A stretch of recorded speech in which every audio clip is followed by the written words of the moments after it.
Good evening, ladies and gentlemen. Welcome to the English broadcast of the Chinese LPL. I'm Matthew Fish Stewart. Join me for tonight's broadcast. It's going to be Zach Rusty Pie. How are you doing today, Zach? Good. It's like we never left. No, great to be here. Another day of, it's day 3 or 4 of the LPL action. Always excited to be here. 3 days in a row with Rusty here on the desk. He got voted off on day 1, but did, stay throughout the remainder of day 2. I think we're both to keep that up if you want. I chose to leave. You I chose? didn't get voted off anywhere. Well, there was 2 of us too. Okay. There was 2 of us on the Okay. desk that decided you got so. voted off there. Yeah, we're going to be taking you guys through the first matchup that we're having on later tonight. It is going to be NewBee taking on Vici, but we still have 3 exciting games of LPL here today. But first up, Rusty, let's go through what's kind of happened during COS conference here, because there's been some big upsets, in particular yesterday. Yeah, yesterday was a series of upsets that nobody really came in and expected besides Spawn, who's upstairs grinning from ear to ear. LGD actually got a victory, and a 2-0 victory at that against Snake, and that was impressive. I think the biggest thing is the fact that LGD played proper League of Legends. They didn't just revert to fighting you, taking you out in a one-on-one or individual skill matchups. They outright played solid League of Legends as a team of 5, played to win conditions, and won that game. So, again, very impressive. I mean, even earlier than that, the fact that Game Talents beat WE was I'm going to say a stylistic favouring game for GT, but still not an expectation to see them come out ahead either. It was a very big difference from day number 1 and 2 as well. We saw day 1, especially EDG versus RNG. They were all one-sided games going to EDG, then RNG, then back to EDG there. Day number 2, when we saw LGD versus Snake and Game Talents against Team WE, those were very hectic matches that went to 40 minutes, but it was anyone's game all the way till the Nexus went down. And like you mentioned, LGD playing really well. Snake still playing really well as well. They played very good macro rotations, very good map movements on top of that. Just didn't look quite all themselves, though, in that game. Yeah, we saw moments of what Snake were always good at doing. So playing around the Twisted Fate as an example, having strong map movements, double teleports, but because they picked a Rise and they almost got drafted into a hole by having that Rise and not having teleport, that LGD were able to exploit them and play around Marin, who, for the first time in what feels like forever, did not get camped by the jungler. And that's potentially the mismatch of these teams, LGD against Snake. SOFM is not a top lane camper when he jungles. He wants to invade and put the jungler behind, but Amy's used to that, and they gave Marin an opportunity to shine. And we saw good signs coming from Amy as well, a person that we criticized quite a lot from LGD, underperforming recently. Played a really good game 1 for the LGD, kind of lackluster in game 2, but they were still able to play to that win condition of Marin up top side. Like, the best thing about it was less so even Amy, more so that LGD collapsed and helped Amy in a situation where usually they'd say, Amy, you help us. We're the ones that need to get fed. They all came together and played as a team. Punish looking good. Imp and PYL still looking strong as well. LGD had a very impressive game that now they've picked up 2 consecutive victories here in the LPL. We also saw EDG take on RNG. That was a 2-1 going in EDG's favor. Also a fact that has made Spawn grin ear to ear there. He was very happy with that result. It's something that he thought would happen and went to EDG there. But it was 3 very one-sided games for all the 2 teams. Yeah, for Team 1, they won hard. And that was the biggest thing between this series, is basically the level 1, level 2 fights that were happening in a 2v2 lane just dictated the outcome of the game. And it felt very much like that, because you'd see Uzi go 2-0 up and say, well, I'll see you in the next game, that's GG. The same thing happened with Deft as well as Mako. They get fed in the bottom lane, and that was suddenly the teams can work so well around their bottom lane that it just snowballed out of control. And let's move into the bottom lane, because that's where we've seen a lot of changes take place. And particularly in the LPL, we see a lot of very strong bottom lanes. A lot of teams put a heavy focus on their AD carries to carry them to victory, essentially. We're seeing a little bit more of that in the global scene as well. We see a little bit of it in the NA and the EU LCS now. But something that really surprised me is we've seen a lot of Jhin coming back as an AD carry, a lot less Lucian, a little bit of Caitlyn bans towards players that can play the champion. But Jhin has been has made a really surprising return to competitive scene. Yeah, the word of the day for yesterday's LPL action was definitely just Jhin, and he was getting banned or winning the games that he was in respectively. So you have to give a lot of credit to this pick, something that the teams and the LPL are notorious for not picking up on metas quickly enough, have now realized that they can do this. They've got Jhin. They've utilized him in a very effective team-based manner, and that is simply to keep up with the rest of the team. LeBlanc Jhin was my favorite combo to see, simply because you can engage from such long ranges, lock somebody down. If LeBlanc hits them first, Jhin has burst. If Jhin hits them first, LeBlanc has burst, and they complement each other very nicely. And we saw quite a few more interesting team comps coming out with the Jhin as well. We saw the Karma being played by Punish from LGD. He had an MVP performance in that game, synergizing quite well with the AD carry. We see a lot lot less solution now. He has been tapped by a couple of the nerfs in 6.11 and a few patches before that too. A couple of Caitlyn bans coming out towards players that can play Caitlyn. Yeah. There's still a lot of people that are very vocal about how it's probably one of the strongest champions in the league right now. But first, let's go through the KDA rankings that we currently have here. As we take a look at the top lane, Mouse is still sitting on top, for top at 6.0 with 957, Luba, V, and Tatai just behind him. Yeah, EDG, of course, getting that victory have put themselves up there. WE, not in the same position, but still, they hold KDAs if nothing else. Well, cleared up, he's been able to retain his throne, or retake his throne, sorry, as the top KDA ranking jungler here at 8.8. Condi, SOFM, MXC just behind him. So we take a look at mid lane, Athena will be sitting on top for Aimee at 8.5 with Xiaohu, Tank, Baimi, and Sia just behind him. Yeah, and Tank still being very important in this split for his team, has managed to keep himself not only in the KDA rankings, but as a point of power for his team. Well, here's one that has absolutely been tarnished here. The 63 KDA Martin is no more, as he's been dropped down to 9.2 after his defeat to LGD. Deft and Uzi just behind him with Endless and Mystic right behind them as well. Yeah, 2-0'd by LGD, and suddenly Martin no longer at that miracle 63 point. Unfortunate stuff for him, but now he's normal. Still, however, sitting at the top, so he's been playing that janitorial AD carry position quite nicely. As for the supports, we have Savoki still sitting on top, Mako, Jetso, Mata, and Zero just behind him. Yeah, very standard KDA rankings once again. And we get to take a look at the MVP rankings right now. Deft, Mystic, sitting on top with 5 points each, as Uzi, Scout, and MSG, and a couple of other friends are tied up with 4 points each. Yeah, it's still the point remains. AD carries are yet to be seen in 3 of the top 5 in that KDA MVP ranking list. Very impressive stuff, because the LPL is so unusual like that. And that's where we kind of left it before we went into the KDA rankings. The 80 carries, we talked about Jhin a little bit. We talk a lot about how it's very popular in the LPL to rely on your 80 carries to carry your team. What other champions are we going to be seeing playing in the bot lane? We see a lot of Ezreal, Caitlyn bans, Jhin coming out, a little bit of Ashe and Sivir. Yeah, so Ashe is actually where I want to kick that one off from. Jin's been important. Jin's been seen in the LCS as well as the LPL, but Ashe being a facilitative bottom lane is kind of what separates Ashe and Jhin now from the rest. It's a happy medium. Well, let's take some time to take a look at the standings that have happened after the first few days of cross-conference. EDG still sitting at the top of Group A. Snake are now third here after dropping their game. We see Game Talent sitting in the second position after their win against Team WE. Yeah, so standings in Group A have been shaken up a little bit with Game Talents finding that victory, but still at the top of the standings, no surprise, was EDG. And then we go towards Group B here. RNG is still sitting on top despite their loss to EDG. Team WE, they drop their game as well, so still sitting in the second place. The rest of the teams, have won the game above a game. I can't do English right now. Have won their games in respective to the people that are below them in their standings, with LGD being the exception of picking up their extra win. As we take a look at today's matchups as well. NewBee will be taking on Vici here in game number 1. Yeah, NewBee versus Vici going to be an interesting game to say the least, as they love their late game skirmishes. And they'll be followed up by Invictus Gaming taking on RNG for the second match of the night. And this could be the match of the night indefinitely if IG show up to play. If they don't, it might just be a one-sided whitewash. And then finally, we have Saint taking on newcomers to the LPL, Aimee, in the final match for today's LPL. I think it's safe to say that this is one of the few opportunities that Saint will get to put themselves with a solid win on the board up against Aimee, what is a new side that they can maybe exploit weaknesses in. Well, we'll have to see if Saint can do just that later on tonight. But for now, let's dive straight into our first match today, which is going to be NewBee. Well, let's take a look at their lineup very quickly. It's NewBee's going to be taking on Vici in the first match for today. NewBee, they're going to be running V up in the top lane, Swift in the jungle. Dade will be taking to the mid lane as Happy and more ZB will be going down to the bottom lane to AD carry support. Mortred and Softar are going to be their substitutes. That's right, Happy and more. Still that Pekko more bottom lane, just with a couple of different names in there. And Dade has started to find his feet within this team.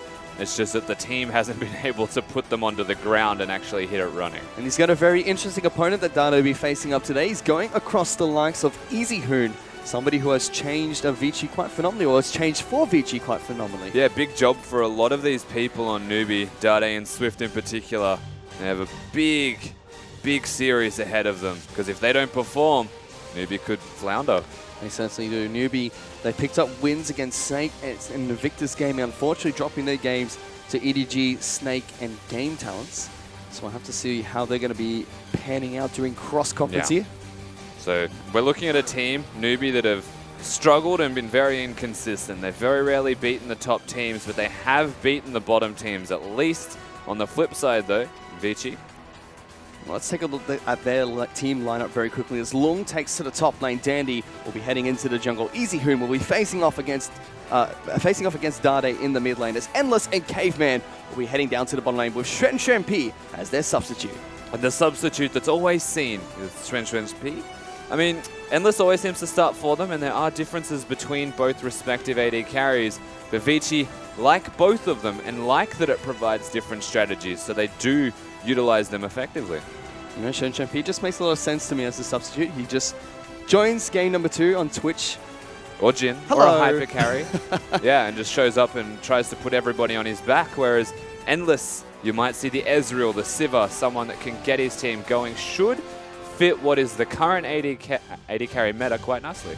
And they used to be, you know, a very weak bottom lane for the Vici lineup, especially through Spring Split. We saw Vici time and time again use multiple resources to attend to the bottom lane, try and pull them back into the game, so to speak. Now they're being able to hold quite decently on their own, and when they bring in Shen P, it's like a superstar just steps onto the riff and starts dominating people. Yeah, in a sense, it's kind of throws me back to, funnily enough, NewBee's old AD carry, Uzi, coming in occasionally and being that hyper carry that the team needs. But I guess the end of the day is that the rest of Vici doesn't change. How Vici win the game still doesn't change. It's just the AD carry, the champions that he plays, and his individual flair. And we touched on the teams that NewBee has beaten here in the LPL, but we haven't talked about Vici yet. They've taken out OMG, LGD, and IME, dropping the games to RNG and TW. So they're a very true blue, middle-of-the-pack team right now for Summer Split of the LPL. Yep, that absolutely is Vici at the moment, and the concern with that is they might just stay middle of the pack. We know they're good, but are they good enough to beat NewBee when NewBee are in form? Well, let's see if they can do just that as we head into Champion Select for game number 1 between NewBee and Vici. And the bans have already gone underway. Lissandra and Karma are going to be the first 2 champions taken off the Rift. And Vici are going to decide to ban Rise Out and Vladimir as their first 2 bans. Yeah, so getting rid of the Rise, something that's often banned away from EasyHoon, as he gets at least 2 bans in his back pocket. What this usually means is with a champion pool of 4, and having 3 of those banned in Rise, Lissandra, Azir, we're probably just going to see Victor. Well, that's probably just what we're going to see. Let's see if Vici decide to pick that one up. It's interesting though, because there's a lot of bans that are focused on this middle lane quite heavily. Yep. Even this last one that they put out is one of Dade's champions that he's played twice now. And this means that middle lane, even in regards to first pick, could be a point of focus, but considering that Rek'Sai is still on the board, there's still a lot of strong champions there. We'll see if they look towards that middle lane as a higher priority than the rest. Given who is playing against each other right now, EasyHoon and Dade, I wouldn't blame them for focusing that. Rek'Sai, Jhin, Bard, Braum, a lot of very heavy first pick champions coming out here. I'd like to see if NewBee decide to go for the Victor route, take it away from EasyHoon. They should. Dade also plays it quite well.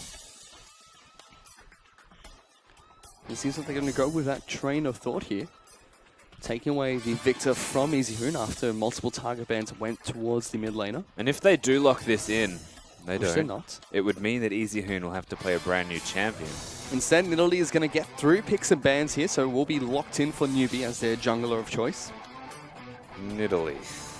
To be seen on Swift. He is a great Nidalee player. That's right. Nidalee, of course, seeing some slight touch-ups means that she is a little bit more fragile in the way of her jungling and slower in her clear, but not by anything that it's too substantial. And it really fits Swift's playstyle. Something we talked about before the broadcast is Swift is a very damage and gold focused jungler. Picking up Nidalee, he's able to do those 2 things. Farm up quite nicely and dish out tons of damage. As that's a very quick lock-in of the Twisted Fate and Braum coming out from Vici. Yeah, early rotation here in the draft of Twisted Fate for EasyHoon, and that means we are seeing something new, and it does mean that there is a lot of map movement and rotation available. Vici seemingly channeling their inner snake right now, picking up this Twisted Fate. I like it. Surprising after we thought that Victor would be the heavily contender mid laner between the 2, between Dade and EasyHoon, for game number 1 at least. Twisted Fate's also just such a reliable champion. He's so mobile, can get around the map. He's one of the few control mages that you can pick up any summoner spells you'd like. Ghost, Teleport, Cleanse, Ignite, depends on the matchup. So as far as a blind pick goes, you're reasonably content with it. Permanently banned against you right now, Rusty. It is. And we're not talking about Snake's old mid laner. So he got you there. Uh, Yeah. You gotta be careful. I don't even know what to say anymore. The letter U, the letter V, they're all taken in the LPL. Good luck. But Sivir and Barty going to be the next two lock-ins coming in for NewBee here. So they've decided what they're going to be playing into the bottom lane. One of the few similarities that the AD carries of Vici share, both Xuan P and Endless, is Lucian.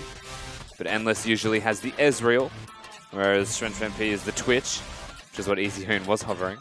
Dandy's going to be getting his Graves here, though, which is going to be locked in. He's played 29 games of Graves this season.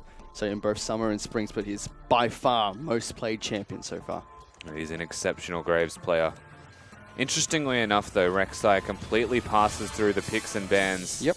Not to be seen. Kindred as well, not contested. And as far as I'm concerned, both Graves and Nidalee are the 3rd and 4th best.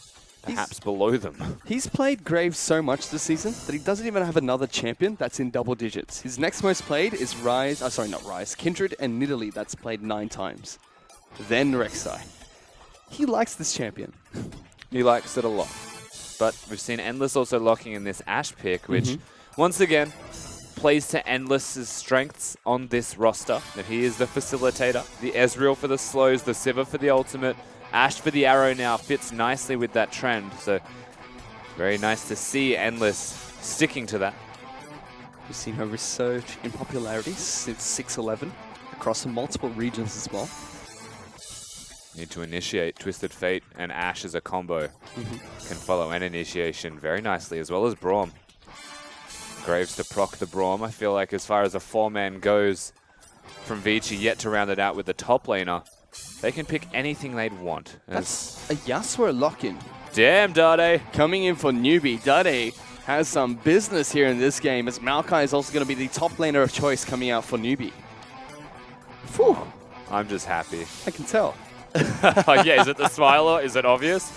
Dade going for the Yasuo, though. That throws the gauntlet. It's been hotfixed a couple of patches ago, so the Twisted Fate cards no longer go through the wind wall.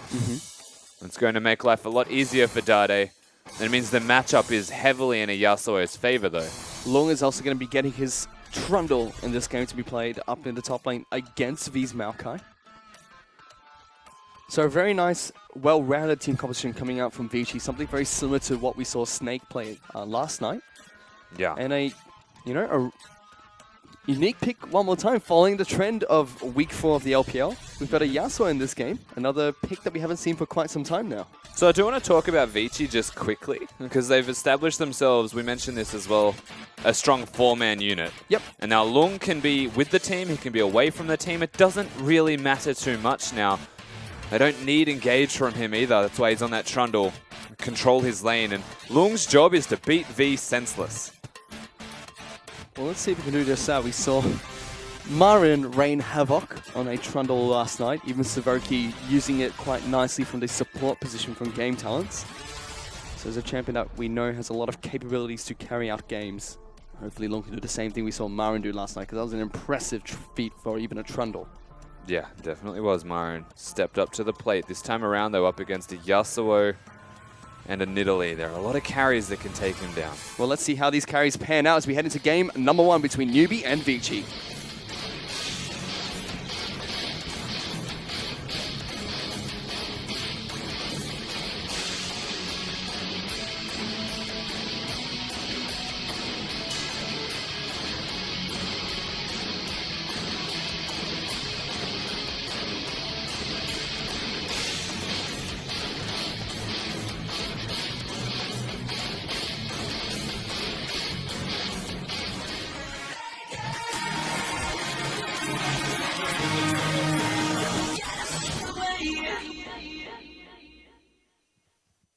And we've loaded on to Summoner's Rift here for game number 1 between NewBee and Vici. Both these teams just going to be running across the map here, trying to pan out and try and scout out as much vision as possible. So we get a little bit of a tour around Summoner's Rift. Thank you, Observer, showing us that our Cloud Dragon will be the first dragon to spawn in this game as well. Yeah, so showing us that the first Drake is the least influential of the lot as far as priorities lie, and that lane swaps are entirely feasible, given that the circumstances are there for them. Gives us some time to take a look at the Keystone Masteries as well. Nothing out of the ordinary coming out. Strength of the Ages on Dandy for his Graves, not Thunderlords like we saw last night. Oh, and he's got the best skin. Warlord's Bloodlust being picked up by this Yasuo as well as the Sivir. Ash instead opting for Fervor of Battle. Sivir, one of the few AD carries that's sticking to the Warlord's Bloodlust, and Yasuo has basically gone through many existential crises with what he should actually be picking up. Fervor of Battle still does the most damage. Grasp of the Undying is the most sustain, but Warlord's Bloodlust seems to find a happy middle point between the offense tree and sustain. So naturally, Dade looking towards this middle ground there. It used to be the most picked summoner spell for Yasuo, back when it relied on crit chance. Now just gives you extra lifesteal based on your missing health. We are going to see Swift here starts on the bottom side of the map, taking away his red buff at level 1 with the help of V, which means that NewBee are going to initiate a lane swap here. Lung will be heading up towards the top side of the map, so it will not be matched by Vici. What a disaster that trap is as well. It's forever standing, but you're right, yeah. We're going to see a lane swap, and it's by NewBee, which is a curious thing. Sivir Bard's such an overwhelming lane, but we've already spoken to the strength of an Ashe just in general. And it could mean that they don't want to fight the laning phase against Vici, or they want to hide V away from Lung. Also gives a isolated matchup in the mid lane between Yasuo and Twisted Fate here. We'll have to see how this one pans out between Dade and Izirun. So far, it's just been Yasuo pushing Twisted Fate in towards his turret. Oh, early from Caveman. Ooh. Level 1. Danny's also near enough with Lung, so Dade has to play this one careful. Dade is pushed out quite high here, so it is a threat. So he should actually be careful anyway, because the minions are pushing back towards him. Well, He's never going to be there. Lung does go up Now. and tries to go for the gank as well, but Dade is positioned quite nicely to get towards his turret in time. But again, that was minion control, so the only reason they went in when they did is because they couldn't go in and just wanted to put some damage on him. Maybe make Dade feel scared, blow a ward early, but everything will pretty much even out as expected. Well played coming out from Dade here. Does hit level 3, so we'll have that wind wall available now in the mid lane to help him out against the gold cards that will come up from Twisted Fate. And we do see the respective lane swapped lanes now crash on towards the first turret. So the outer turrets are going to be taken down up in the top side for NewBee. Vici, on the other hand, will be able to take down the bottom lane outer turret. He's Izirun taking a lot of damage here from Dade. Swift's going to be coming in for a gank. Slows him down with the red buff. Izirun has to flash away. So summon a spell burnt in the mid lane. Yeah, and only the flash is a defensive summoner this time around for Izirun because he's looking towards the teleport route. The other confusing thing is that Dade has matched his teleport and has one of his own on Yasuo. Something we very rarely see. Very adaptive play and a lot of preference on teleport as a summoner spell for mid laners in the LPL, full stop. Well, let's see how Dade is going to be able to use his interesting choice of summoner spell here. As we have seen the outer turrets in the top and bottom lane fall down for NewBee and Vici. He's making me happy to watch the mechanics as well. I could almost sit here and have like a silent movie of Yasuo last hitting minions under turret. For those of you that don't know, it's Rusty's favorite champion here. So he's It's got nothing to do with that. He's just so good at it. Happy man today. I think it just adds on to that fact. Yeah, a little bit. Is that not satisfying? Look how far ahead he is of Izirun.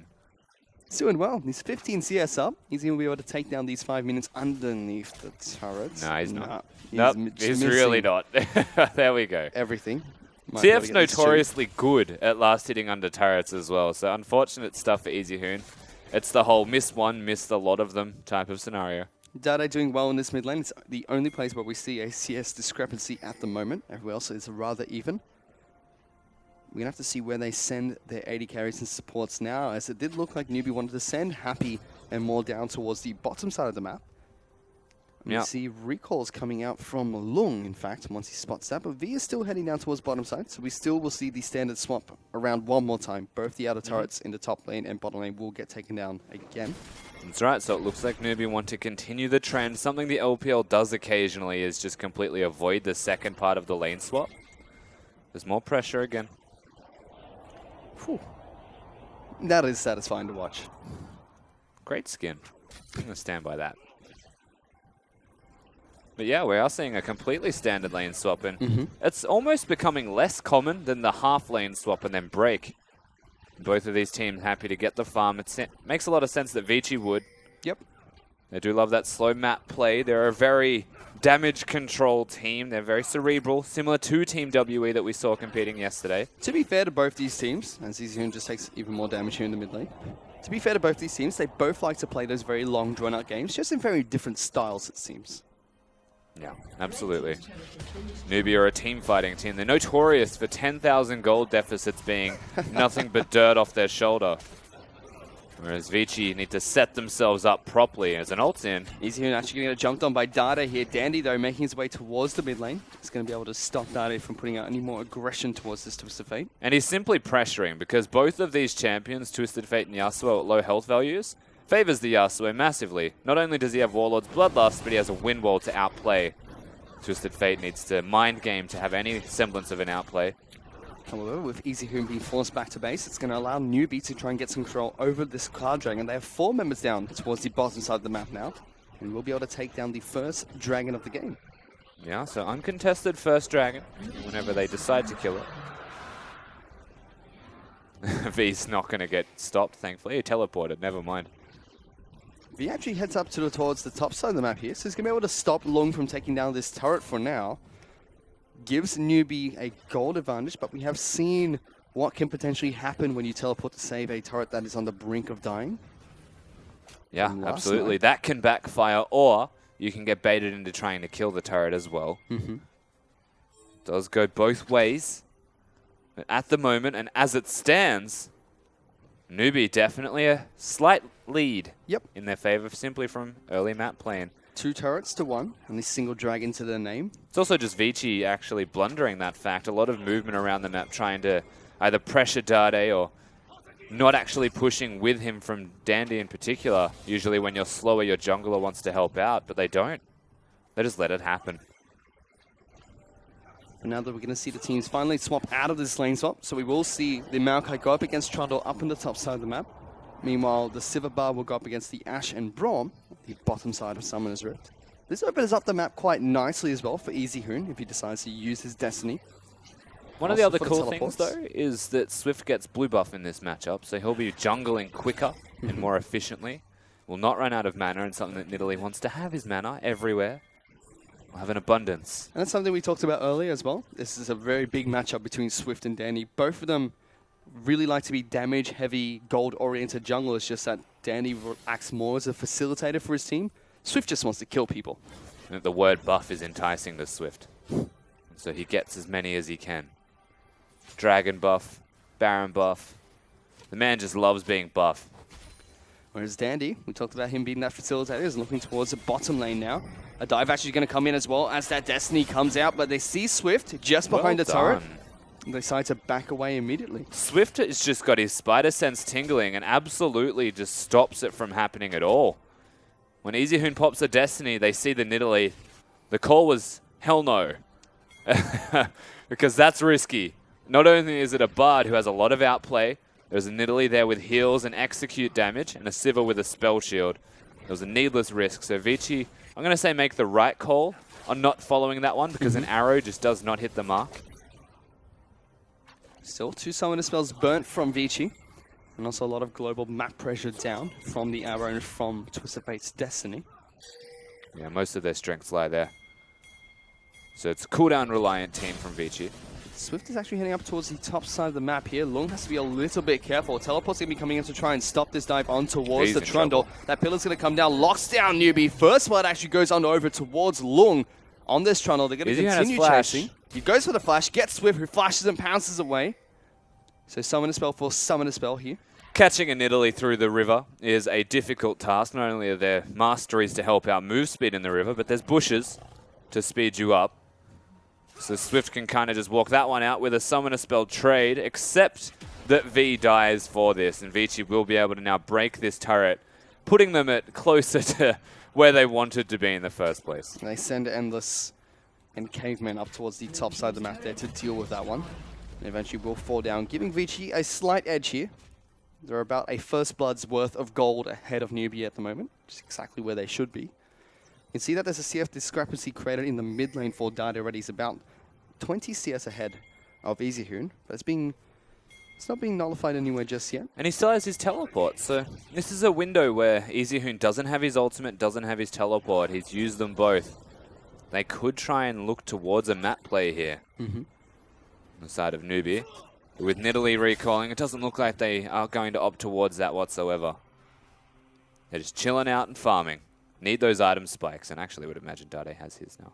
And that's what we kind of expect from these two teams. Yeah, so big items now being picked up across the board, Fish. I think this could start to open the map up further. Rod of Ages being picked up by Easyhoon, something we didn't see Tank do last night. He opted for the Lich Bane. Definitely have their spider sensors on today. They're ready for Vici. They expect V to get dove, and Dandy was there looking to do it. But V's now baiting too hard. He may need to just engage here on the caveman. Well, he's going to do just that as Twisted Fastness come down on towards the Brom. The Spear is not going to connect coming from Swift. Magical Journey is coming down to try and chase down the 80k in support here. Exhaust actually coming out on top of Swift there. They have to run a very long way. Flash burn on Endless as well. They're going to jump on top of Caveman. They take him down. They also exhaust Endless. Vici getting locked out and a double kill comes out for Swift. And this is the old NewBee feeling a little bit more reinvigorated in game number 1. Big item spikes, big map plays. Not only is it predictive, it's active. And so if Vici don't make the play, they can still do it themselves. That's the strength that a Maokai provides for you. And just like that, a lot of pressure established on the top side, coinciding with where NewBee should be. And putting work. Lots of early aggression coming up from the NewBee lineup this early into the game.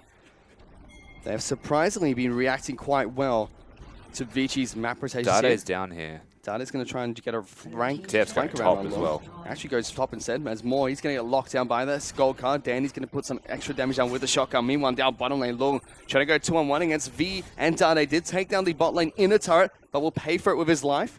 And so will the support on the side of NewBee, who gets taken out up on the top side of the map. As far as trades are concerned, you'd say top laner for support. Fantastic work from NewBee, but they also lose a turret for their troubles, and it was the bottom lane inner. Twisted Fate doesn't have teleport or destiny, so they'll concede a dragon from the looks of it. Depending on how he plays this. Yeah, he's just hanging around, but he might want to get some damage on the top side himself. So once again, the team that wants the team fight, NewBee look for the team-based objective in neutral ground, whereas Vici want to trade, want to damage control themselves a gold lead through turret takes and monetary advances. They take an Ocean Dragon for themselves here, NewBee. So next dragon to spawn will be another Ocean Dragon, another Cloud Dragon, sorry. But they're about 1,000 gold behind Vici at the moment. We know NewBee's a team that can fight from behind and not necessarily would like to. They pretty much like to be ahead throughout most of the game. But Vici, they've been doing well for themselves, moving on the map quite nicely. To see if they're able to keep it up against NewBee. I think both teams will still get to where they want to be. Okay. Relatively contented with how they got there. NewBee still want a team fight, of course, and they want to have big item spikes, and they're halfway there. You see Swift here. He's picked up his Runic Echoes on the Nidalee, as well as the Iron Boots of Lucidity. They're going to be clearing out the jungle even faster now on this Nidalee. We'll head back to base and pick up even more items. But he saw Dade pick up his Phantom Dancer as the first item for Yasuo. I think one of the most satisfying things that most junglers will ever do in their career of playing Nidalee is buy an item spike and have smite up and start at the Raptors, because you kill that camp within a second. You just feel so good about yourself. And then you try and gank and think you're stronger than you are. But everyone does it. It's great. Is it really? That's 100%. It's amazing. Killing that camp is the best. If you've never played Nidalee and cleared a jungle camp within a single second, you've never lived in League of Legends, I guess. Well, Swift is having a fun time. He's not quite necessarily out farming Danny at the moment, who's notorious for doing well on Graves. We already mentioned that he's played it 29 times this season. Lots of Graves. I think as far as matchups are concerned, Nidalee versus Graves is more spring. But with a lot of attention on the middle laners between Dade and Easyhoon, makes sense that they'll still get the champions they want here on the side of Vici and NewBee in that jungle role. Well, Easyhoon does have his Rod of Ages now, so stacking that one up nicely. Going for a Sheen as his second item. And now we've got cooldowns up for Vici, so they're waiting for the Ash Arrow.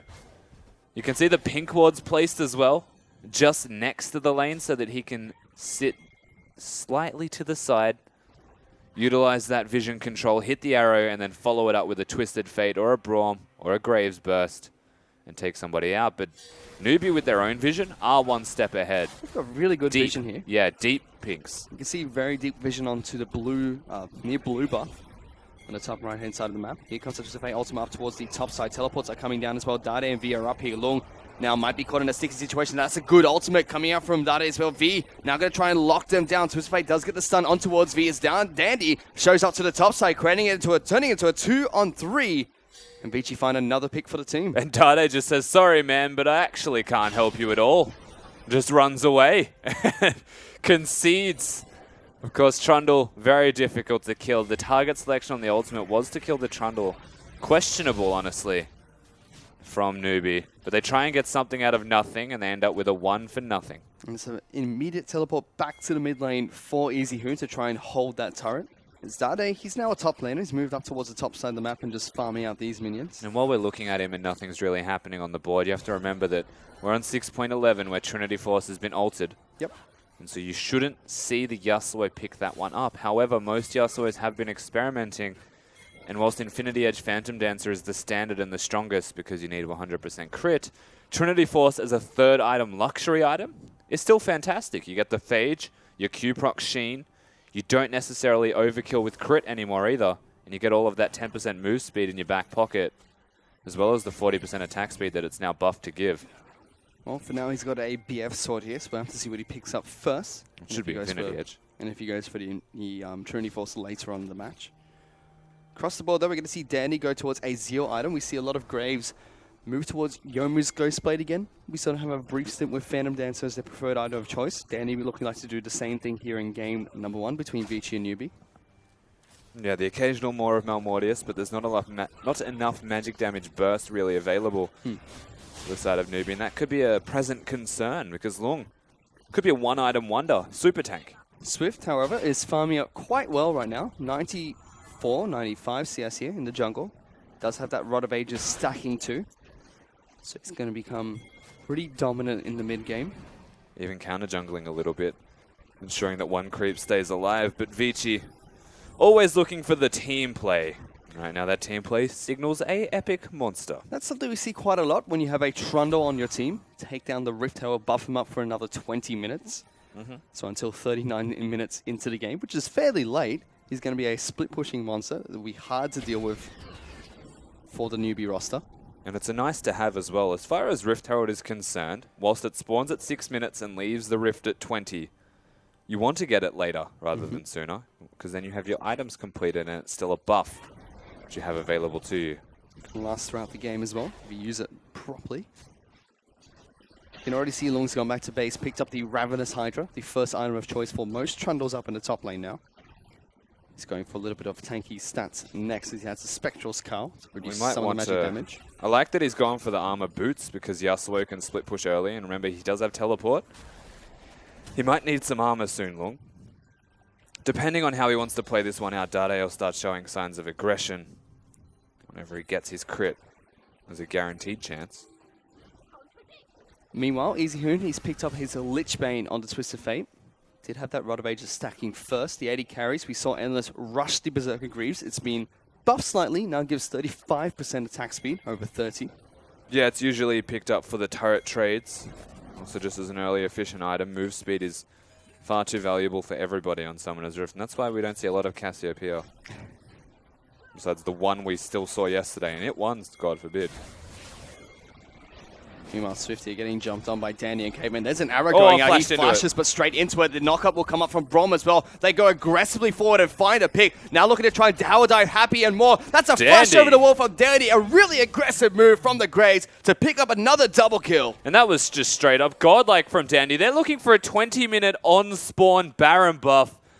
They have a Trundle who is reasonably tanky. In between V and Dade, I think they can stop this. They've started to take down this Baron. V and Dade are making their way towards the pit to try and stop Vici from taking down this epic monster. It's getting really low, though. Sapling was thrown in. Wow, they concede. Yep, decide to back off. The pillar comes out from Trundle to stop them from moving any further forward. And Vici, they've got a 5,000 goal lead on Baron just 20 minutes into this game. A 20-minute Baron is one of the more proactive things that we have seen Vici do ever, full stop.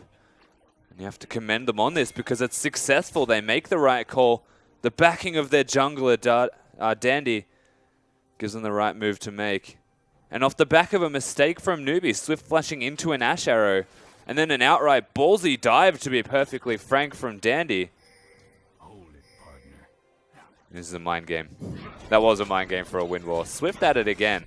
Swift now being rather aggressive here, trying to stop the Cloud Dragon from being taken by NewBee. Now, the craziest thing is that Dandy didn't even ult. He just had so much damage, he crit constantly. Teleport coming into mid lane, followed by a Destiny to close the gap coming out from Easy, who and Ash Arrow are going to whiff there, but Maul takes a lot of damage. The ultimate does come out from Bard to lock down Dandy. The rest of the team trying to collapse in towards him, but can't quite find an opening to get in there. Flash over the wall from Twisted Fate to get out of trouble. Dandy now has to be a bit careful, use his flash in that previous engagement, so NewBee find a shutdown on towards the jungler. Yeah, nice big pick, honestly. They missed the execution, Vici. They were looking for the Bard. Happy wastes his spell shield. They still don't get the kill, and everything turns back around. Miscommunication, honestly, was the look between these teams, giving NewBee a chance against a Baron buff team to get a turret. They slow down the gold advantage that pillars. Vici have been trying to grow for themselves. The pillars are rather disgusting. There's too much traffic in that area. We've seen a lot of good Trundle players in the LPL.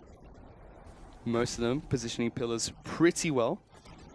That's what separates a good Trundle player from a great Trundle player. Is like everybody can hit their right button, right click on their mouse, and press R when they're about to die. The pillar takes a bit of skill. As they're still looking for picks here, Long actually going to teleport really deep into the bottom lane. V going to take the magical journey to safety. Does get locked down by the Braum passive. Caveman puts a good ultimate down, locking up more. As a flash throw for Long, going to jump on top of this Bard. One more auto attack will be enough. A good stun does come out to stop the advances from Vici. Long is still looking for that pillar. A great one will separate more from the rest of his team. He's able to chomp him down. They get the one pick, but best case scenario for NewBee was that one person only was to die. And Vici can't push from it because they have to deal with side lanes. So they're damage controlling better than Vici are, honestly, in a situation where they're behind. The gold leader shrunk a lot. 3,000 gold behind still. But it was 5. It was much further ahead earlier. So NewBee doing a good job fighting from behind, something that we know that they can do and do quite frequently to get back into games. Now, Dade has had these items for a long time. For a substantial amount of time. Quite frank, it's inefficient. If he could just buy himself a crit cloak, everyone would be happy. That to me means that maybe he's not. Let's see if he does. As the mid lane inner turret, outer turret, sorry, is going to fall down. That was a really cool ward. Wonder who placed that down. No, he's got his Infinity Edge now. That's what I was waiting for. NewBee will be able to successfully then defend the inner turret. That is the Infinity Edge Phantom Dancer combo for the Yasuo. Which means it's potentially teamfight time. If you look at the rest of the items that NewBee have actually compiled for themselves. 2 big tanky items for V, straight into those. Almost a third for Swift, who is doing a lot of damage. Siva's pretty happy in the position that she's in also.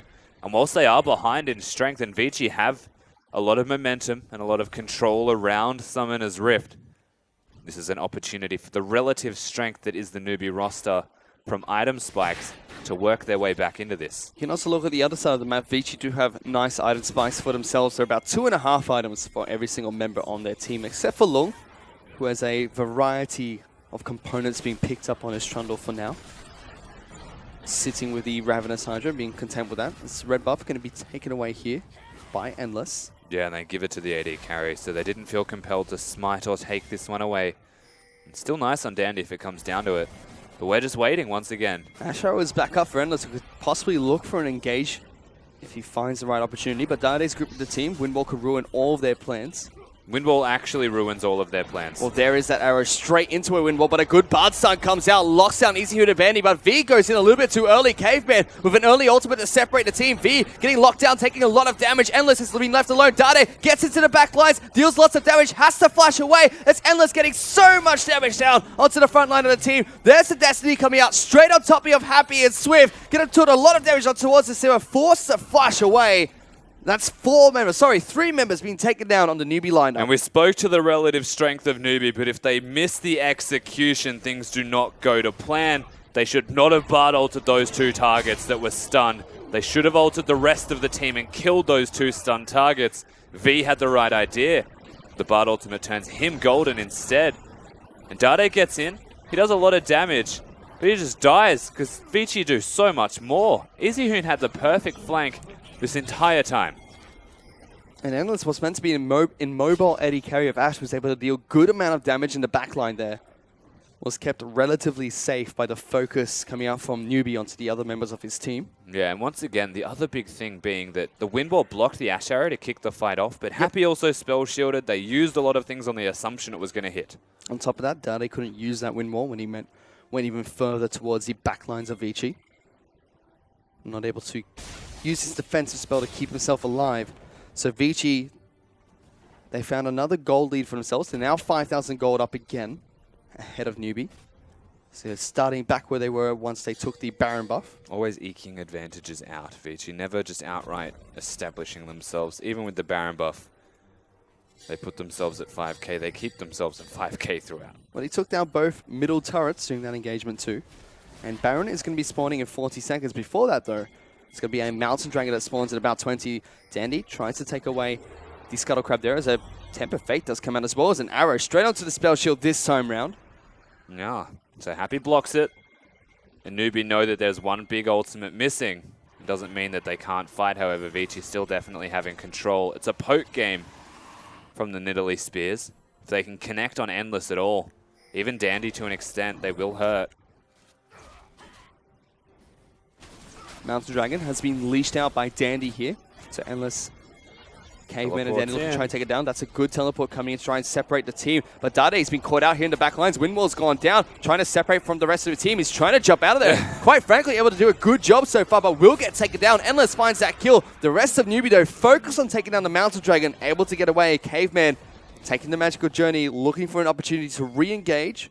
But no Ash Arrow available. Yeah, but they get themselves the third Drake, and Dade is the sacrificial samurai, I suppose, this time around. It is out of necessity, and Swift and the rest of NewBee do well to even secure an objective from it, but it's a numbers mismatch. 25 seconds until Dade respawns here as a deep teleport comes in for EasyHoon. Ash Arrow can connect on top of more. Flash forward from Caveman, does get the ultimate down as well. Dandy hops over the wall to get extra damage in too. And they find another pick on towards the support of NewBee's lineup. And they go straight again towards Baron. Exactly. With the Baron buff available, there is a lot of opportunity for Vici to just rush it down. Dade has teleport, and he's up now. So Dade could definitely get into this fight, but the Baron is already really low. 2,000 health. They're looking to try and take it down. Swift tries to get over the wall here. It's going to be a smite battle between Dandy and Swift. Here comes Dade. He's teleported into the fight. Swift's gone over the wall. They're going to try and focus it out. Forced to flash out. Dade, he's already taken out Endless and Caveman, though. The bottom lane duo for Vici are gone. Swift now gets back in towards the pit. The Baron's going to go down to NewBee as Swift wins the smite battle. And what a good team fight for the NewBee roster. And that was the big disconnect from Vici because they were looking half at Baron, half at the fight. Swift needs to be a little bit careful.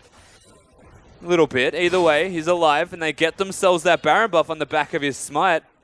They're not done. Then I look towards the mid lane inner tower as well as Dade. Still looking to try and chase down EasyHoon here. Suddenly, this game has turned back into NewBee's favor. So only 1,000 gold down. So the thing about this fight is you can see Dandy and Long are focusing on the Baron. Endless, EasyHoon, no one else from Vici are able to actually tank up for their team. And Dade's damage is unreasonably large. So between Happy and Dade, they get big kills. And Swift secures the one objective that he was destined to look for. Lots of mind games coming out from Swift and Dandy, from Swift there as well. Flashes, pounces into the pit, flashes back out. Vici really looked like they were trying to focus him down without doing any damage to the Baron. They wanted to kill him before they killed the Baron so that the risk wasn't there. Nidalee has an execute with the Q smite as well that does more damage than what Dandy can. But still, the smite was used at 23 health, I think it was, from Swift. So he does well to get it at all, but cutting it close, honestly. Certainly was. Did buy a lot of time for NewBee to position themselves well for that fight. Dade did a good job of taking down Endless and Caveman too. We can see what he's going to be picking up next here. Has the Bilgewater Cutlass, so Blade of the Ruined King, the next item for the Yasuo. Has his Quicksilver Sash as well to get out of any trouble. And how the tables have turned as well.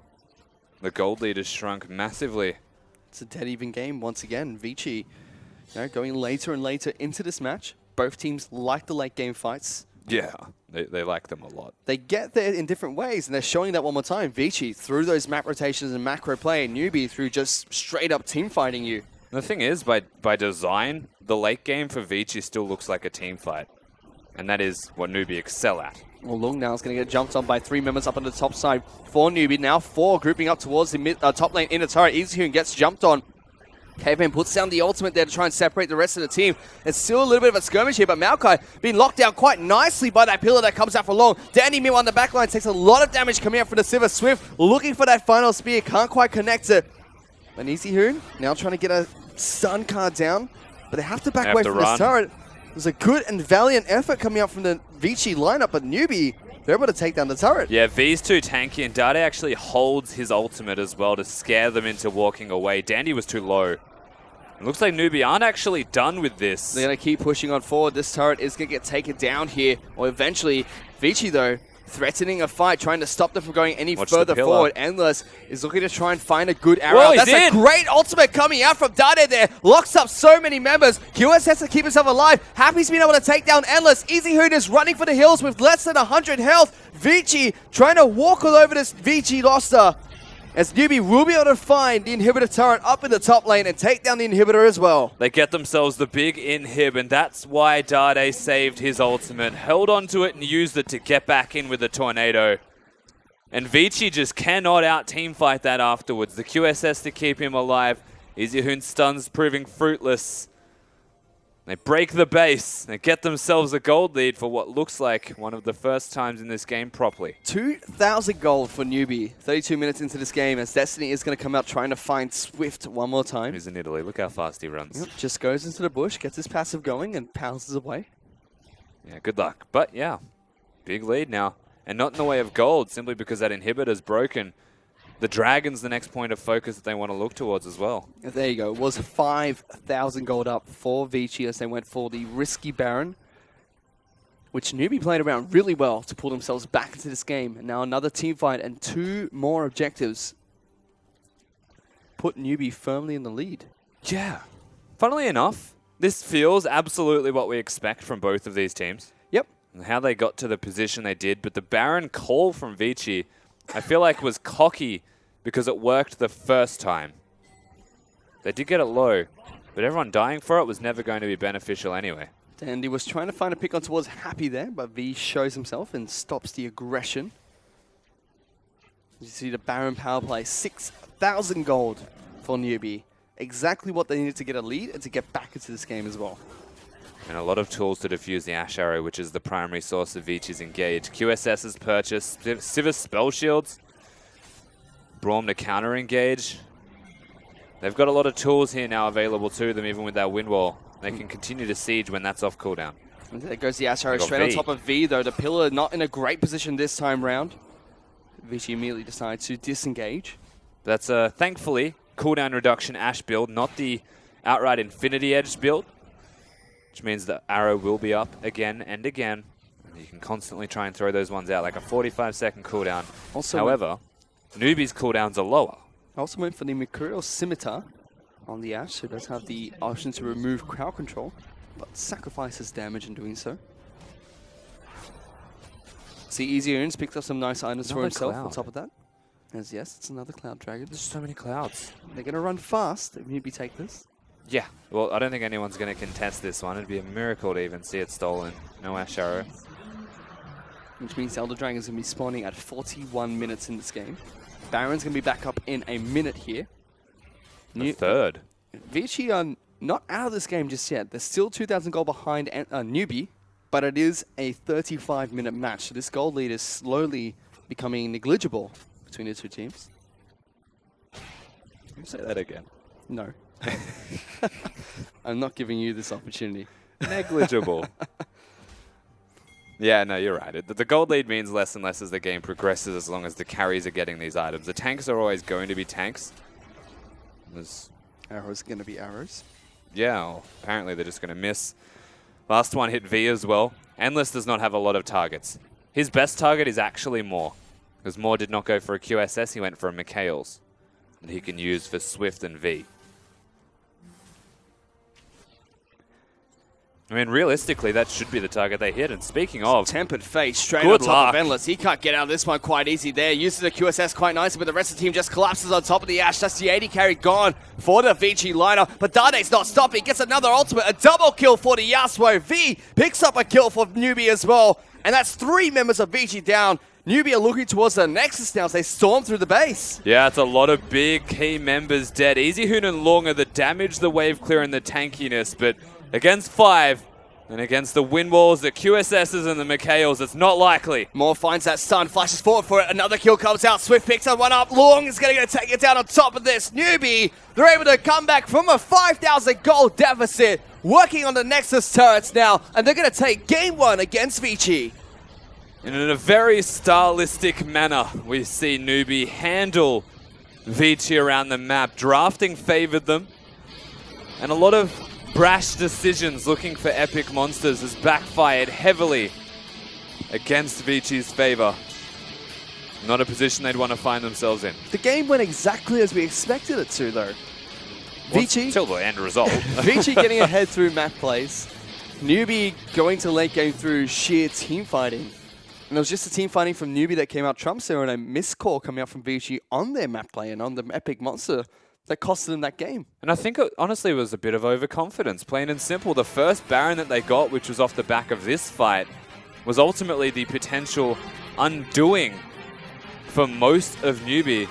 Dandy, very aggressive stuff, but from that point onwards, this is the next one that still looked like it could be Vici, but that was only because the execution was blundered by NewBee. And from here onwards, honestly, it was still just a complete turnaround. And it was good team fighting here from Vici. They were able to take down so many members. They found more picks later on, which allowed them to get the Baron, or allowed them to try to get the Baron. Didn't work. And then they went for the Dragon afterwards. This is where Dade sacrificed his life so that the Mountain Dragon could be quickly taken down by NewBee.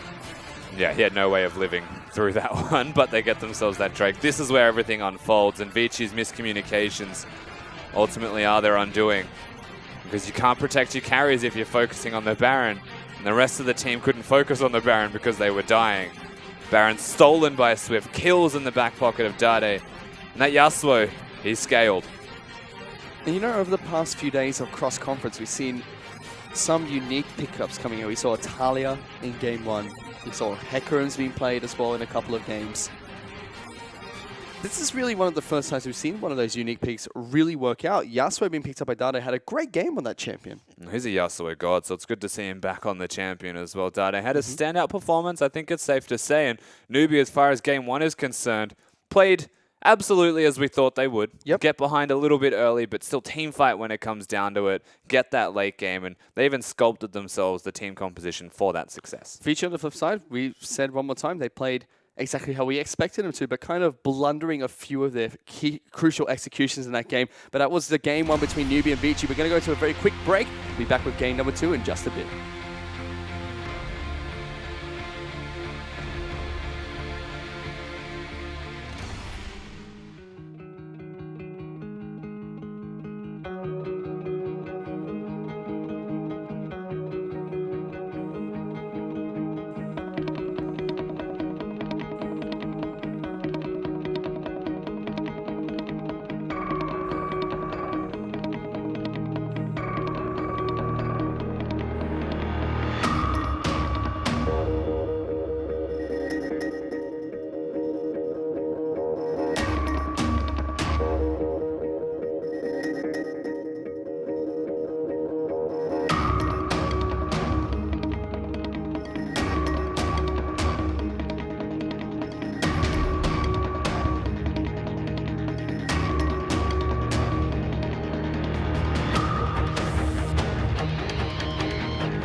Welcome back, ladies and gentlemen, to the English Brockers and the Chinese LPLs. We take a look at MVP for game number 1 between NewBee and Vici. It's going to go over to V on this Maokai. And honestly, the Maokai was good. You have to give him a lot of credit. He definitely did his part for the team. I don't know if I could look at NewBee and say that one individual person was deserving of an MVP, though, above the rest of them. Because Dade played well. I think their AD carry Happy still played well. More was setting them up with the Bard, something that I'm glad to see more playing. He got the final pick as well. Exactly, but really, I think V is just as deserving as the other 4. 100% kill contribution to the teams was in every single engagement that NewBee found on the map. So played well. NewBee as a whole played well. They fell behind from the macro play that Vici had at the start of this match. Yeah. But were able to team fight their way back into it. We are going to see one of the NewBee highlights, and this is the proactive early movement that NewBee need to get done to actually get themselves these leads and not be behind, honestly, as the games progress. Because a 10k gold lead, if they're still winning team fights, the rule of thumb and something that I've always said is, what if that was less than 10k? Like, what if it hit the team fighting stage and they were actually ahead in gold? God forbid they do it. They'd be able to team fight so much better. Well, congratulations to NewBee, able to pick up their first victory in the best of 3 series against Vici. They still have a long series to go here, though, and Vici are not going down without a fight. We saw that from game 1. Very heavy stylistic differences coming out from NewBee and Vici, both trying to achieve the same goal. Vici looked like it was working out for them. They just fumbled their final objective to pick up the win against NewBee there. Yeah, well, it was going to be potentially the final nail in the coffin if they got the second Baron. Goldie would have been higher. But really, like NewBee, they just want to team fight for these objectives. Vici want to take the free objectives and team fight before or after to get them. As we are seeing an expectation, honestly, at this point. Shen P is going to be substituting in here for Endless, as we have seen happen for quite some time now, and this will play game number 1. Shen P will be substituted on for game number 2. Brings out a lot of hyper carries and some unique picks like the Twitch. And he's been playing Jhin recently as well as a lot of Lucian, which hasn't been seen a lot of plays. So we'll have to see how that changes up Vici's playstyle. And Jhin, one of the better AD carries in patch 6.11 and beyond at the moment. The Ashes stood up and Endless gave it a go. Definitely didn't have a poor Ashe performance, but was drafted against him. This time around, they changed the Xuan P, and you would imagine that his performance, being more of a hyper carry, could actually influence nicely for what Vici have in this second game. Well, let's see what they can do here as we head into that second game. What can we expect change? Because Xuan P, an obvious change coming from Vici here. Are we going to still see the same style of play coming from Vici? Will they team fight more than now they have Xuan P? What will we see now? So the first change is red side, blue side. Obviously getting first pick priority might go in favor of Dandy getting a pick that he would prefer. Yes, the AD carry will naturally change their champion selection. Ashe, though, I might say between Ashe and Jhin is like a happy medium between both of these AD carries. It's more that he plays like the hyper carry. So ideally, the only major change that we'll see is maybe they'll play more carefully, Vici, instead of just doing the Baron, something that isn't them. It isn't them. Well, we will definitely still see the same thing coming out from NewBee, though, which is they will want to fight Vici to the ends of the earth. I don't see that changing anytime soon. They're known as a team fighting team. We saw them team fight behind one more time here. It seems like a recurring trend. They fall behind, fight you, get ahead. The biggest thing that struck me is Vici's communication felt lacking. So NewBee will always fight you in situations like that. That should be obvious, like plain and simple. They're NewBee. They team fight for objectives. It doesn't matter how far behind they are. They will fight you for that objective if they can. Vici's communication felt like 2 do Baron, 2 run away. Didn't really make a lot of sense. It was wishy-washy, and the end result is exactly as expected. We saw the very heavy hitting jungle matchup coming up from Swift and Danny there. Both junglers, use a lot of gold and like to do a lot of damage here. We saw a little bit more facilitation coming up from Danny. Swift just wants to kill people. Let's see if he can do that again as we head into game number 2. As Twist of Fate is going to be a ban coming out from Vici. So possibly in that last game could have been a takeaway from Dade instead of a interesting team composition coming out from Vici. As the speculation lies, you would be absolutely correct. As Rise is going to be taken off the board from blue side. As NewBee banned that one away. We should see a Vladimir ban as well. I saw no Rek'Sai last game, which was surprising. Yeah, and nor Kindred. So coming into this second one, interestingly enough, we'll ban it instead. Hello. It says, so banning the Rek'Sai on blue side when you have first pick means that they could be looking towards the priority of Nidalee taking it away from Swift. Yep. Means he would default to the Rek'Sai. He does play that a fair bit. Leaves open Kindred, however, which also was completely unattended. They're ruining the stats at the bottom of your screen.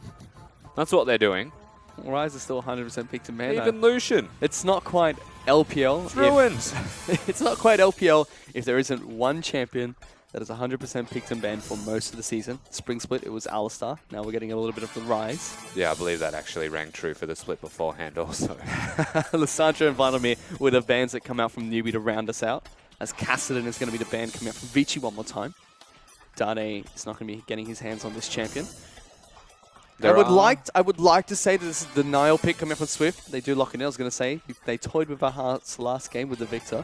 I already told you that was going to happen, man. They banned Rek'Sai. We said that about Victor. No, but they banned Rek'Sai, so they had to go for Nidalee. Remember, we're in game 2 of a best of 3, so adaptive plays makes a lot more sense. They do lock it in, so Swift not going to get that champion this time round. And finally, this season, Dandy is going to get his second champion onto double digits. It's going to be the Nidalee. Played it 10 times now. Yeah, NewBee to respond. They don't need to prioritize that middle lane unless they outright want to take something from Easy Hoon. You have to keep in mind that on red side as well, so they have the counter pick option. And usually you'd see jungle support or jungle top lane in whatever order they choose here, because they don't really care what V plays. They just want him to do his job, be a giant tree or a Nautilus or something that can just be a pest and like a Trundle. And tank. Yeah. We've seen Trundles rain havoc on Summoner's Rift here. As it is going to get locked in, as well as the Elise pick coming in for NewBee. I'm just as guilty of this as you are, but I'm going to buy you a book of synonyms. I will definitely need one. That was intentional, though. I know. You didn't pause for no reason afterwards. Looking at you for a reason too. Trundle and Elise being locked in, so no Graves coming out, no Kindred again, ruining the stats at the bottom of the screen one more time.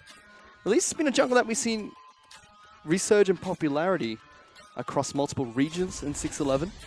Yeah, well, she's always been good. Elise has always been a fantastic champion. It's just that other people jumped up, Nidalee and Kindred, and just became god tier for a while. This Bard and Azir are going to be the lock-ins next for Vici, the double gold combo. Yeah, the actual golden chicken combo. You have to remember that that is quite dangerous. One to set up, one to follow up. You can go both directions. Bard as well denied from more. Caveman, quite a good Bard himself. And Easy Hoon was not banned out in game number 2. That's right. Gets his signature champion of the Azir. And a lot of priority on that Kassadin ban from Dade. Easy Hoon very limited towards magic damage champions, it feels like. Control mage player, notoriously good late game team fighter. As Braum and Victor are going to be the next 2 lock-ins coming in from NewBee, so they take the other matchup of the control mage, as well as one of the more popular melee supports that we see still in the LPL. As I actually wrote down Sivir and then realized that it's Xuan P, so there might well be a Twitch or a Jin. Happy even hovering that earlier, signaling that they may look for it. We'll see what they actually end up with. Dade as well playing that Victor is a very different style to his game number 1 strength. Sivir is actually locked in, so you don't have to cancel that one up. I already did. We'll write it again. I can't rewrite pen. It's tainted. This is going to be the next lock-in for Vici. You can already see Long has changed his summoner spells to Ignite and Teleport to bring that one up to the top lane. Lots of magic damage on the side of Vici, so the Civ are able to compensate by hitting all targets with ricochets.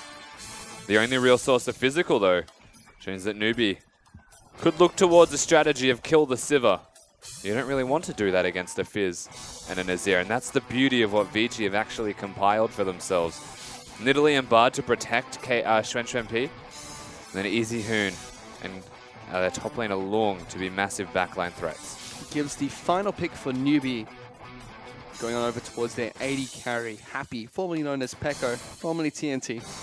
He's changed his name quite a few times. Has his choice of champion here to go up against the Vici roster. It's going to be Ezreal, champion that he is rather famous for. He does excel on this champion. Now, it's being picked into the Fizz also. Picking a low mobility champion runs a risk of just being killed constantly. We saw it from Gimgoon when he played Fizz earlier in the week. But he can get onto that backline and be very deadly. can also try and shut down your lane opponent very early on into the match, especially with a little bit of jungle pressure. And Trinity Force, which was picked up from him last time around, of course. Being on the new patch, having the changes to Trinity Force, the occasional Fizz will go for it. We've seen a Wit's End on a Kindred as well. Anything can happen. It's Frozen Mallet as well, being played by Kindred. Yeah, well, that's just blacked out of my memory. There's been some interesting item builds and interesting champion picks, but coming into this game, nothing too surprising. No more Yasuo. Just at least thrown into the mix for NewBee this time round. Yeah, so they round out their team compositions. NewBee standard team fighting with a bit of pick to boot between Braum, Trundle, and Elise. Those on the side of Vici. They have their fair share of damage, and to an extent, it's pick as well, but easier to execute. Let's see if they can execute it properly as we head into game number 2 between Vici and NewBee.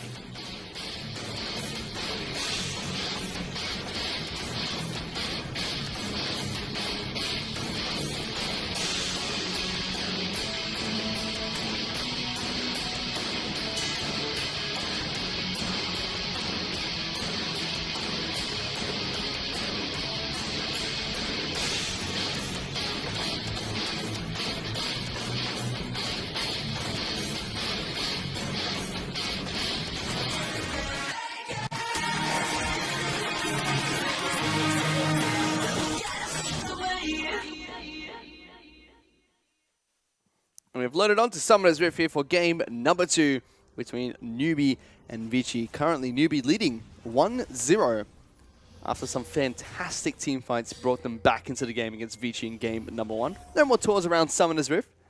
Just going to watch as NewBee fan out and move across the map to scout out for some vision. That's right, but last game, whilst NewBee came back, you have to remember that they were in the deficit in the first place. And Vici put them into the hole that they had to recover from, as Caveman is either revealing himself or is placing wards. Oh, he's going to go for the chime. Guns it locked down there. Happy dealing lots of damage towards this Bard. Flash coming over the ward for more. More and Happy were not on the same page, and they should not have flashed. That was greedy from Caveman. He really wanted the chime.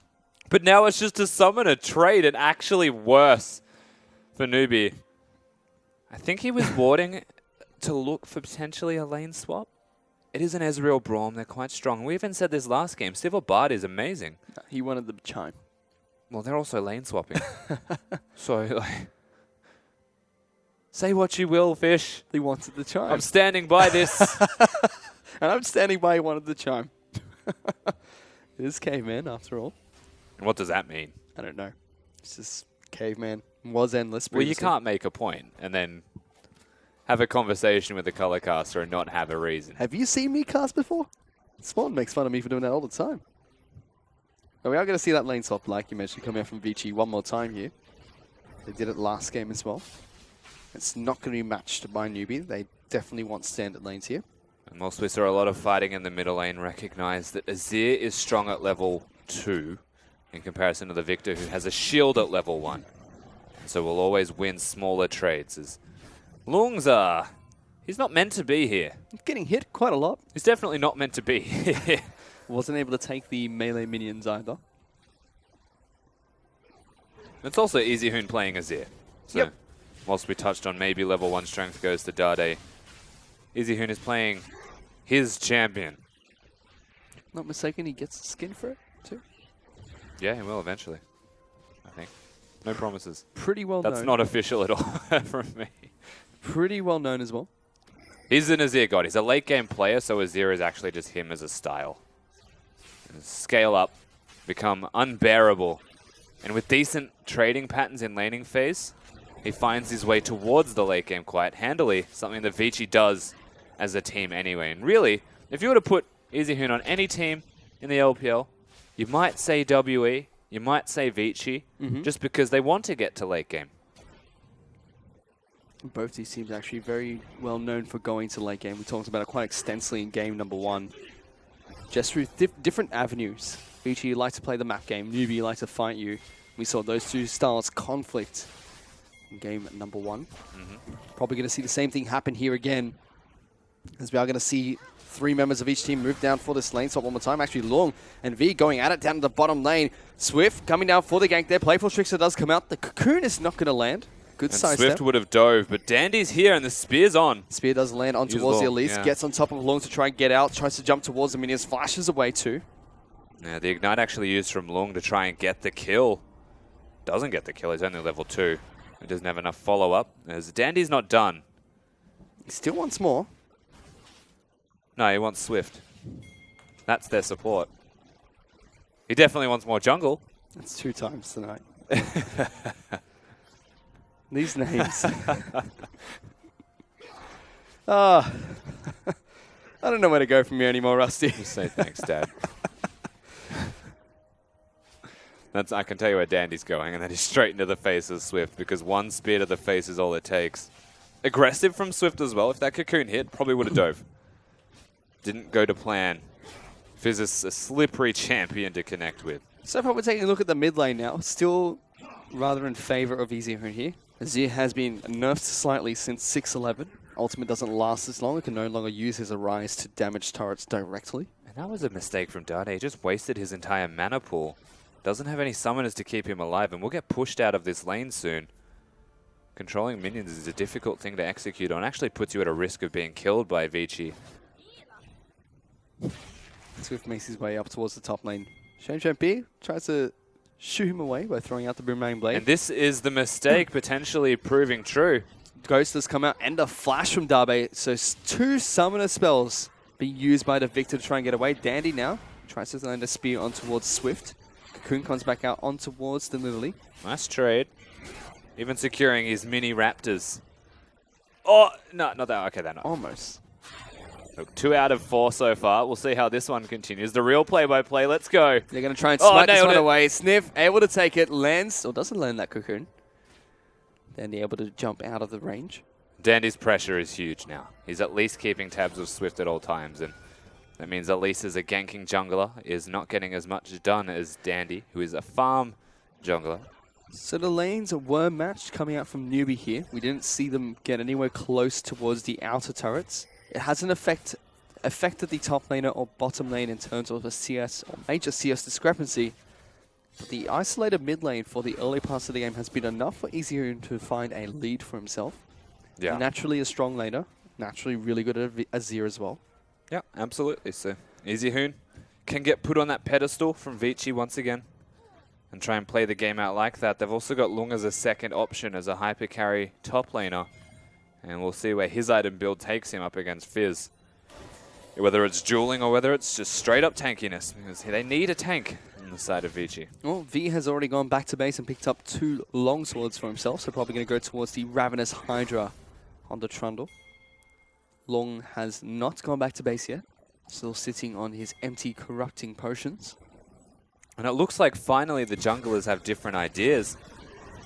As this is risky. That was aggressive from Easyhoon, but locks himself down inside of the gravity field, still trying to take down Dade as Caveman comes in towards the mid lane. No summoner spells for the mid lane. It means that Azir will pick up first blood for Vici. Now Swift in a lot of trouble. Doesn't have his own flash here. Will repel up and gets taken down by Caveman. 2 early picks for Vici. And looks for the kill. Swift, of course, no flash to get out. Early lead once again established by this team that did have it taken out of their hands later on into the first game. We'll see if they can continue to consolidate that lead, because so far so good.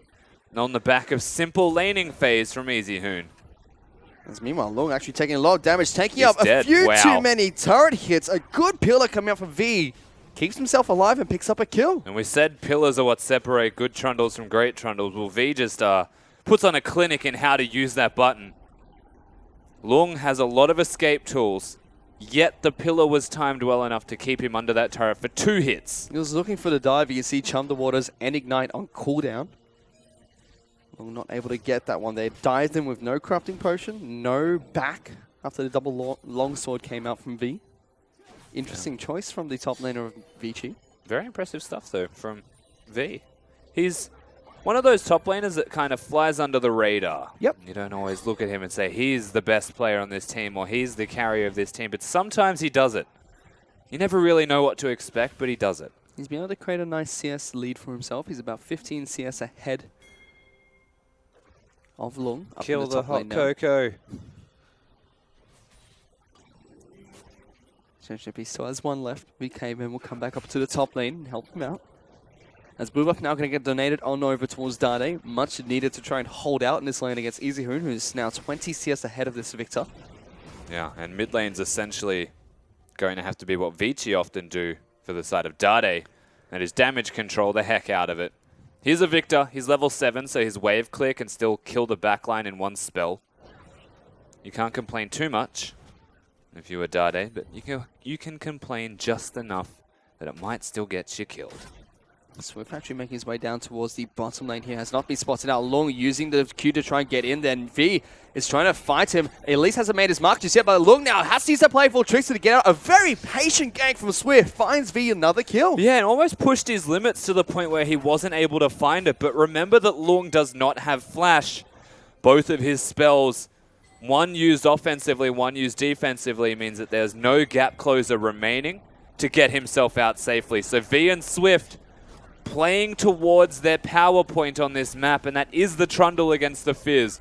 One solo kill becomes a second kill, and a lot of damage onto this turret that won't go down just yet. Still, that will be taken down in just a matter of a couple of more pushes. Vici are actually swapping lanes to stop this from happening at all, which means that NewBee are going to have to respond and put their Trundle topside. They do just that. And the beauty of this from Vici, and I really like it, is that it slows the turrets from being taken down at all. There's no acceleration of gold for NewBee, and they are behind in gold, and it's going to stay that way because of this. I think big thing, though, for NewBee is the fact that V didn't have to use his teleport to get back to lane there, so Longstars is down. Teleport advantage for now, for the NewBee roster. Let's see if they can use it within the next 5 minutes or so. Counterstorm actually coming out from Dade there, which signals Easyhoon to go very aggressive. Long is now in this mid lane. Dade taking a lot of damage. Chum the Water's not going to connect as V now gets on top of them. Danny taking a lot of damage from Swift. NewBee are definitely looking for this fight. Here comes more. Jumps on top of Long. He gets taken down again, but Caveman does find the snipe.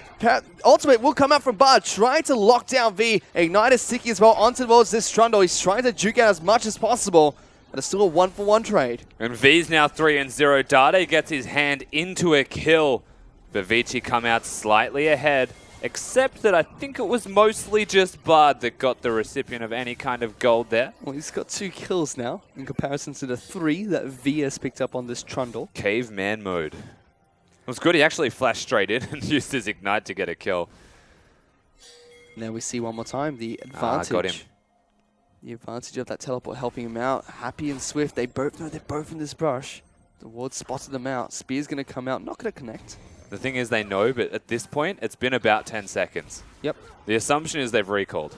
But Happy is playing like someone's in the bush, so they are still going to be cautious. Moore's now made his way down as well.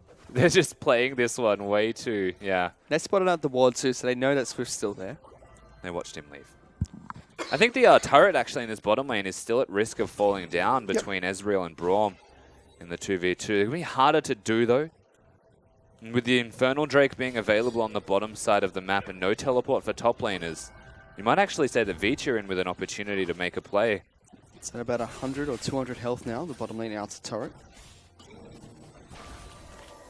Is the Trinity Force as well for Long on this Fizz.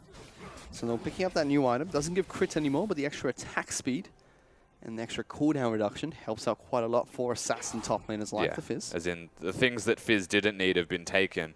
The things that Fizz wants have been added. It's a good item pickup. The only thing you really lose is the extra sticking power that Iceborne Gauntlet used to give you. A little bit of tanky stats from the armor. Iceborne Gauntlet still gives it, but you're looking towards mobility opposed to denying them any of it. It's a bit different. Yep. Just the damage output increases. And that's actually a concern. We even said this during the early laning phase of this game. Long not going for the Iceborne Gauntlet, not going for the tanky route. Who is the tank of Vici? I'll give you a tip. Nobody is the tank until they get 2 items, and Long being 0-3 down means that his second item will be quite delayed. NewBee, meanwhile, looking to try and take down an Infernal Dragon. Definitely one they would want, as it complements their playstyle quite well. Team fighting. Yeah, the team fighting Drake, if you just stop resetting and die. Swift and Moore going to be able to take this one down. No response from Vici just yet. Should be smited away quite easily. Gets taken. He watches them walk away. Controls, I think the blue buff is something that Dandy Well, the side of Vici could have looked towards, but instead he's on the top side. Wants that Trundle. Pinkwood did spot him out. Long, though, taking a lot of damage. Underwaters is going to go down. V spots a Dandy coming up here. A good flash is going to get him to safety for now. But V, he's going to get dived on here by Dandy, trying to dodge that final spear. Not going to be enough. Long wants to try and find it. Playful Tricks are going to be able to come out. First to the main, keeps his sped up. V is able to escape the 2-on-1 gank. So V does not have teleport and will be missing a lot of minions, however. So the 3-0 Trundle, that is all he's going to be. Vici can now make a map play. Look towards this. They're on wards here, so unfortunately... There you go. Well done from Dade, actually, to rotate it all. That is satisfying. Yeah, it's pretty up there. Unfortunately, this is the Vici style. Dade goes top, mid lane starts to push, and sooner or later, they will all break at once. NewBee, meanwhile, are able to take down the the bottom lane outer turret, getting the first turret for themselves, and the first turret of the game as well. They're still behind in terms of gold, so Vici in a very good position, especially if they can find some more standing gold here. Yeah, and V's actually going to have to potentially teleport out from here, but he fights instead. Dandy going to jump on top of him, does have that pounce ready, gets the reset on top of that. The final auto attack does take him down. An interesting choice coming out from V up in the top side of the map. Don't ask me why V was there. He knew. He saw them on a ward, and he chose to stay way too aggressively. Meanwhile, NewBee just continue with their push down to the bottom side of the map, seeing two people up top. Means he's going to be able to take down the bottom lane inner turret as well. Two turrets falling over towards the NewBee lineup. Yeah, and fantastically done here from NewBee. Basically playing like Vici do around this map, eking out all of these advantages, small but assured advantages with objectives. And that's something that NewBee always want to do, is control those. Still, Vici are in the gold lead at the moment, even though they're a turret down. They are, in fact, Dade is actually so far behind. They're 2,000 gold ahead of NewBee, and that's Look at a the farm. 40 CS deficit. Or 30 CS deficit, sorry. So Dandy is huge as well in comparison to Swift when we're looking at farm, and that is what is keeping them super far ahead in this game in gold. The gold's in the right place as well when you look at Vici. Dandy's a big carry. And Swift, whilst he's got his items, it's starting to become a pretty big difference. So it's going to be the roles reversed for these two junglers, essentially. Swift is normally the one that wants to be the damage gold-oriented jungler, whereas Dandy likes to be more of that facilitator. Yeah, but Dandy always super farms. Remember, he's a Graves player. So where that money goes, a lot more of it for Dandy goes into warding, whereas Swift wants to kill you. NewBee, although they have been rather proactive this game, just still losing out in terms of map objectives and rotations. Turrets are falling in their favor. But the CS deficits are just growing for this jungler and the mid laner. In fact, even though V's got 3 kills up top, Along's been able to catch up in terms of CS and has picked up the Trinity Force on this Fizz. Yeah, he does have his Triforce. You have to remember, though, that V just completed a full Spirit Visage, so he's going to be difficult to kill and can still fight you. And there should be very few situations where this not so tanky Fizz will be able to take on the super damage tank Trundle just yet. He's about an item away from it. I have vision everywhere, Vici. You can see everything. They've got it in very cheeky spots as well. Not quite in the brushes or in the choke points, but in the little corners and alleys that you would normally move past to get to those areas. And just lots of pinks, though, in defensive or middle ground areas, the occasional deep one as well. Rift Herald being taken away by Vici, second game in the row. Taking it down around the 17-minute mark to maximize its effectiveness later. That's a lot of damage being put down towards Happy. Tries to find Mystic shots on towards Easy Hoon. Easy Hoon is so large as well. The carries, man. Whoa! That's a very aggressive move from Easy Hoon, straight on top of Dade, forced to use the Ghost on top of his gravity field, not going to be able to get away. The rest of NewBee have now been engaged on by Vici. Swift there, going to get locked down by the ultimate. Easy Hoon though now gets jumped on by that at least. Lots of damage going down towards the mid laner. Happy is trying to kite as much as possible. Two-shot barrage is not available. Happy wants this. He's going for Caveman. There goes the magical journey to get him to safety. So even though Vici find the pick, they can't take the team fight. And they walk away very effectively. Dandy's not done. He's been jumped on top though by Swift here. A good Cocoon's going to lock him down, force the flash away. Shampedo deals lots of damage to the backlines. V is trying to chase him down. The teleport comes in for long. A flash from Happy to get towards the magical Jenny. Not going to be able to get out of there. Shampe is going to get soloed out by V, but now he's getting chased down by Danny and Long. Spear will connect, but they can't quite continue chasing this Trundle. Yeah, they won't look for the Trundle, and Trundle will pick themselves up a kill for the side of NewBee, but Vici with low health bars and what you would assume was recalls stay around. Dandy actually getting a really clutch smite off on the red buff to keep himself alive on his way out. Well executed once again from this team as a 5-man unit, turning it around from game number 1. Top of that, Dragons will be spawning in 30 seconds here. NewBee, they took down the first Infernal Dragon. Didn't quite get a chance to look at what this next one's going to be. Nah, no idea.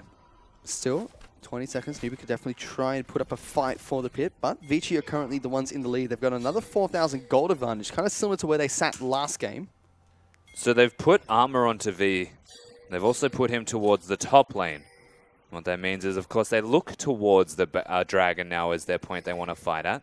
Dependent on what happens here, however, Lung may find it is a full Trinity Force, and Happy's standing in a predictable position. He's got to be very careful. Chum the Waters is going to land on top of Happy. Lots of damage goes down on towards his Ezreal. Even a Magical Journey is going to come out, and the rest of the NewBee lineup just watches the AD carry gets taken down. Dade, though, looking to try and duke it out with Dandy here. Still very healthy, nearly. Can't quite do too much to this jungler. Going to get lots of damage down with the Chaos Storm sticking. But that final laser is not going to deal enough damage. And Dandy has sustained because he's a Nidalee with heals that'll do a lot of damage to these jungle camps. Still, Happy walks towards the Fizz standing on a pink ward. The unsuspecting Ezreal goes down. And more control established from Vici once again. They take down the Ocean Dragon, the second dragon of the game. Next one to spawn will be another Ocean. They're sending people top on an army. He's got to be careful. Swift is able to take down his own red buff. Yeah, well, now V knows. He's got to run. It's not very far he can go here. It's going to be Caveman. I guess he gets jumped on by this Trundle. Magical Journey might be have to use here to try and keep him safe. V now tries to run the opposite direction. A good pillar is going to keep it safe for now. Takes the Magical Journey. Tries to get to safety wherever he can. Danny's still chasing down Subjugate. Heals him out quite nicely. Use your manners, V, and say thank you to Caveman, as he gave you an escape. Look, he really wanted to use his Magical Journey. He likes it. He wanted V to become a penguin. I guess. Not much else he was going to get from that. But yeah, V gets out alive. Of course, it's nice that he had all of that armor picked up early when he went towards the top lane and was looking towards the turret. Looking towards taking that one down. And honestly, this is similar to the LGD game yesterday in the way that V needs to hard carry his team through what is a 4,000 gold deficit. Because if he can't do it, then really, they're going to struggle to get back in it at all. And we questioned if the gold going onto Caveman was going to affect it too much. But you look at his items now. He's got the Locket of Iron Solari. Definitely going to help his team out in terms of mitigating the magic damage that will come out from Swift and Dade. And even some of Happy's. It's a good pick, good item pickup coming in for the Bard. Rest of the board, Dandy farming up quite nicely. Why not? Danny does have the Runic Echoes as well as the Rod of Ages stacking.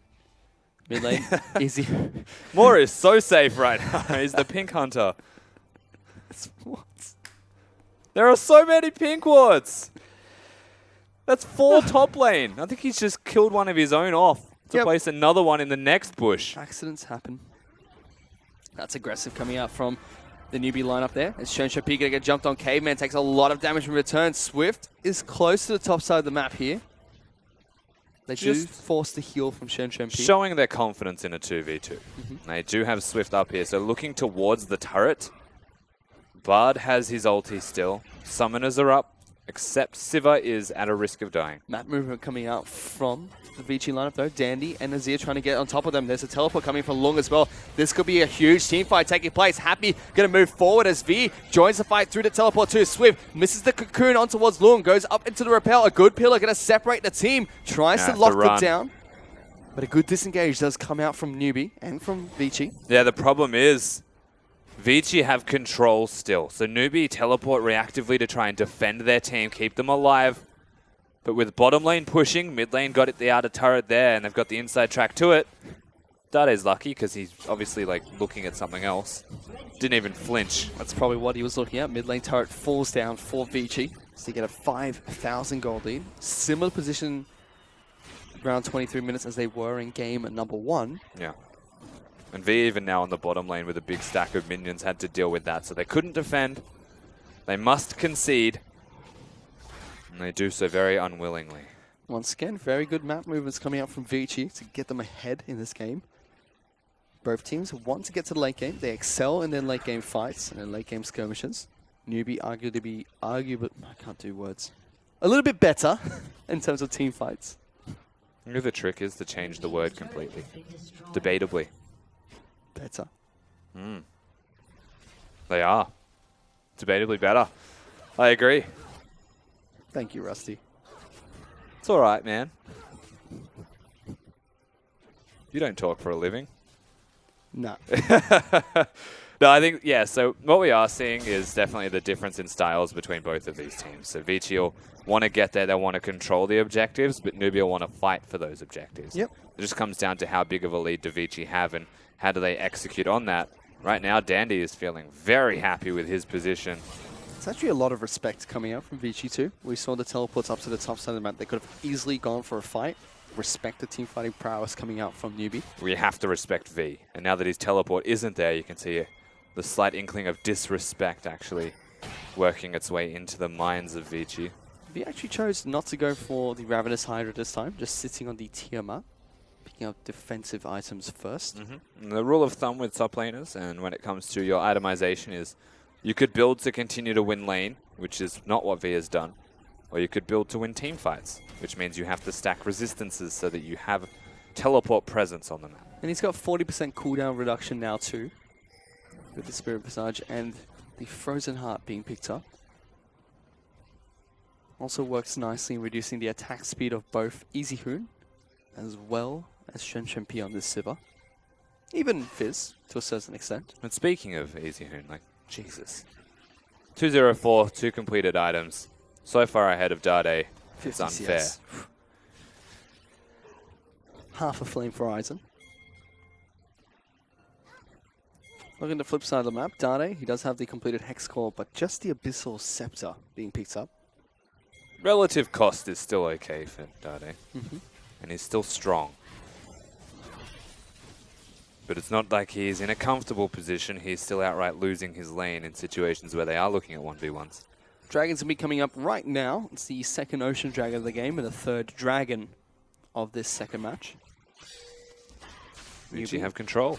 Looking to try and move down towards the bottom side of the rift. Long has a good inside track against V now with no teleports up and available. Vici definitely in control the first couple of seconds here. NewBee are definitely trying to fight for position, jockey for position. They are, but Dragon has been started. Vici have a lot of control of the area. Getting through that choke point outright team fight is risky business. NewBee look like they're just going to give it up to them. So second Ocean for the Vici lineup. Next one to spawn will be an Infernal Dragon. Yeah, and that is a Sivir, Nidalee, Azir, who will all benefit from having 2 Oceans. Sitting very pretty, honestly. 5,500 gold lead still for Vici. Very similar position to game number 1. All it takes for NewBee is one good team fight. They're looking for it here over the red buff. True Shot Barrage comes out, clips a lot of members of Vici. There's Brom's ultimate as well inside of a nice choke point to slow the rest of the team. That's a good ultimate coming up, but it stops to chum the waters on top of V. Lots of damage going down. Happy now. Jumps on top of it. Izzy going to get sold out by Dade. Another good team fight coming out from NewBee. This might be the one they need in this. They find 2 kills onto Vici. And at a 5k deficit, they still win the fight. However, NewBee looking towards this Baron, have been spotted by Vici. They need to fight, not just do the Baron. Well, let's see if they can take this one down. No. Moore is taking so much damage. Happy does get clipped there by the spear. Has to move towards the back of the Baron pit where he takes more damage. They're going to go for the fight instead. Dandy going to get taken down. Immediately back towards the Baron. Shen Piece be jumped up by Dade, who picks up another kill. Baron falls on NewBee, and it's deja vu for the Vici lineup. And welcome to the Gauntlet Caveman, because it's you against the world, and there's only the turret to keep you alive. Oh, what a disaster for the Bard. An absolutely incredible fight from NewBee. Get themselves, to nobody's surprise, from a gold deficit. A miracle team fight and the comeback in gold. There's suddenly no difference between them. It's happened again, Rusty. And this all starts from a 1v1. Dade completely takes out Easy Hoon. Both of these members were looking for a flank. Only one of them gets the flank. And the way that NewBee executed the rest of that fight was very temperamental to the situation. Bard's ultimate diffused Fizz's damage. They react to that accordingly. They put themselves in a position to succeed, working around Dade's solo kill onto EasyHoon. Happy also playing his Ezreal quite aggressively. Arcane shifting over the wall as soon as the parallel converges. Not parallel. Tempered Fate finished. From That's what I mean, yeah. Like, pick their moment very impressively. Really Now well they have so fought. much control. And from 5,000 gold, once again, down to nothing. Completely even between Vici and NewBee. And they've picked up the Baron buff. Again, it's deja vu. The conflict of styles shows one more time here in this best of 3 series. Dandy probably doing the most damage on his team right now to enemy champions. Shanshan P has really been struggling to stand close enough to hit anybody. Long, playing that Trinity Force build, can start to assassinate people. We've seen him do it under Happy already. Not if Tempered Fate stop you. Exactly. It's not great. Oh, Dandy. Dandy's been caught out here. Takes a lot of damage. Happy just able to take him down. Demolished him. Couple more auto attacks is all it takes to get rid of Dandy. Eliminate him from Summoner's Rift. And then suddenly this turret's going to be much easier to siege for NewBee. And with Dandy erased, you're right, this will be easier to siege. They don't have the easiest wave clear, except for when the Azir is there, but this is the problem. I feel like I've seen this happen before. I think it was last night. This is a Baron buff, and there's no Sunfire on V. He's actually going to get hit by the Chum Water, so suddenly Lung dealing a lot of damage to this Trundle. He can pop down the subjugate at any moment, though. Going to take away a lot of resistances for Lung. Heal up completely to full health there. As the mid lane inner turret falls down for NewBee, they make their way down towards the bottom lane to try and siege out the bot lane inhibitor. Still no Dandy, but he's about to be up and available. This last wave is what it's probably going to be. We'll see if they get the turret from this, and it's getting low. They're going to try and break the base here. The rest of Vici, though, want to try and look for that fight. Long now diving in, use the playful trickster to run away. Lots of low health bars in the NewBee lineup. Bards on. Going to come out, lands onto Moore, and V locks them down for a while. Moore going to put up the shield, takes a lot of damage to turn. There goes Long into the back lines. Going to jump on top of Swift, but now he's vulnerable. No flash available for this Fizz. Chaos Storm does go down, but can't quite stick to him. So Vici finds Vici a can pick. chase. They're going to keep chasing here. True Shot Barrage comes out, clips the team. And thankfully for NewBee, they have a team that excels at disengaging with an Ezreal and a Trundle, as well as Braum to an extent. You're never catching an Ezreal. They do well. They still break the turret. That's exactly right. They break that turret. So still a very good trade. They lose their jungler, but take down the inhibitor turret. So an open inhibitor, and it's the Baron inhibitor too, furthest away from that objective. Thankfully, the inhibitor stands. On top of that, though, Dragon's going to be spawning in a minute 15. NewBee already have an Infernal Dragon. This will be Infernal Dragon number 2 if they can secure the objective. Yeah, absolutely. I think they should be looking towards this one. V on the top side of the map indicates that also, given his teleport being available. And with Swift starting to find some confidence as well, getting items even though he is quite far behind his jungle opponent.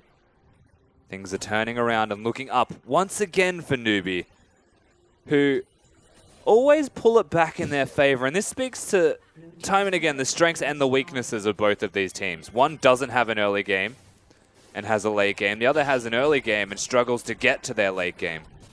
It's NewBee and Vici, respectively. Very contrast in play styles between these two games. It's been fantastic games to watch so far. As like we mentioned earlier, Dragon's going to be spawning in 15 seconds. NewBee would desperately like to take this Infernal Dragon. So it all comes down to Dade solo killing the Hoon. Yeah. That's what set this all off. Big. And it was last game as well, Dade coming out big with the Yasuo pick. You two just need to stop hitting each other. Well, they're going to keep hitting each other. No, not anymore. They've stopped. They listened, Rusty. I didn't jinx anything. You jinxed it. I didn't jinx it. You didn't say, you didn't ask them to Oh, stop. hello. Oh, they're on the inhibitor. Hello. Oh, something's happened. They stopped hitting each other. Now hitting the Nexus is here. Lung going to take a lot of damage trying to jump on top of Happy. Danny's gone deep in as well. They're able to take down the AD carry, but at what cost? It's easier to get a good ultimate off. Dade now vulnerable. It's able to take down more as he goes down for that easy hurt now. The next target, Vici, are getting slaughtered here by NewBee, even without their two carries in this fight. They're able to take the inhibitor turret and possibly go for the game here. Only Shanshan P left up. Definitely the inhibitor, definitely 2 inhibitors at the bare minimum. We'll see how they play the rest of this one out. It does look like they want to outright finish this game. V does not take damage, and as long as minions stand. Well, they're looking for a Shanshan P taking a lot of damage from V. The Trundle dealing lots of damage towards the Simmer. Will he die for it? Decides not to. Just do the second inhibitor. Swift was coming down for it as well. Like you mentioned, no minions to help them out. They're in fact not even going for this. Yeah, so that was really aggressive. They look to finish the game opposed to just getting the 2 free inhibitors, and they don't get both of them now. Still, they'll get the Infernal Dragon off of this so they can go towards the pit now. V is still rather healthy. Look at the movements from Bard and Siva. want Teleports up for Fizz. Long, he's waiting this boost. They Big didn't quite flank. spot him out unless they saw that teleport coming in. There's the wall coming out. V gonna get spotted by that trinket. And Swift actually gets the lock of the Iron Solari coming for more. It goes into the air. Not quite able to live through the damage over time, but they trade 1 for 1. It stops them from taking Infernal Dragon for now, as there is a smite advantage on Vici's lineup, but they can't hold this for too long. And V is a beast. They know he's in that bush, but he wants to go back to base and spend what is probably ridiculous amounts of money. And he has his teleport, but NewBee being a smite down means that they may not be in a position to set themselves up here. To be a little bit cautious. Temper Fate comes out, only locks down more. Dadego does get stunned up. Easy Hoon takes a lot of damage from Happy. Wow, That was an Happy. aggressive Ezreal play. Shifts over the wall. He's on top of Shen P. Just gets a single auto attack down. As Vici successfully engaged, they lose so much health. They're Now already they have to pinging defend the base. towards the Nexus, which means NewBee could potentially take down this Infernal Dragon and look towards the Baron next. They As Vici can't have to back really- away. Like, so Vici can back away. They lost one of their base turrets, but Dandy's still here. Dandy is the smite of the team, and so could look towards this one. Nidalee very good at traversing all of this terrain. But you'd have to think if Dandy jumps over and dies, that could be a free Baron for NewBee with no contest. Yeah, and they actually now put their attention towards the Baron and concede the Infernal. They're not even taking the Infernal Drake. Vici trying to rush them and trade objectives, but NewBee on This the is ball clever. moving. By moving over there, NewBee hasn't recalled yet. They're missing a lot of health, a lot of mana, and cooldowns. They run the risk of actually being killed here. NewBee are playing this one slow. They did take a Nexus turret earlier. But They've got bottom pushing, top pushing. Sidewave control is Vici's. The Baron should be where they look, if not the free Drake that is going to be there. This is the only real opportunity that Vici will have for a little while to try and get themselves a neutral. And we talk about the conflict in styles and how it's been working out for NewBee well. Look at Vici. They're 4,000 gold behind. Make a good map movement, and they're able to stop this Infernal Drake from being taken by NewBee, now working on it themselves. Yeah, they play the map. Vici always play the map, but this time it looks like it's working out for them. And it's still only a 2,000 gold lead for NewBee. It's 35 minutes into this game. Vici are not out of this yet. They like to get to the late game. It's not late enough yet. Danny's done a good job here. That map rotation coming from Vici has secured them the Infernal Dragon, denying it from NewBee. Yeah, denying the second Infernal from what would have been 16% bonus AP and AD. Gives the 8 to themselves. You have to commend them on that movement. NewBee won a team fight. They didn't have the availability to actually get that done. Due to that lack of access, they don't look to even place enough vision or emphasis on that Drake. Baron, again, pulling them around towards the top side is the only reason they got that at all, Vici. The credit where it's due. They're still putting up a big fight here. It is Guardian Angel time, though. It's both Ezreal and Elise have picked up their GAs. And that's on the important members as well. The Trundle doesn't necessarily need one. Nope. He just doesn't die. He's got a Titanic Hydra, though, so I did upgrade the Tiamat eventually to more of the health route, more tankiness coming out for the Trundle. And his 1v1 against Lung is ultimately just going to be pointless now, as he doesn't have a Ravenous Hydra. Swift. Takes a lot of damage here. He's here trying to find that pick. Boomerang Blade does come out, living with very low health, Swift is. 80 health he was on. Always the aggressor, and it backfires when people have Rylai's and Siva's ultimate. Izzyhoon still only has brown leather bags, hasn't even upgraded his boots. But the damage that he is doing with 4 completed items is unreal. He's got the Void Staff as well, so magic resistance on the side of NewBee, getting chopped down by a lot. And so the balance of the game has once again shifted. When we were seeing NewBee in complete control, they'll bounce back towards Vici. They picked up a Drake, but slowly and assuredly NewBee are putting themselves back into this driver's seat. The sidewave control, always one of the first steps, is in their favor. The vision is still there, though Vici have control of the actual pit itself. Inhibitor is going to be respawning for Vici. Well, has respawned for Vici now. Yeah, we're back to essentially a net neutral. except for this. Because V- V's pretty much just going to like hit long until he disappears a little bit further back, and then hit the inhibitor until it dies, and rinse and repeat. Deja vu, Rusty. I think we've seen this one before. Betcha he hits long. Oh, got it. How did I know? No, of course, he will still continue to do exactly that. And that's... I'm just put off now.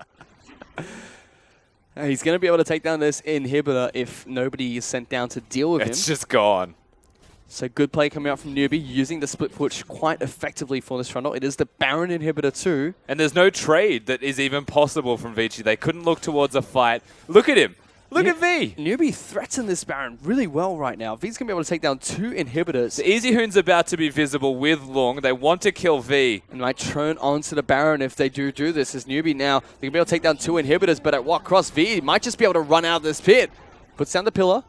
Going to run down a long way. Easy Hoon committing to this one, which means that the Baron has been started. Temper Fate will slow it down for some time. V is dead, so this is a possible 4-on-5 for Vici. They teleport in, which they're going to do. Teleport straight towards the Baron pit. Disengage is going to come out from NewBee. They're trying to get away. Long looking for an opportunity to fight. They are now going to try and start this Baron. And so the balance has shifted towards Vici because it's a 4v5 for now. Remember that super minions are now barreling down the middle and bottom lanes. This is Vici's chance. This is their big power play, or it all gets thrown away. What they're looking for, the Baron is going to go down. It's stolen! Swift gets it! Vici don't get the Baron. A huge team fight has broken out as the Chaos Storm's been put down. Shen P is able to find a kill. There goes Easy Hoon on top of Happy. He's trying to live. Does have the GA. Heal's been used as well, but Ezreal is going to get taken down. They steal the Baron, but they lose 3 members of their team. And by the time that they get towards any kind of objective here, Vici, they don't have the Baron buff to empower minions. V will be alive again. And this is now a point where they still have Dade for wave clear, and they will have V to tank. Another big play coming out from Swift. Stole the Baron in game number 1. Stole it again in game number 2. The man's a thief. I have... like that Lee Sin steal that he did a couple weeks ago as well. If there's one thing that Swift is good at, if there's one thing that LPL junglers are good at doing, it's smiting away from the point of power. Well, we've got the son of Baron. We've got the son of Baron. We've got the Prince of Thieves in this game, who has had things stolen from him consistently, being Dandy. We need a new name for Swift at this point. Don't think about it. We'll get back to it. Let it happen naturally. Oh, it's been a very interesting game here. NewBee always on the front foot now. The gold is dead even. It's approaching the 75,000 marks. It's becoming almost irrelevant as well. So V just bought a whole GA also as he dodged the Bard ultimate from what was essentially just a corrupting potion. Yep. Which means he was hard to kill before. He's now near impossible to kill. And these two are wasting their time, ultimately. Because on the opposite side of the map, V still has teleport to get there, and they are looking to siege with the Baron buff. Ultimate was used by Silver as well, so no on the hunt for some And time. Bard. They've got a long way to run if they want to get towards the top side of the map here. V is still doing his split push duties and occupying 2 members of the Vici roster. Easy Hoon and Long trying to do what they can to wave clear, but these are Baron up minions that will hit this turret in just a bit. We mentioned earlier 2 inhibitors are already down. Final turrets left to be taken all the top side of the map. Swift though taking lots of damage. Yeah, sustain is a big question mark that's causing issues for the NewBee roster against what is a lot of poke from Easy Hoon and a lot more from Dandy. Just remember, there is only a single Nexus turret. So if they leave V alone for any amount of time, that will fall down and open up the Nexus. It's a numbers mismatch, and as long as this Baron stands, there is a risk for Vici in this game because 3 of them top lane, most of their wave clear top lane, they have to send 2 Elder Dragon's towards back up. V. So NewBee could try and look for that objective next as Caveman tries to slow down V. Is going to get even more slow and just slap him around with the meeps. Yeah, he doesn't really have to be too scared. True Shot Barrage does come out as well. So they're banking on Dade actually getting an engage off. This is still really good coming out from Vici. They're holding outside of their base. This is so much damage. This is the inner turret up on the top side of the map that is being held on to. Vici forced NewBee to recall. They could definitely try and look towards the Elder Dragon pit. That's what they want now. So Which it was a has spawned. 3v4 for NewBee, and they can't actually break an inner turret. Unheard of with a Baron buff in their back pocket. But Easy Hoon, he's a big old Azir, and we're late game, which means that Easy Hoon is huge and needs to be respected at all times. Let's see how they move around the map now. Elder Dragon not being contested yet. Going to take down Scuttle Camps, and Vici trying to push out as much as possible. It's essentially tanks against damage. That's what we're looking at right now. And the Okay. tanks are good for a time. V is always going to be a big nuisance. A thorn in the backside of Vici. He himself is moving up towards the top side of the map, so trying to buy more split push opportunities. Arguably this time on the more potent lane, which has objectives to take down. We've already seen him demolish the inhibitors. The best case scenario for NewBee is either straight team fight, no slow play, or they play it super slow, don't get hit by Vici's poke, and let V do work. This turret's going to go. NewBee have got this top lane turret. Vici have to pull the trigger soon if they want to stop this. They don't have to stop this one, it's the next one. So they've got Fizz up there with the teleport of his own. Don't know about this 1v1, however. Playing this nicely so far. Two V really dense objects hitting each other is gonna with try inflatable and tubes. gonna try and take him down. They both have a couple of damage items, but there's On the Hunt being used. Vici trying to look for a pick, it seems. Happy has to be a little bit careful. There goes the Temper Fate. Not going to connect onto the Ezreal. Able to escape that one. Barely gets out. You see V already looking to try and run away to get into Fog of War, so Lung can't stop his teleport.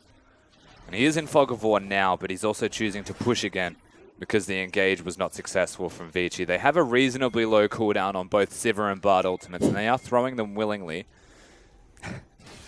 These two, it's like watching the wacky races.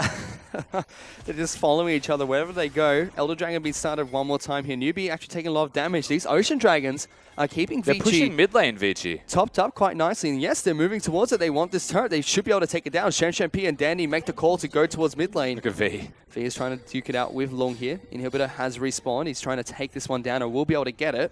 But the rest of the team's actually now collapsing on towards this Strundle. Has to be careful. Big collapse. He's actually in a lot of trouble unless they start. So the way that NewBee have to approach this is force an objective so they can't rotate onto him, and then he'll be fine. They're doing just that. They've stopped the rotation coming out from the Trundle. He's moved straight back in towards the base. Look at Have to Fizz make a as trade. well. No ultimate available. The poor guy. He's just having a horrible time on Summoner's Rift. Well, that inhibitor is going to fall down, so Vici have to pull the trigger soon if they want to stop NewBee from finding advantages here and there. V getting taken out really low in the meantime. Inhibitor does fall. Subjugate now going to be popped as well. So I commentate off this very small screen. Yeah, but the rest of the Rift and the more important part is the 4-man roster, because Vici could win through this exact 4-man. It's a lot of damage. If they play it right. One inhibitor is not game-ending at 45 minutes when it's the middle lane inhib. Happy's got to be careful. In fact, they forced him to recall with that one spear that came can't from recall. Dandy. He actually stays.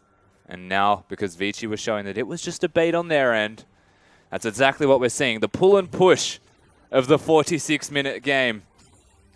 This is exactly where these two teams wanted to get to, and we see them use their methods fantastically to get here. This Now is it's a no matter of who Marin. can execute best. The mistake that they've made is V has a Titanic Hydra instead of a Ravenous. He can't sustain through what the Fizz is doing to him, as successfully as Marin was yesterday. And you look at Lung's item, he's got a Trinity Force and a Titanic Hydra, as well as the Dead Man's Plate, so dealing lots of extra damage, a couple of offensive items and 2 semi-offensive We are just items. mega late game. Whew, everybody's got 6 items, everyone's ready to fight.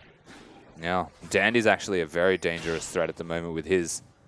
Well, he's missing is the Void, the Zonia's Hourglass, or even a Death Cap, depending on how he's feeling. Vici have actually just suddenly taken the gold lead here, and they're looking to try and take down Baron. V is not there. They want to force his teleport This at the is very low. least.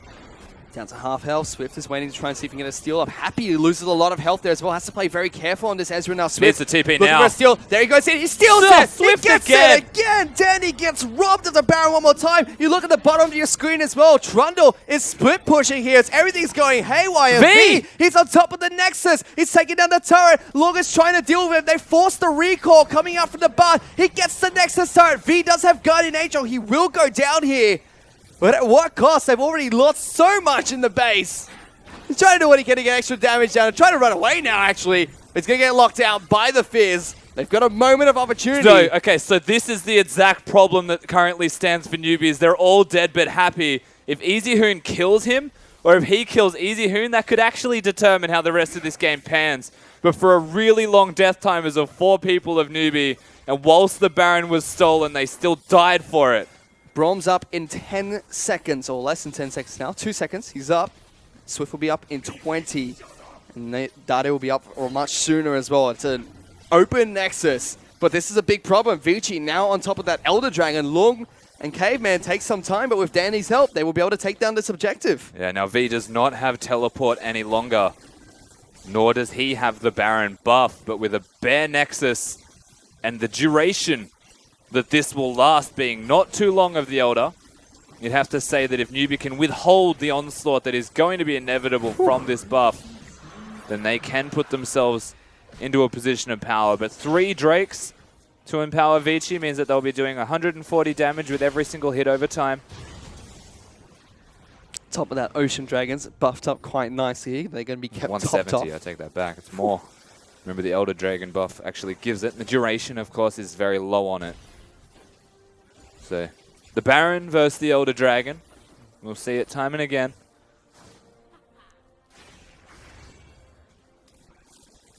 This has become a rather exciting series. Vici and NewBee down to the wire here in game number 2. Now both these teams hitting late game. Exactly where they wanted to be. It's almost like we could start a game between these two at 25 minutes. Now it's time to play a game of who is not at 6 items, and that's nobody. Everybody's got 6 items here. Shan Champi has sold his boots. Swift even has a mouse. What? Sorry, I didn't mean to confuse you. They're all at 6 items, you're absolutely right. You worked it out yet? It's not a brain teaser. Ah. Okay. Do your play-by-play thing, please. We're just going to see them jockeying back and forth for now. Like you mentioned, Rusty, it's the battle of the Baron against the Elder. Baron does last longer. Elder is a little bit more strong in fights. Yeah, but based off the time they got it as well, everything will pretty much even itself out. Inhibs are going to be up again. V still hasn't changed towards any other item, sticking to that Titanic. Pings on towards V. They're waiting for him to try and show himself bottom lane. Man's had his cereal, though. Made of iron.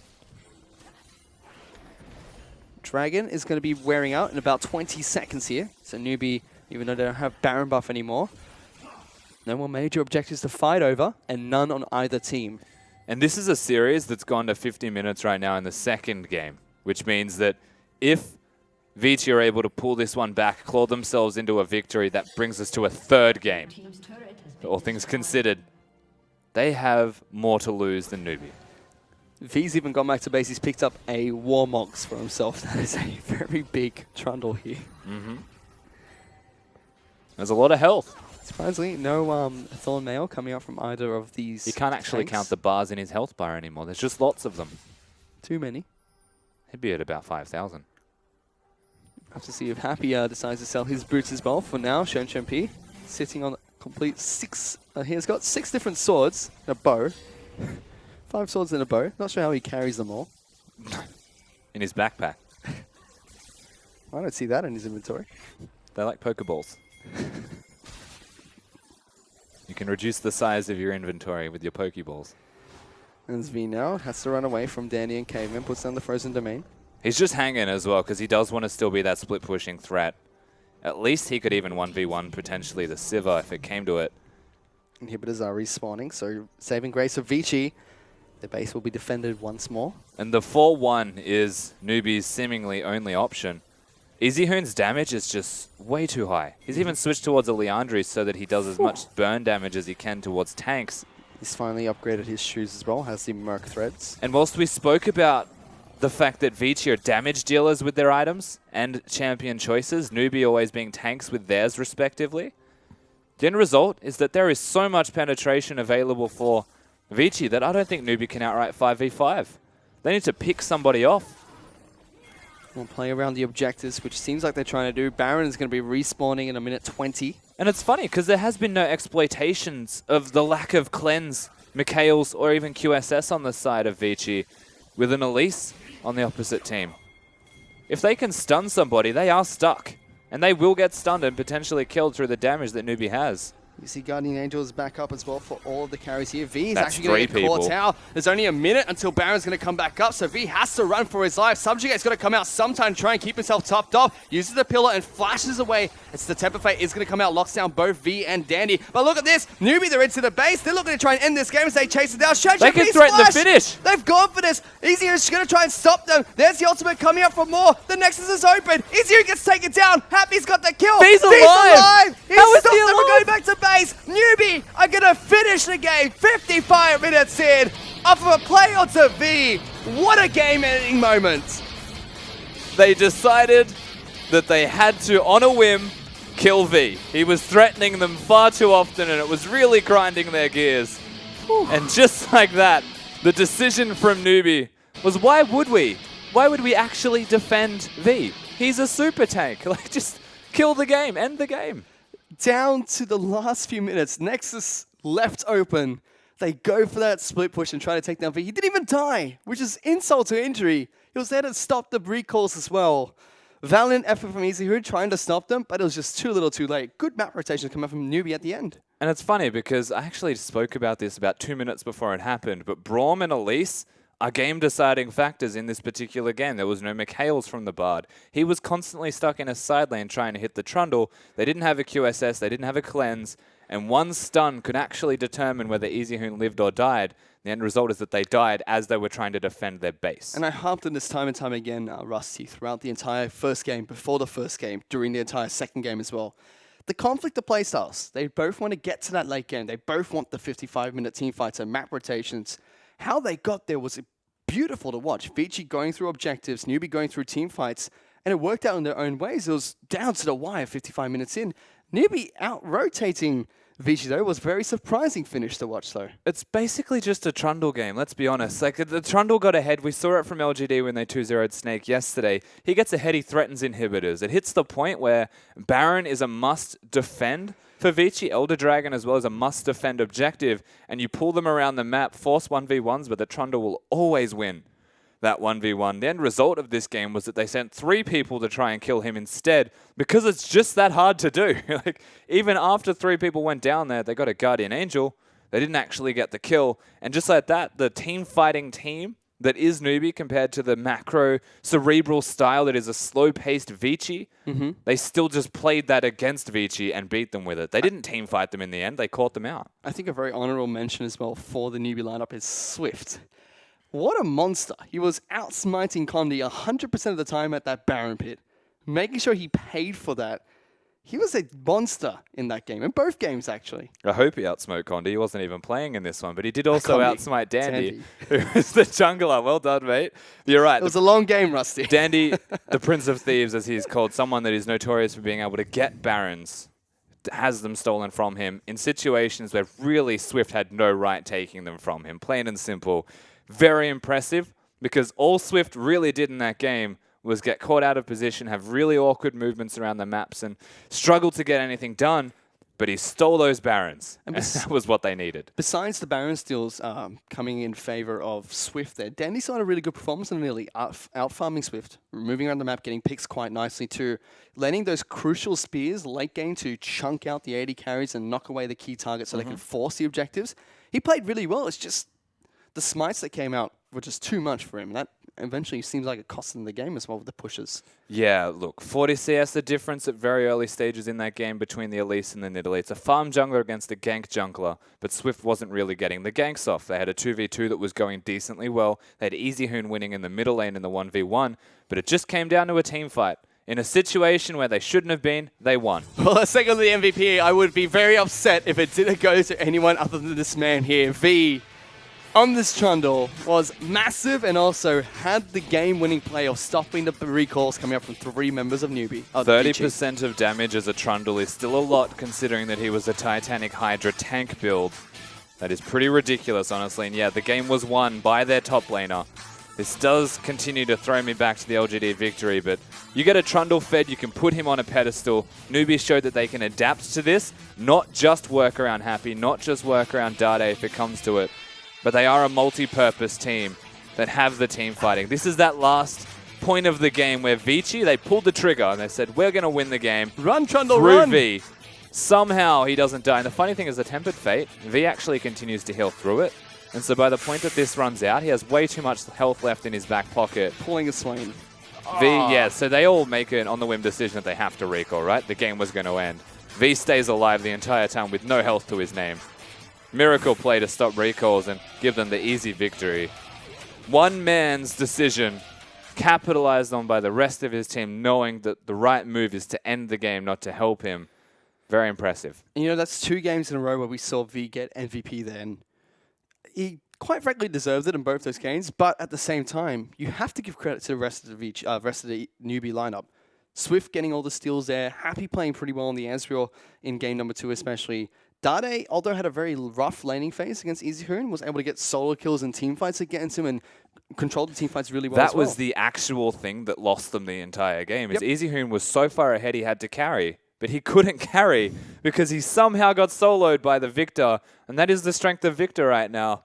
Just does too much damage over time, and that's meant to be the thing that Azir excels at, where Victor is meant to be the immediate explosion and burst damage.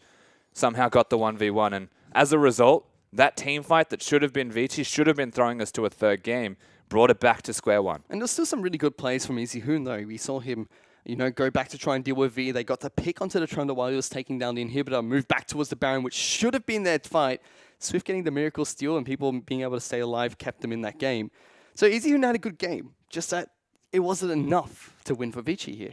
He did his part, but it feels like when it comes to Vici, if EasyHoon's not engaging, then it's not really his part that he's meant to be doing that is being done. A lot of damage was there, but they were relying on the Bard ultimate and the Sivir ultimate to facilitate the engagements. But you throw back to where Vici actually looked the most successful, is they have that Nidalee still, but they have a Lissandra, or they have a Twisted Fate perhaps, someone that can make movements and actually engage for them through that middle lane position. The Azir can do that, but because he was constantly trying to flank, the way that NewBee would play this out is they would have put Dade on the exact same flank, they would force a 1v1, and that's their, I'm going to call it primary engage tool in EasyHoon, out the window, and as such the team fights felt a little bit more awkward. One final thing I want to touch on about the game in particular was Shen. We've seen him time and time again for Vici step on to the Rift in games 2 and 3 as the substitute AD carry for Endless, pick up a very scaling heavy AD carry like the Twitch, like the Jhin, Lucian a couple of times as well.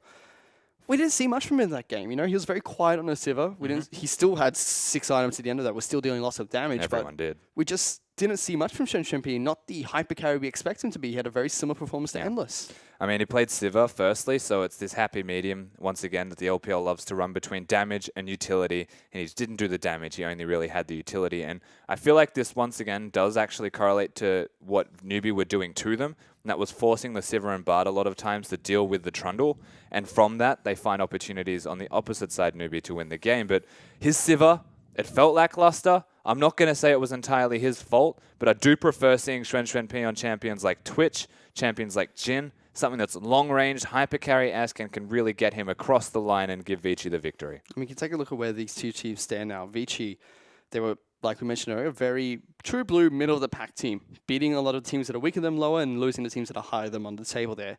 NewBee's been kind of hit or miss. They took games off like Saint, IG, now Vici, but losing to EDG, Game Talents, Snake, very interesting here and there, but that game really showed that NewBee, you know, they kind of found a bit more form leading into the cross-conference of the LPL. This is one of the more interesting points. We briefly mentioned it in Champion Select, I believe, coming into the first game, but Vici are notorious, firstly, for so far in this split of the LPL being better than teams that are worse than them individually. So they come into this game, and you would say NewBee underperforming at present in this split. Looks like Vici should be the favorites, and they can close out that game.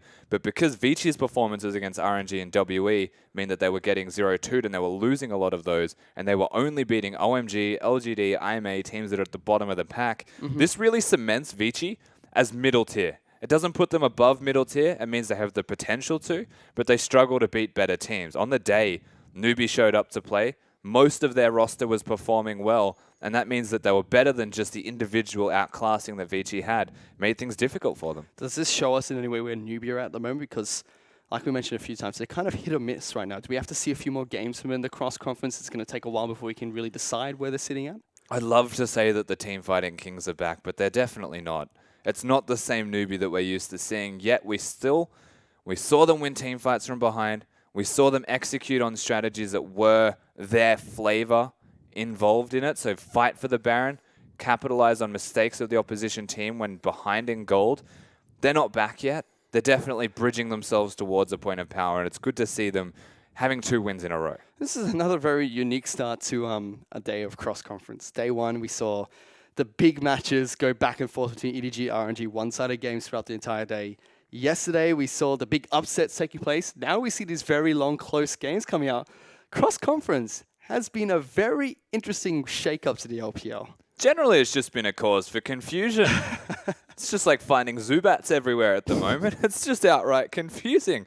NewBee beating Vici, I can't say I expected to say that at the start of the day. I can't say I expected to say LGD would beat Snake either, ever, really, like at all.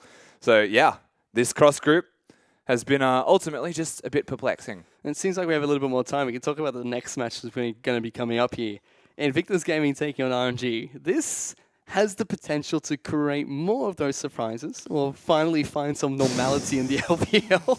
Yeah, okay. Look, if RNG lose to IG, I'm just going to call them tilted by EDG. Okay, so the thing with IG is they're a happy team. They're a really good team-based team because they just work well together and they enjoy playing with each other. Against RNG, they're outclassed in every single position except mid lane. And even when Xiaohu shows up, I'd call them closer to even than anything else. So really, look at IG, RNG, I'd say good luck to IG, but if they can fire, they do have a decently high ceiling for skill. It's just that their natural floor level is elevated because they're really good as a team because they're friends. Do you think we can see anything that they could capitalize off of the EDG game, though? Because RNG, the 2 games they lost were one-sided in EDG's favor. Is there anything IG will be looking at to try and take to them in this game? The assumption for the next set is simply Zatai, in my opinion. I mean, Tabe and Rain aren't meant to have a great time on the Rift, but Zatai can actually carry because he gets more resources than that of Lupa. Well, that's all from us here for the first match, I believe. We're going to take a look at the highlights very quickly for that game, as it was NewBee taking on Vici.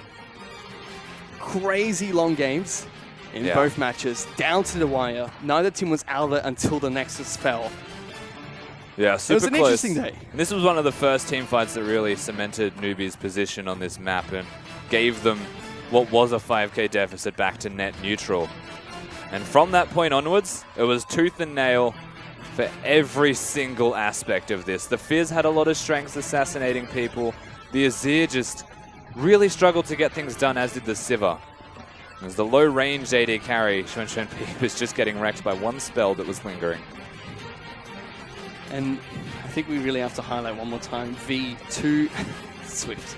V2 MVP performance. That was very swift from Swift as well.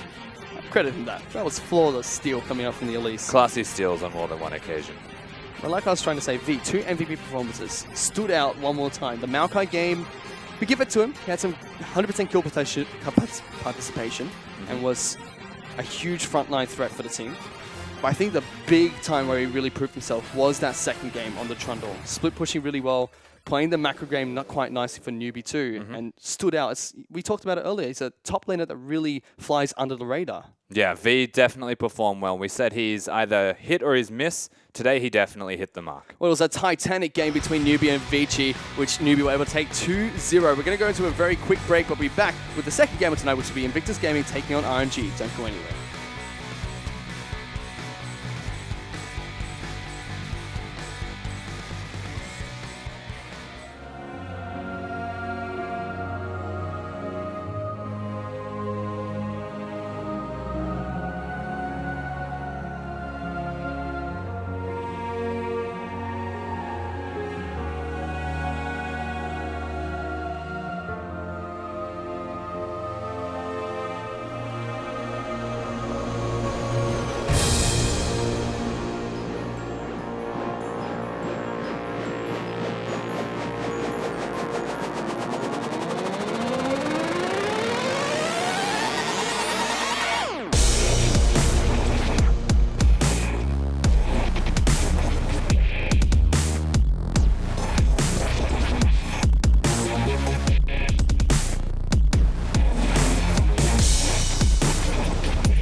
Welcome back, ladies and gentlemen, to our English broadcast of the Chinese LPL. We're up to week 4. It is day number 3 of our cross-conference matches, which of course started this week.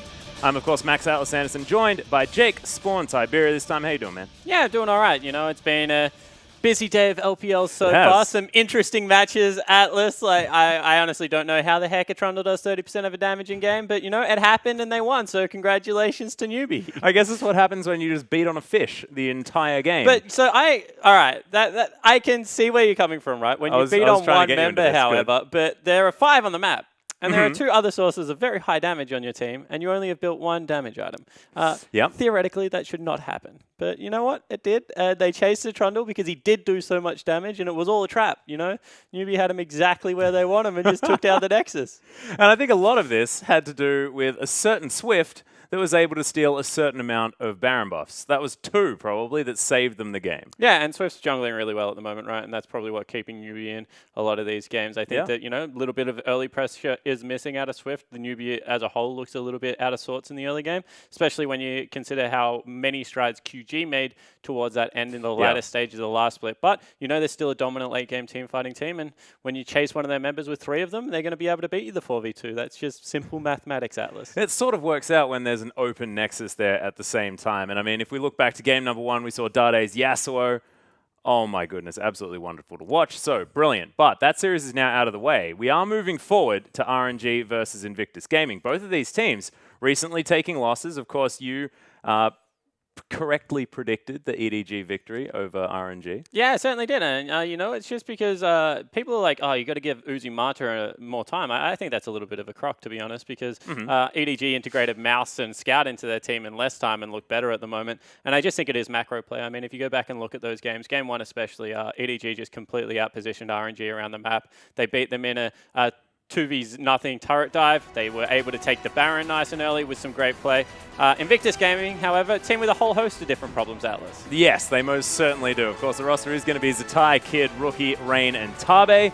Kid is, of course, sitting there in the substitute position at the moment. And we had spoken this team's praise. We had said, you know, top half of the map looks good. Tabe's shot calling looks on point. And they're finally getting the bottom half of their map into gear. And then they played OMG. And don't get me wrong, OMG fielded the lineup we thought they should have been fielding since day 1. They tied with IG last split, so it was always going to be a close matchup.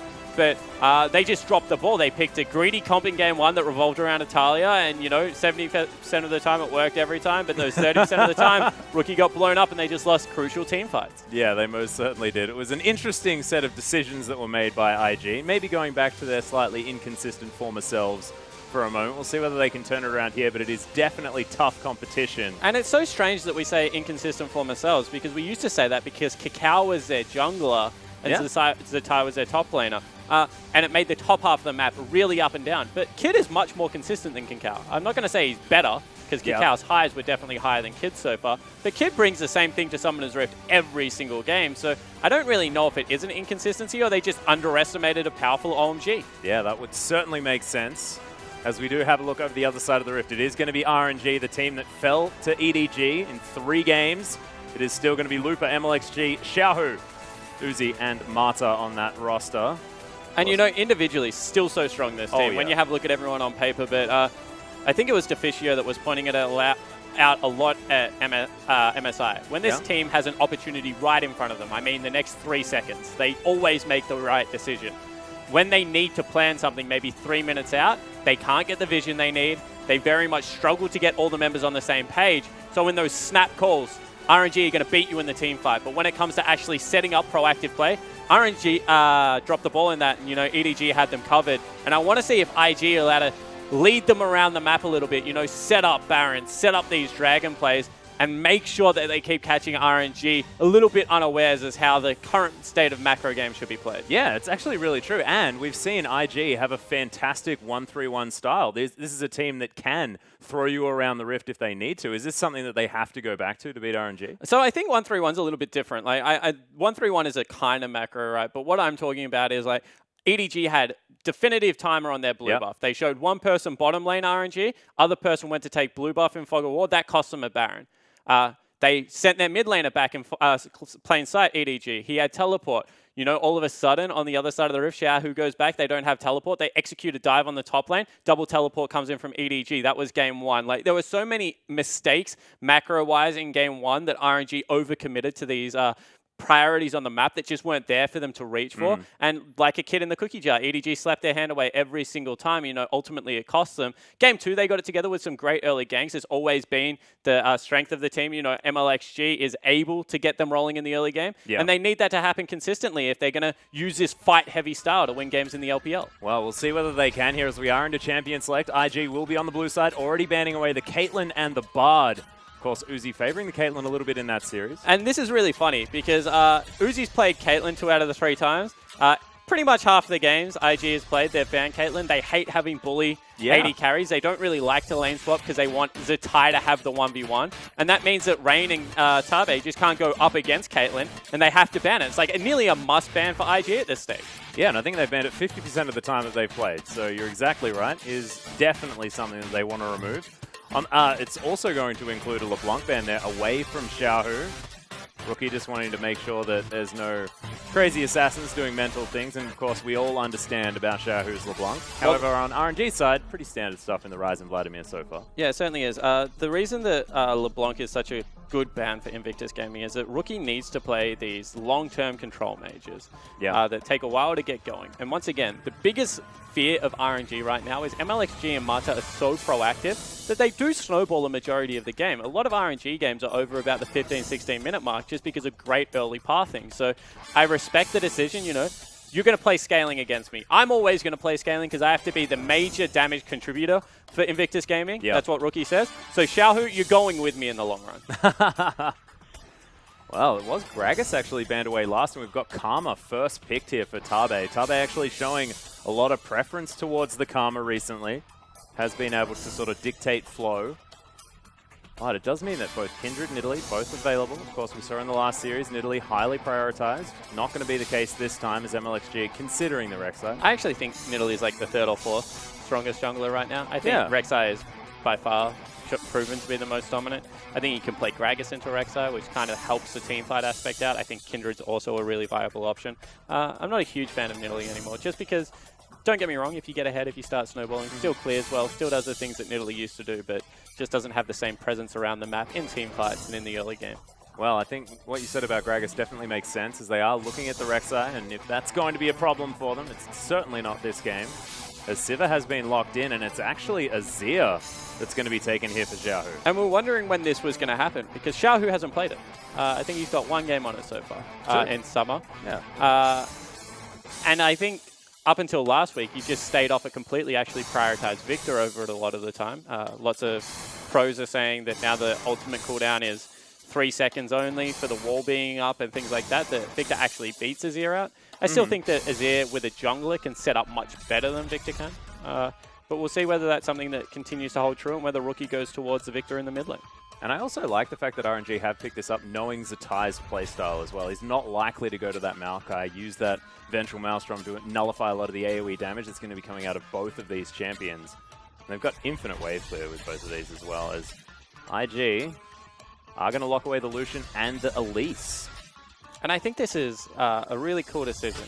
I'm going to actually reference the LGD versus Snake game last night. Where MLXG and SOFM, you know, they're similar junglers. They want to be in your face. They want to be incredibly proactive.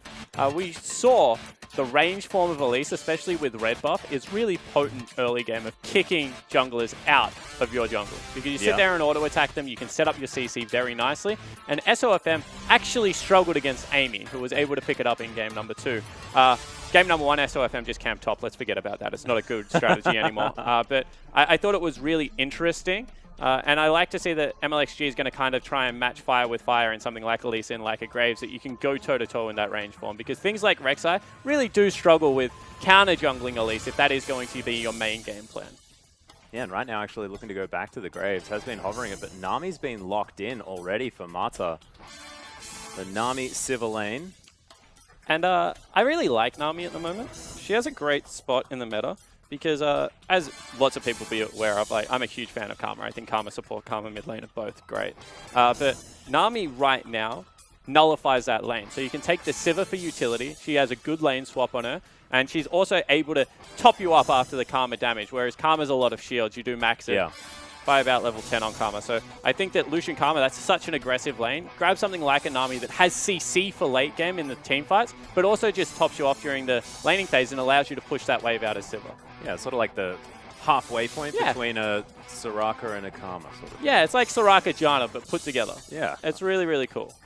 Well, we'll see whether Mata can land the bubbles necessary. It's now RNG looking to make their final pick. What's been locked in on the other side, though, has been the Varus and the Echo. So wanting to go for that sort of old-school counter pick there in the mid lane to Xiaohu's Azir. We'll see whether Rookie is going to be able to bring it, but it's looking like a lot of poke so far. Yeah, and this is really interesting because I was about to say, you know, normally IG are one of the teams that will blind pick Trundle. Zatai has shown great favor to it, and Lupa loves a champion, and to all extents and purposes, since the nerfs, Echo is just straight up beaten in lane by Trundle. Yeah. So blind picking that one, it's not all that strong at the moment, is interesting. IG, Rookie plays a really nice Varus, actually. I think that was their win over OMG, played Varus in it.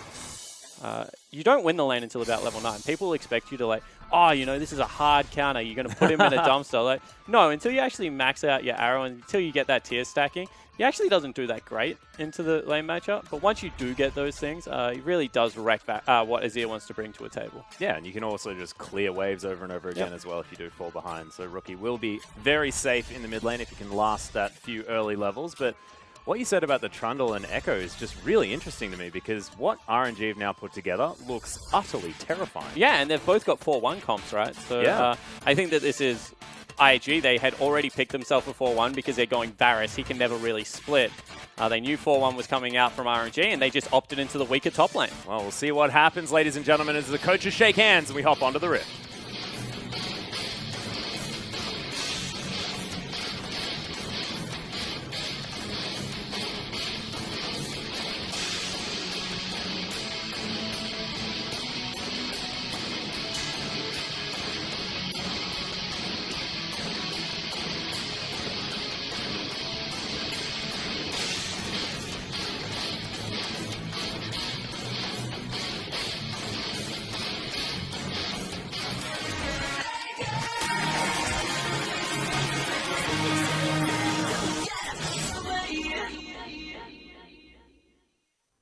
Thank you very much, Rookie, and we are onto the Rift. As you can see, first dragon is going to be a cloud as we launch our way across.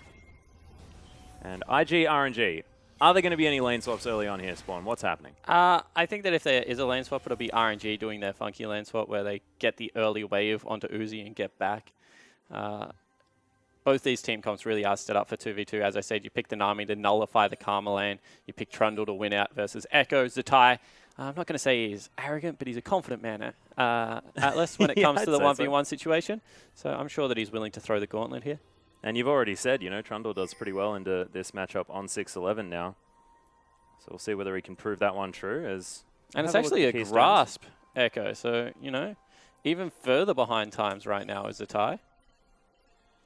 Very interesting. Of course, 6-12 is when the further nerf comes in. So still able to stack it up incredibly quickly. But we'll see how Zatai is going to be able to navigate this one. As you can see, win rate pretty high for the odd RNG. RNG, Royal as a whole organization, have always been thereabouts. RNG, obviously, now this iteration, are much more dominant than you would expect. But yeah, IG has always been that team that just sat outside of the Worlds grouping when Royal, the first time around, were making their name and getting to those World Finals. Yeah, of course, runners up. Oh, that's a really cute trick, but they actually lose a little bit of time there. It does mean that IG aren't going to be able to get the big Krug. They get the little one, though, so slight advantage. Cool. So what they did there is they actually stacked the minion wave. They still spread out their auto attacks, though. So that's a little bit strange. So they're not actually going to miss anything. And a slight experience advantage, as you said, over to Rain. And Tabe already taking a little bit of poke damage. We'll see how this lane develops, because, of course, Karma Lucian, pretty strong. It's a... Yep. If you take Caitlyn off the board, who pretty much wins most lane matchups early on because of range, this is one of the stronger lanes in League of Legends. just got great pushing power as well as good dueling potential. As I said, though, you have to fight within your windows of shields, and you have to be able to land the poke off Karma. So Martyr support much more forgiving in that regard. Well, you can see Rookie already having his wave shoved into him. Xiaohu just moving around the map, trying to get vision down. It's really interesting when they show you jungle pathing like this, because what actually happened is Kid started on his buff. Didn't start something like the Gromp, right? Early ward has gone down from Xiaohu to spot out where he is, and that means that top side of the map completely belongs to MLXG, and he's going for a gank. He went for a 3-buff top side, straight away into this gank. Yeah, and already below half health is Zatai as he heads back into Lupa, trying to run away. Does have the passive, but it's not enough, and First Blood easily picked up by MLXG. And that was like really, really cute, because as I said, that was a 3 clear. They spot out where the jungler is. No, there is not a counter gank there. And Zatai is trying to bounce the wave as soon as possible to make sure that that gank isn't available. But MLXG just beats him to the punch. So really nicely done from RNG's jungler. He's going on a bit of a drive-by now, looking to try and save his blue buff. Looks like Kid is actually going to get pressured out here. The whole here, team is no actually collapsing. buff. You can see that 4 members were ready to come in there. Azir left lane, Nami had left lane, Sivir was cheating across, and that means MLXG not going to lose his buff. Repelling counter jungling has always been a team effort. And it's why I don't think that SOFM style will last for as long as we think, because people aren't used to it, because it is very easily punishable. And you saw that right then, Kid, who should have had a tempo advantage due to a gank going down from MLXG, should have been able to pick up a camp or 2 and get ahead in CS, actually wasn't able to because he walked across the map, had to walk all the way back, and he got nothing for it. Yeah, and already really good reactions here from RNG. So what we were talking about before, the fact that against EDG it didn't look the same way. Definitely have cleaned things up just a little bit here in this series. Nice dash away from the bubble there as Rain gets himself to safety. And let's get realistic. Like, it's a IG different series, aren't the same caliber of a team that EDG are early game. And if RNG has been really good at one thing since this iteration has been put together, it is beating teams that are worse than them. Yeah. And on paper right now, Invictus are worse than them. So Invictus need to be the ones that push the tempo of this matchup. They cannot play RNG's game plan. Yeah, this is actually something that I wanted to talk to you about as well, because a lot of the ways that RNG won games, especially early on in this season, was just by flat-out winning in the laning phase. 100%. From being better. What they do is they push up every single lane. They get them in their advantage. You know, they start chipping away at these CS leads, and then they just use MLXG almost as this backing to be able to come into a lane and just completely turn the tide. So, yeah, they pretty much simultaneously win all 3 lanes. Yeah. It's been very terrifying to watch, but as we saw EDG do, it's not infallible, because once you test them on the rest of League of Legends, things can be found out, and we'll see whether IG can do so, as Rookie's going to take a little bit of harassment here in the mid lane, but so far, nothing doing really as far as gaining any leads for the Azir. The thing about having to win every lane is that as soon as you don't win one lane, it actually opens up a hole in the game plan. You don't actually have to win like every lane against RNG. You just have to give your jungler that in. Win one lane. Clearlove was able to get into the bottom lane. And you saw that the game that EDG lost, because their one winning lane was actually ganked by MLXG really early. Yeah. And he wasn't able to get back ahead. If you win one lane, you open up double teleport plays, for example, because then all of a sudden you're snowballing off that. We saw that a couple of games, Mouse was able to get early kills in the bottom lane, thanks to Deft and thanks to Mako, and then that made Lupa's job incredibly difficult. So you shouldn't focus on winning every lane versus RNG. Winning one should be enough to upset the way that they want to be able to play the game. And that's what IG are hoping they can do with Rookie here. Well, you can see Kid is sort of hovering around that middle lane, looking to try and find some room in his jungle. Nice arrow is going to land there as the hail comes in as well. Rookie really landing everything. But just trying to stack that tier, went back very, very early, picked that one up. No teleports at all here from the middle lane, of course, being Varus and Azir. Yeah, and it was interesting because both of them in Champion Select hovered it for a little bit. Yeah. And then Xiaohu realized he's going to be against Chains of Corruption and decided against that because of Alik's Cocoon as well. Rookie sat there and was like, I have no mobility summoners against a lot of damage. Oh, wow. Martin in trouble, actually. Yeah, taking a lot of damage here. The heal comes out of Uzi, who's looking to try and turn things around. Nice exhaust as Martin gets himself out, but Tabe flashes, picks up the kill on the support, as now Uzi's trying to go 1 versus 2, but it's very, very difficult. The snare's not going to come in, as Kid also in trouble here. Repel's going to come down, and Xiaohu's going to pick himself up a kill after cleansing that one off.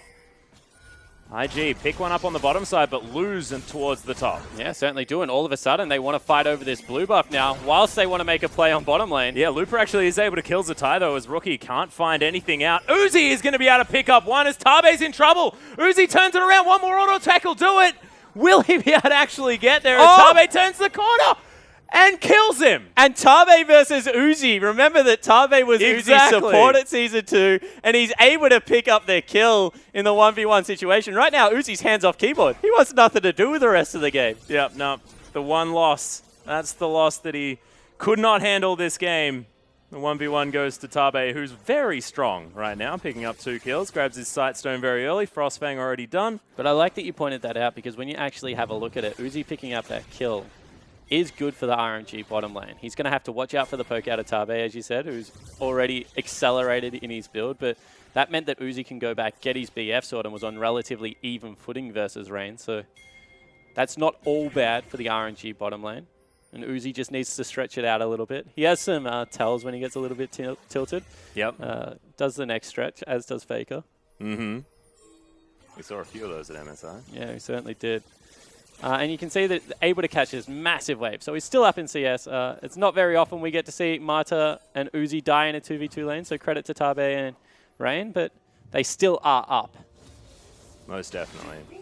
We'll see whether Tabe's lead is going to be able to net them anything as Xiaohu takes another piercing arrow. You can see IG, though, invading into this jungle, this blue buff possibly under fire as Rookie's taking damage. Thunderlord's proc comes in as Tabe throws down the Mantrid E. Xiaohu in so much trouble, didn't have the cleanse, couldn't get out, and Kid's going to be able to pick up the kill. Yeah, and that was a really nice setup of a gank there because, as you mentioned, you know, Tabe was the one ahead. He needs to be able to get around the map, makes plays, understands that the cleanse isn't available. They used it to kill Kid, so they returned the favor and able to pick that one up.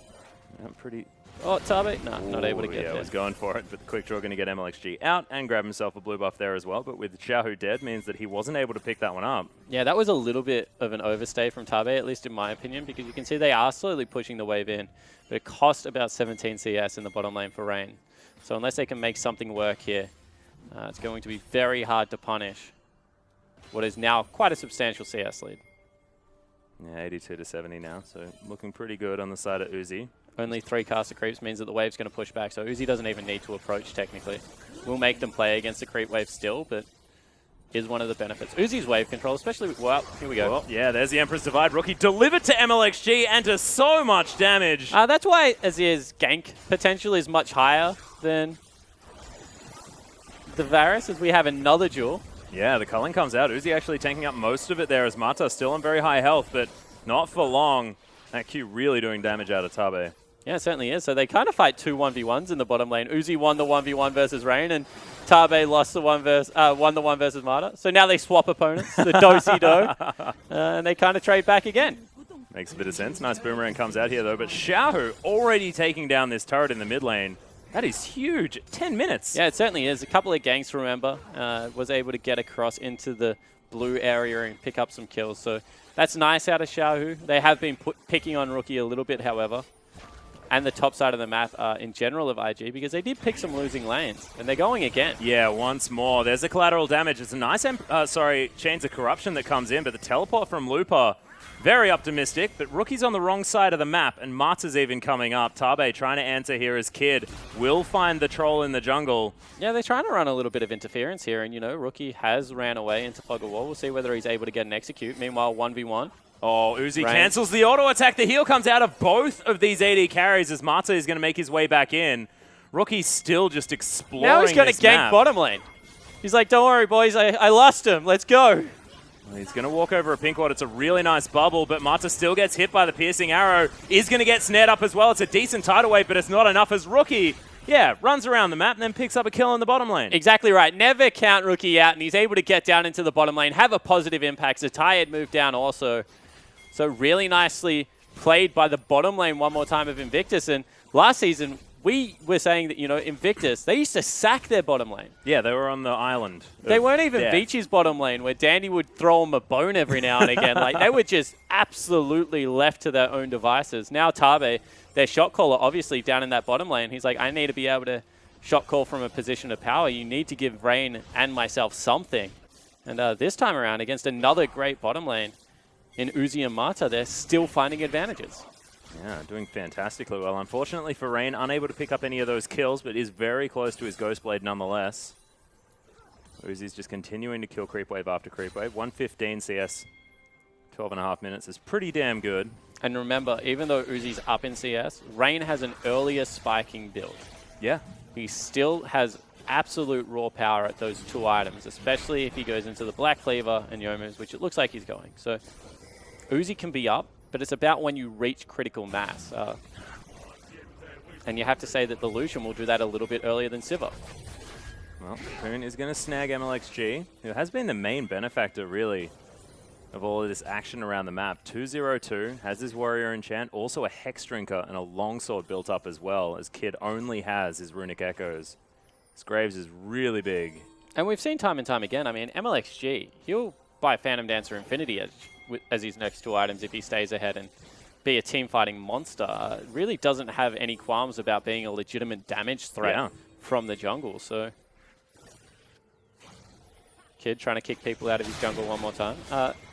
I do like the fact that, you know, they have that flexibility that other teams, you're like, oh, you know, would have liked the gold to go over onto one of the major carries. MLXG plays that role in many of the victories of RNG right now.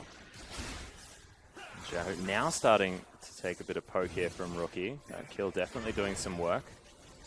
He's got 20% CDR already built up from those items, looking for his Ghost Blade by the looks of things. I do think this is a little scary for IG. I've already said this a lot. You mentioned it as well. RNG do want a laning phase. They want extended 25-minute laning phases where they come out with 2 items, and then they use that as their win condition to, you know, be able to out-team fight you. Right now, IG actually have a relatively good siege comp, but they're just sticking to their lanes time and time again. They haven't really grouped over any objectives at 15 minutes in the game. And, you know, maybe it's a little bit early. They haven't even got major items. But if this goes for another 6 minutes, you would say it's heavily in favor of RNG because they're already opening up that gold lead. You can see Uzi's just happy to shove waves over and over again here into this turret as Rain slowly falling further and further behind. But this is where you should look to match right. They go back. You see them go back in plain sight. Shove that wave, recall, take your Karma and your Lucian mid lane and start poking at this Azir. I mean, you've already got the Varus into a position of power now. You're going to have the Lucian there with a Ghost Blade. His ultimate is available. You're going to have Tabe there who's been rapidly accelerated. Oh, there's a Chains of Corruption. Rookie just goes for a 1v1. Yeah. So it's even more valid now. Like, send them back, get into the mid lane. He doesn't even have cleanse. If you shove him out one more time, that's a free mid lane turret. You start taking the map back over for yourself. Instead, it looks like it did take a little bit too long, and they're not going to be able to get there in time, and Uzi's just going to keep mowing down these creeps. Over and over again. Jahu now as well just picked up his Nash's Tooth, so he's feeling a little bit better. And this is the danger. When you play against a Sivir and you play her game, even if you get an early kill or 2, she's going to make you play against the creep wave. She pushes like no one else in League of Legends. And right now, you can see Tabe, Rain, they're like pretty much stuck in that bottom 2v2, playing Uzi and Marta's game. Like, Uzi and Marta for the last 2 years, if you name people you didn't want to have to fight 2v2, they were very high on your list on separate teams, let alone now playing as a combined force. You see Dragon was attacked there by Uzi and Marta, as they're now going to head back into this lane. Continue just clearing things out over and over again. Now with the Essence Reaver, Uzi doesn't need to worry too much about the mana, as RNG are going to start up this Cloud Drake Rookie. He's going to make his way in. There's a teleport coming in from Zatai as well. They're trying to stop this one as he's now just in the pit. Phase dive possibly going to be used in order to get him back. But look at this. They've already shoved bottom wave into the turret. Rain's like, do I go get that? Do I go back to Dragon? That's just a wasted teleport now. Lupa didn't even have to join. It was technically a 5v4. RNG still walk away with a benefit unless they can pick Xiaohu off here. This is a nice move. Yeah, Kid and Zatai now looking for it. The Cocoon is going to land as the Chains of Corruption even flew in from the side. IG will be able to transition into an outer turret as well. So that's really nice. Finally, they group up in the mid lane. They start using their CC and raw damage to be able to push through the turret. See what they lose on the other side of the map. It's 1-for-1 in objectives right now, but it looks like IG still want to go down mid lane. Yeah, the inner turret now under fire, already down to half health here as Lupa has answered, does have teleport available as well. He used it, in fact, to get back to lane, and this inner turret is going to die for it. So Lupa used teleport to try and get into mid lane, but Xiaohu just died too quickly. So he cancelled, did the right thing. He's committed to the split push now. But that's still 2 turrets traded for 1 in IG's favor. So really nice proactive play. You know, group up. Now you've got this big long lane. And when you shove that wave, Kid, Rookie, they can disappear into Fog of War together. And it's much more threatening. So I think that was the right move for IG. They've clawed their way back into this game. Yeah, and item spikes now coming in here as well for IG as double Ghost Blade has been picked up. Rain already going aggressive as the bubble's going to go wide. Not going to find the piercing light there as Mata taking a lot of damage from this Lucian. They have to be careful. Yeah, they certainly do. That was a cull potential as well for Rain nearly. Bubble had already gone out. Uzi with a very nice spell shield. Allows him to win that trade. So you can see now Rookie with a lead there in the mid lane, and this is dangerous. This is exactly where you want to be as this Varus. Yeah, it certainly is. And as we said, you don't win the 1v1 straight away as Varus. You want to be able to scale up. You want to be able to get some max items on that piercing arrow. You want to be able to stack some of your tier. Well, Culling is going to come straight into Mata. Holds onto the tidal wave for now, actually, as Uzi takes so much burst. There's the tidal wave. Double bubble comes in as well. Yeah, maximum CC, but just to save Uzi's life, and all of a sudden this Lucian is shoving him out of the wave. And that's because finally they're playing up, they're playing aggressive, fighting the champions and not the creep wave. And IG going to look to push in, see if they can grab themselves another objective, but MLXG on his way down wants to make sure that can't happen. Probably just wants to pick up the farm. No, Uzi's still there. Ah, okay. So, Rain and Tabe waiting in the brush. I saw Uzi at no health and was like, nah, he'll go back. Didn't look back in there as MLXG. Protecting his pink ward for now. Uzi's going to head back home, as is Mata. This is dangerous. They know that their bottom lane is low, and MLXG is still going for the invade. Burns the ultimate, doesn't get it. Yeah, now Looper fighting Zatai and Rookie here under the inner turret. And you see that Looper, even though he's quite strong, he will get his health back quite quickly. Doesn't really have the armor to go up against Rookie's piercing arrow for this stage of the game. Yep, that one little cloth shirt probably not going to quite be enough. The Sun Turret's going to help clear out these waves for Xiaohu. And Kid goes Moby Boots. So Boots of Speed were nerfed by 5 flat movement speed on this patch. We're wondering if that meant that Mobies would come back in. Of course, not as effective because in combat it's like having brown bags, but you do get around the map much quicker than the Boots of Speed at the moment, Swiftness at the moment. So that's an interesting call. I actually quite like it when it's on Elise. Just because, you know, you got ways to get in there, ways to get amongst it.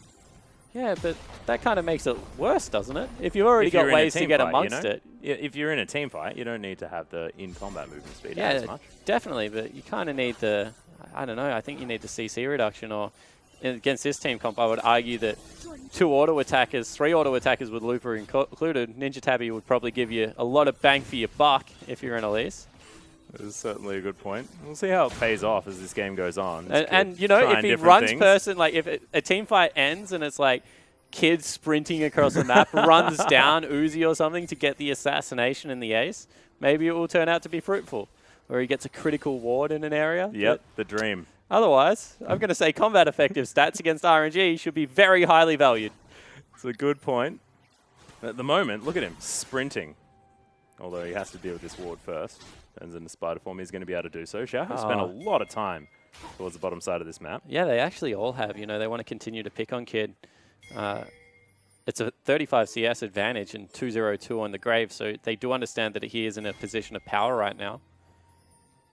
Going to face check. Yeah, there's the end of the line. Takes so much damage from MLXG. Has to use the repel, but he's got nowhere to go to. There's the teleport. And it's cancelled. Yeah. So 2 times in a row, Ty's teleport has just meant absolutely nothing for this team. Teleport now coming in for Looper. Yeah, Rain actually trying to take down Mata before it can even happen, but it's a nice tidal wave. Tabe in trouble. MLXG from the backside, and the Emperor's Divide is gigantic. Xiaohu, this is why he's been down this side of the rift. And this is what I'm talking about. That was not a pre-planned play. That was a 3-second reaction. They just used their teleport. They've already lost their jungler. They cannot respond. So let's get the teleport in there as soon as possible and pick up 2 free kills in a turret, maybe even a second. RNG, when you give them an obvious play, they will make it as a 5-man unit and smash you with it. Well, they certainly did there as the inner turret now under fire as well. Zatai trying to get a trade back here on the top side of the map. Outer turret taking damage from the Echo, but I have a feeling the Trundle will make it there in time. Actually decides to take some Krugs beforehand. And you know, it was something that the North American team, CLG, pointed out. Playing against RNG, really hard. They're just a decisive team. When they commit to a call, they just go all in on it. And it has burnt them in the past. Don't get me wrong. Yes. I've seen them do Barons and die all around it and give a Baron over. However, that time when it does come up trumps and they grab the 3 easy kills and they're able to pick up the objective, push a tier 2, certainly looks like a beautiful way to play League of Legends. Well, there's the flash forward for Mata, actually looking for the bubble. Xiaohu from the backside does have to use the cleanse one more time as Kid still taking damage. Tabe now in here as Xiaohu has to flash. Will possibly be able to make his way out as the flash comes in, but the Q not quite wide enough. Rookie taking so much damage from MLXG as he's just hurting them. Flanked 4 people as a Graves and pretty much to force them out of the jungle. Oh, he's going to kill Kid. Yeah, there's end of the Nice. line. Rain now has to take the long way, and they've just opened up the shortest part of the map. And all right, you do you, MLXG. I'm not going to justify why you walked that way. He's 5-0-3. He's between 2 turrets again. This is ridiculous. Just fighting Zatai as the inner turret is going to fall down on the top side of the map. RNG able to find the objectives.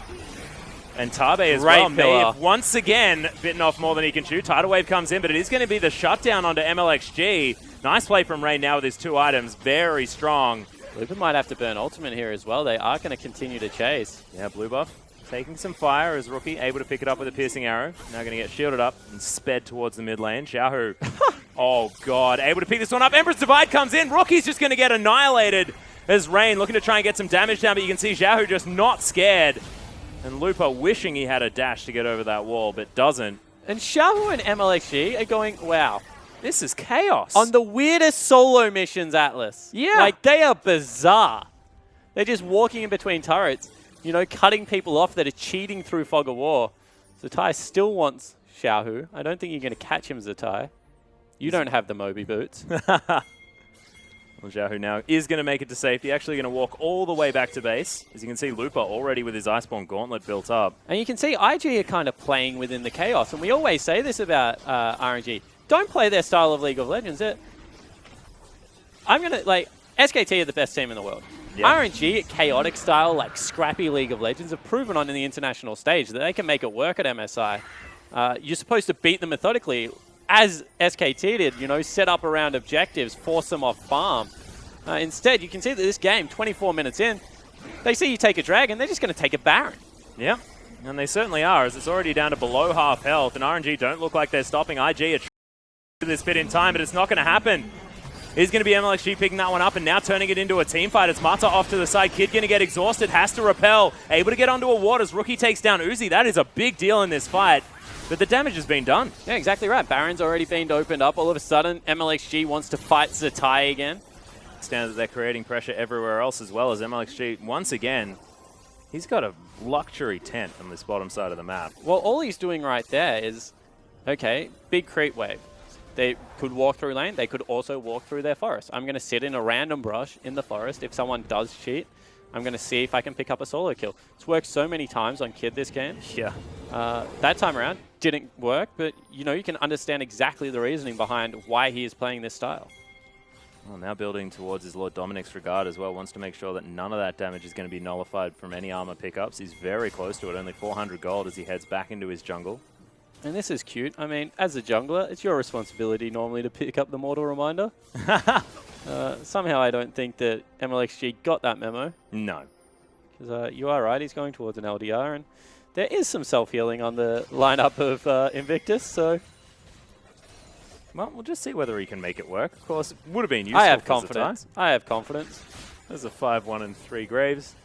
I'd feel pretty good about it as well. 6,000 gold is currently the lead for RNG. And you know, the scary prospect, as I said, this composition build up from IG should have its windows. You should, on a couple of items, be able to get ahead with your Varus, with your Lucian. Now Azir and Sivir are getting towards the 3-item spike. I think the shift's nearly sailed on this one. Atlas, 6,000 gold lead, Baron buff, and the carries are where exactly they want to be. Yeah, very close to Infinity Edge for Uzi there as the Mantra Shield comes in. Culling comes out as well, but doesn't even clear out the whole minion wave.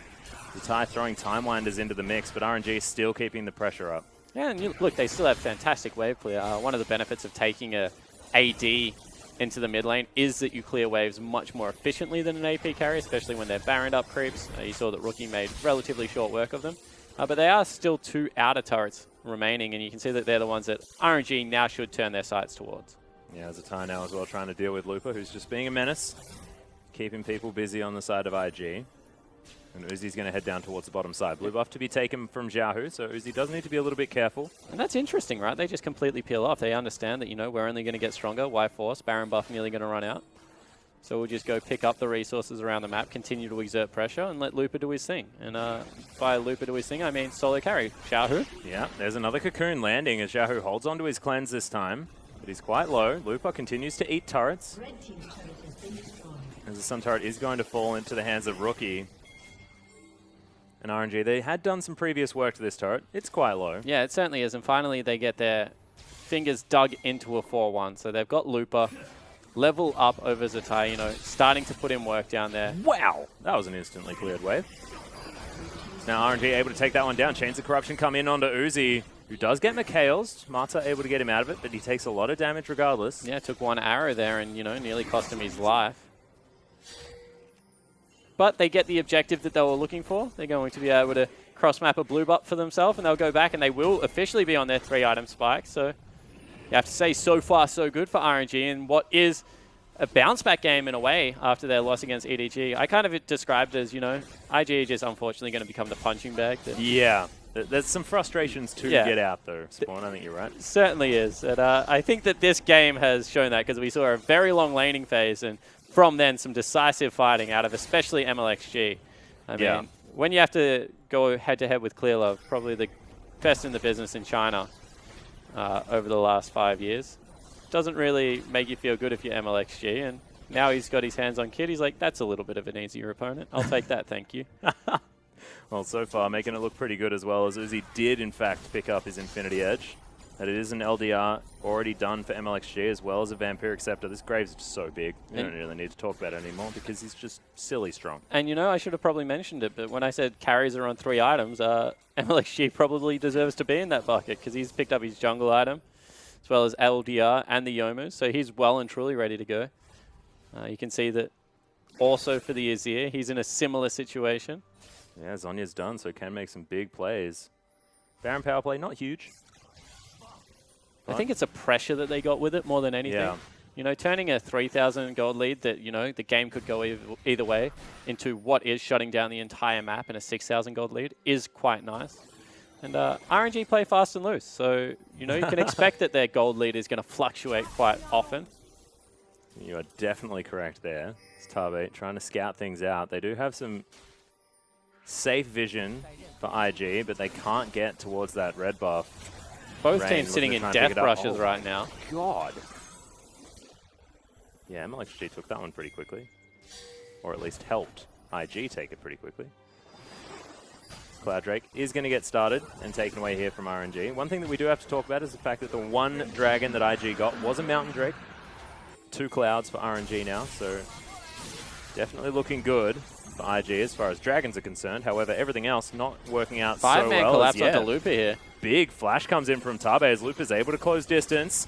Kid now here as well as Lupa. There's 5 people in your lane. This is not how you want to feel as Zatai is able to lock down the kill. But what do they lose across the map? I mean, even though we took away Azir's ability to cast W on turrets, he still has a Nash's Tooth in AP. They're going to lose 2 turrets for just taking down Lupa. As far as worth or not worth, I'm going to put that heavily in not worth. Nearly as bad, not as bad as losing a Nexus, actually. Yeah. But they committed 5 people versus 3, so I would like the official count on like the level of decision-making that was. I believe you're referring to the NewBee versus Vici game that we saw prior. So they sent 3 people and lost a Nexus. Yeah. IG just sent 5 people and lost double turrets. I'm going to say they're comparable. Yeah. Comparable. Not quite game losing just yet, as we have a look at Tabe on your screen right now. MLXG there well, it's as well. not game losing, right? But now all of a sudden, Lupa, who still has his teleport, just goes sits in bottom lane with an open inhibitor, and Baron's just respawn. So right now, in the next 5 seconds, sure, maybe not losable. In the long run, might be a win condition that RNG can now play towards.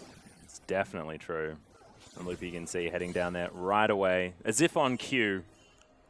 There's now wards and everything getting cleared out by MLXG around this river area.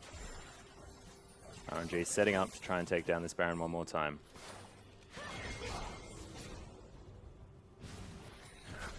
You know, as we said, this is it's your own fault, IG, because they're the people that kind of put the map in this position just moments ago.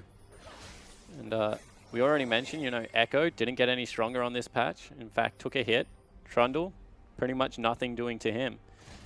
This is one thing that Crepo and Deficio would be very mad at RNG about. They should have learned this by now. Ward inside the pit, ward outside the pit. If that is how you're baiting people to fight you, you can't really afford for a vision ward like a stealth ward like that to just sit there. Yeah, just chill out and get all the vision possible. Really sloppy play. Oh, Tabe able to get some vision down. XG doesn't want to get piercing arrow to the face. Once again, it's still there, RNG. You haven't warded the objective correctly. You haven't swept correctly. And it just means that the game is going to be delayed. They can see you come in and out of the pit. Well, Looper now has this wave shoved up. Zatai will answer it. And as an Echo, does have a fair bit of wave clear with that Time Winder, so not going to be too upset. So, you know, credit to IG, I guess, in a way. They've continued to stall out this game.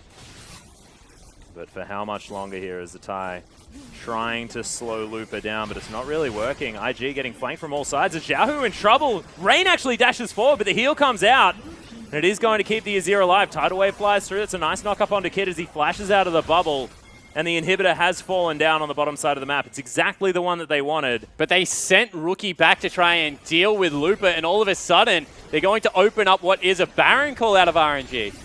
Yeah, this Baron already down to half health as Xiaohu has got himself out of the pit. He has to be very careful on this low health bar. Yeah, no initiation because they've already burnt the Mata, Uzi, and Xiaohu ultimate, so they do have to back away. They also take down Looper, but Looper got his inhibitor. Pretty even trade by both teams, making very bold calls. Most definitely. See Looper dead for a few seconds. Might give IG some time to at least get some vision back around this map. They take down the pink ward that's in the pit. You can see MLXG just waiting off to the side. He's thinking 3 people. Yeah, I could probably do this. They are going to actually look to start it up potentially. They're pinging assistance. Here we go. Yeah, teleport is available from Looper though as soon as he respawns. It's down Still to about 20 seconds away, however. Yeah, 3/4 health now. 2 auto attackers flying in as well. Yeah, you're exactly right. This could be very dangerous for 10 RNG. seconds on the troll still. Yeah, 2 wards in the pit as MLXG's looking to try and get the spot. He gets it! He does fall down in the end as Uzi trying to fight Zatai, who just chrono breaks his way back in, but you can see the Emperor's Divide is massive. 3 kills already for Xiaohu. Picks up a 4th. That's a quadra for the Golden Chicken. Teleport's coming in. And Looper says, what did I miss? And Xiaohu says, I killed everyone. Xiaohu says, give me the pentakill. Zatai says, I want to kill you instead. But, you know, in the end, it doesn't even matter. He's dead. They're just going to push down the mid lane and look to win the game. Yeah, they're going to see whether they can. Of course, Mata and Xiaohu having a lot of ability to kill turrets. Yeah, Looper wants to get something out of this fight. He's like, give him the pentakill. You jerk. Use the last We'll of his teleport manners. back. Yeah, that could be dangerous, though. He's on low health, and Uzi's just going to kill him. So there it is. The ace comes in. Could have almost been the penta if Xiaohu had been there in time, but of course he was on 1 health. And it is very, very difficult. The Nexus is now going to be exposed, and RNG looking to try and win the game. And Uzi wants to kill his support. Lets him live out of the goodness of his heart, Atlas. I don't think so. If he hadn't have made it to that fountain, I have a feeling he would have been dead. But congratulations to RNG. A dominant victory in the end, but IG showing that throughout the mid-game they were able to at least make sure that RNG had to make smart decisions. I think this was a really cool game. If you want to understand the strengths and weaknesses of RNG, this is probably one of the best games to watch. Because honestly, those split-second decisions that we like to talk about, you know, what can we take? We just saw this happen 2 seconds ago. We need to get an advantage. What do we get? Time and time again, they just made the right call. That's what I really love about this team. Their split-second decision-making is really good. Their macro shot calling, like we're going to set up a bottom wave and, you know, do something else, not great at times. But when they actually have 2 choices to go towards, they throw themselves behind one. And, you know, whether it's brute force and mechanical play or whether it's just that they have a profit on their team, they come up ahead. They most certainly do, as Uzi was having a look at his outplay, but this is the main portion. That is 1 auto attack away. He almost cancelled it. Oh, ridiculous. And Tabe comes out ahead at the end. Yeah, he certainly did. But, you know, this is what we're talking about. That teleport goes down. All of a sudden, it's cancelled. They go for the play on the bottom side of the map. It's got them a huge advantage. It got them 2 kills for pretty much free. And, you know, this is the last team fight. Over the wall, the Sivir, as well as the Azir, just put in work. Yeah, and of course, Xiaohu picking himself up a quadra kill at the back of that one. And you mentioned the fact that he hasn't been playing the Azir as much. Certainly shows that even on 6.11, with a couple of touches, he's still looking pretty damn strong. Yeah, it certainly was. And I think the interesting thing about that, right, is that it was a choice. RNG went to MSI and they were like, Xiaohu, he can still play Azir. He's very, very good at it. But, you know, he's got a whole host of champion pools. And now that they've lost a game, they're going back to comfort. Yeah, they most certainly are. But, ladies and gentlemen, we are going to throw it to a short break. When we get back, we'll see whether IG can fight back against the powered-up RNG.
Welcome back, ladies and gentlemen, to our English broadcast of the Chinese LPL. Of course, we just saw RNG take down Invictus Gaming in pretty decisive fashion there, as MLXG is going to be able to pick himself up the MVP, and it makes sense after that early game performance. It does, and I kind of wish you could give MVP to two people, because I knew that they were going to give it to MLXG. He was a flashier player, but what Xiaohu did, open up the mid lane, serve him a couple of early kills, meant that whenever people were walking through the jungle from mid lane to a side lane, MLXG was just waiting in kind of like a stealth position for his prey Atlas. And, he got him rolling nice and early. And don't get me wrong, he got that one gank. And as top lane, it feels really good. You feel that if you get one gank, you get yourself rolling, you're going to stay ahead for the rest of the game. Then he just transitions it all into other areas of the map and just takes over.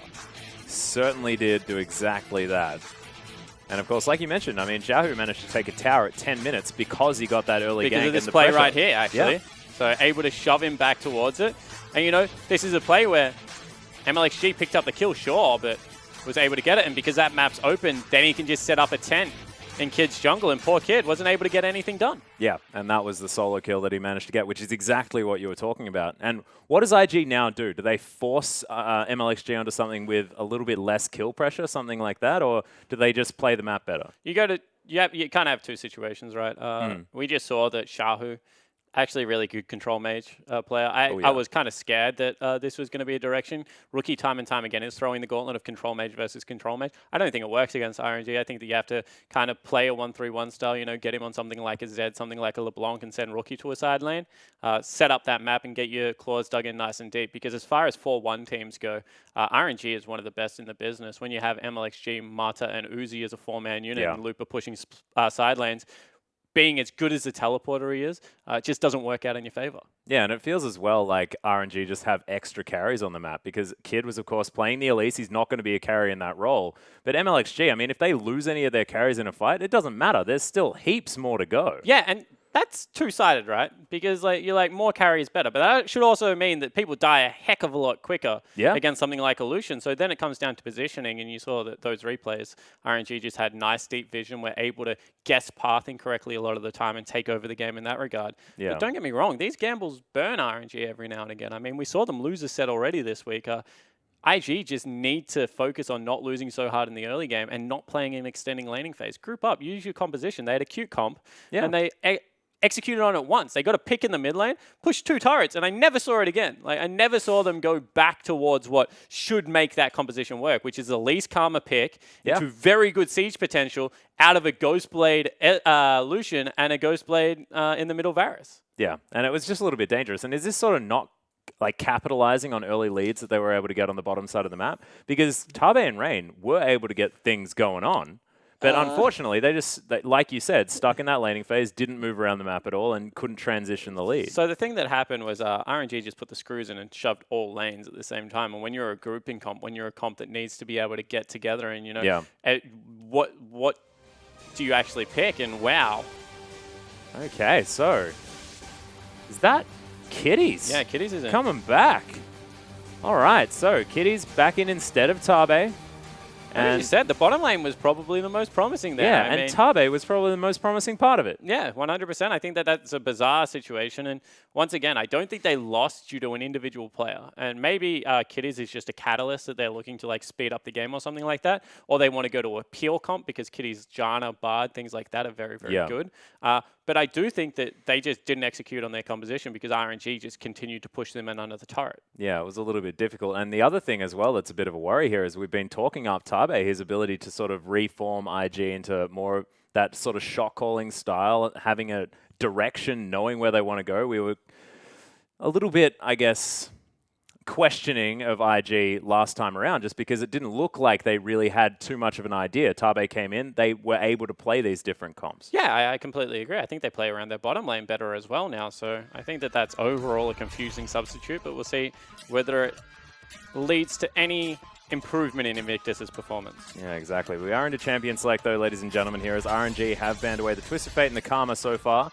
As once again, IG get rid of Caitlyn. RNG do this all the time, but they kind of guess that they want to play 1-3-1 as well. Yeah. And they have a counter pick here. Twisted Fate does very well into a lot of the control mages. So they're like, Rookie, we're not going to allow you to have the luxury of picking up that one. Rise a similar vein, so they just get rid of both. Well, at the moment, Vladimir is standing out like a sore thumb as Trundle is the next one to go here on the side of Invictus Gaming. Vladimir now taken off the board. But things like the Rek'Sai, things like the Azir, all sorts of big picks still available here for RNG as they lock in Azir as option number 1. But now LeBlanc is available, Zed is available. All these blind pick champions that you can take into Azir and put in work. Talia's up as well. Yeah, I'll raise you a much bigger wall that lasts for a much longer amount of time, Xiaohu. And that if I don't hop off of, I die. Yeah. Well, we'll see what happens as the bottom lane from IG has been locked in. Bard and Lucian already taken away. See, that was my theory as well. They're just going to play Bard. Because Kitties is a better Bard than Tabe. Yep. So I was like, maybe it just means that they want to be able to 2v2 more. Have a Bard. Well, we'll see whether the spirit of Tabe is going to linger, as they probably want his voice for how to move around the map, but we'll see. Certainly will, as Rek'Sai already locked in here for MLXG, and Uzi wondering about what he wants to take. And that's so much control already with the first 2 picks, you know. Tremor Sense, Azir, if Blue Ezreal, my god. Yeah. Wow, okay, Rookie has locked in Talia instantly. Told you Talia was still available. You laughed at me. No, I did not. I certainly did not. He's already played it. Standard stuff. I distinctly remember a chuckle. Well, okay, you got one there, most definitely. As Kid does get his Gragas this time around. Wasn't banned away. Has been a champion that he's been quite successful on. Oh my goodness, Looper. Bit of a throwback here as the Rumble being considered. We saw a ban against LGD. Yeah, Myron, really good top Rumble. He did not have the best performance. Like, you know, he did well. Yeah. But it wasn't great. If you want to see a better Rumble game lately, go watch the LCK and Smeb because he absolutely dominated on it. But, you know, Myron, very good Rumble player. Looper, a very good Rumble player. Acorn, of course, quite a good Rumble player. Akron, yeah. Swain is actually what's going to be locked in here, so Looper's Dandy, still going to be if at you it. want to mention the greatest Rumble player of all time, according to himself. And his brief stint as a top laner. No, so even before that, in Masters was when his sister Orgs used to play on the same team. He played top. Aha. So Spirit played jungle and Dandy played top. And Zatai is also playing top, and he's playing Yasuo. Or Talia, you know? Well, yeah, that's true. Very flexible. All right, cool. This is awesome. I've been waiting for this lane for a very long time to talk about it. Okay. Every single spell that Swain uses, apart from his W, is a projectile, including the birds that fly off his ultimate. Meaning that Wind Wall blocks everything in Swain's kit except for Never Move. The bird is a projectile, the E is a projectile, and all the birds that fly off your ultimate are projectiles. Zatai is a very good Yasuo player. And I think that this is one of the matchups, quite like Nah, that if you get ahead early, you can really dominate the matchup. Well, we'll see whether it relies too much on getting ahead early, because of course we understand what RNG can do in a teamfight scenario, but this is definitely throwing a gauntlet on the side of IG. Yeah, and we'll talk about it more as we get into the game, but just quickly, Trinity Force lost cred, so he's not going for a Trinity Force. Yep. Means you're pretty much guaranteed to go into an IE, which is a very damage-heavy build. Well, it certainly is. Coaches are going to shake hands, though, ladies and gentlemen. Let's get into game number 2 and have a look at how this top lane Yasuo works out.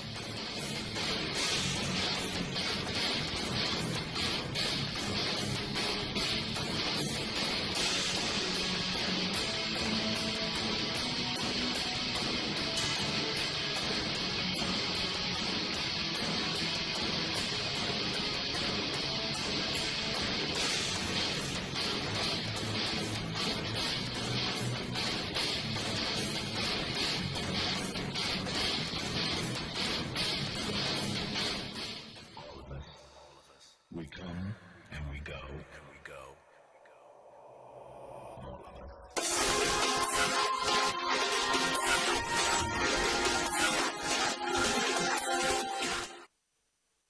And here we are, ladies and gentlemen, onto the roof for game number 2 between RNG and Invictus Gaming. Thank you very much, Uzi, for bringing us here. As you can see, IG making their way out.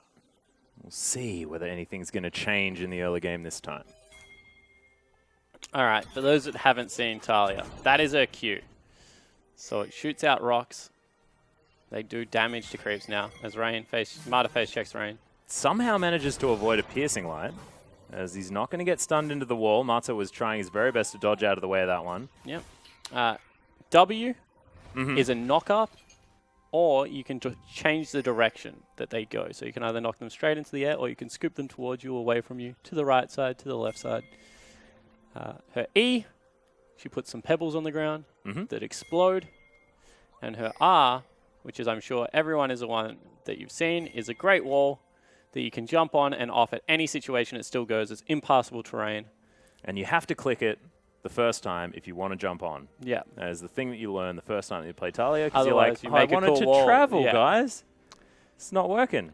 She also has the worked ground, which means that only one of your Q goes. And when you're near walls, you surf, as you can see right there. So quick tutorial on Talia for those that haven't seen it. And we'll see whether he can put in any work. Yeah, so far, able to clear out the backline minions pretty decently. As you mentioned, 611 did help her out on that regard. Does a little bit of extra damage. Steps off the work ground for some additional harass. When you're on work ground, your Q only fires one shot. Costs 50% less mana.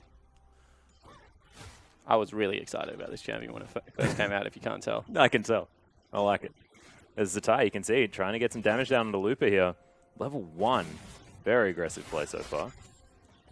There's IG and RNG on the bottom side of the map. Well, you can't understand this. The Constantly weakest fighting. Swain's ever going to be, so may as well try and make the most of it. Also one of Yasuo's strengths.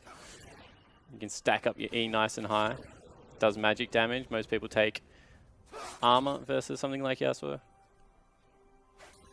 That's why it's not a great matchup versus Kassadin. Against Kassadin, you have to max Q Atlas. It's not fun.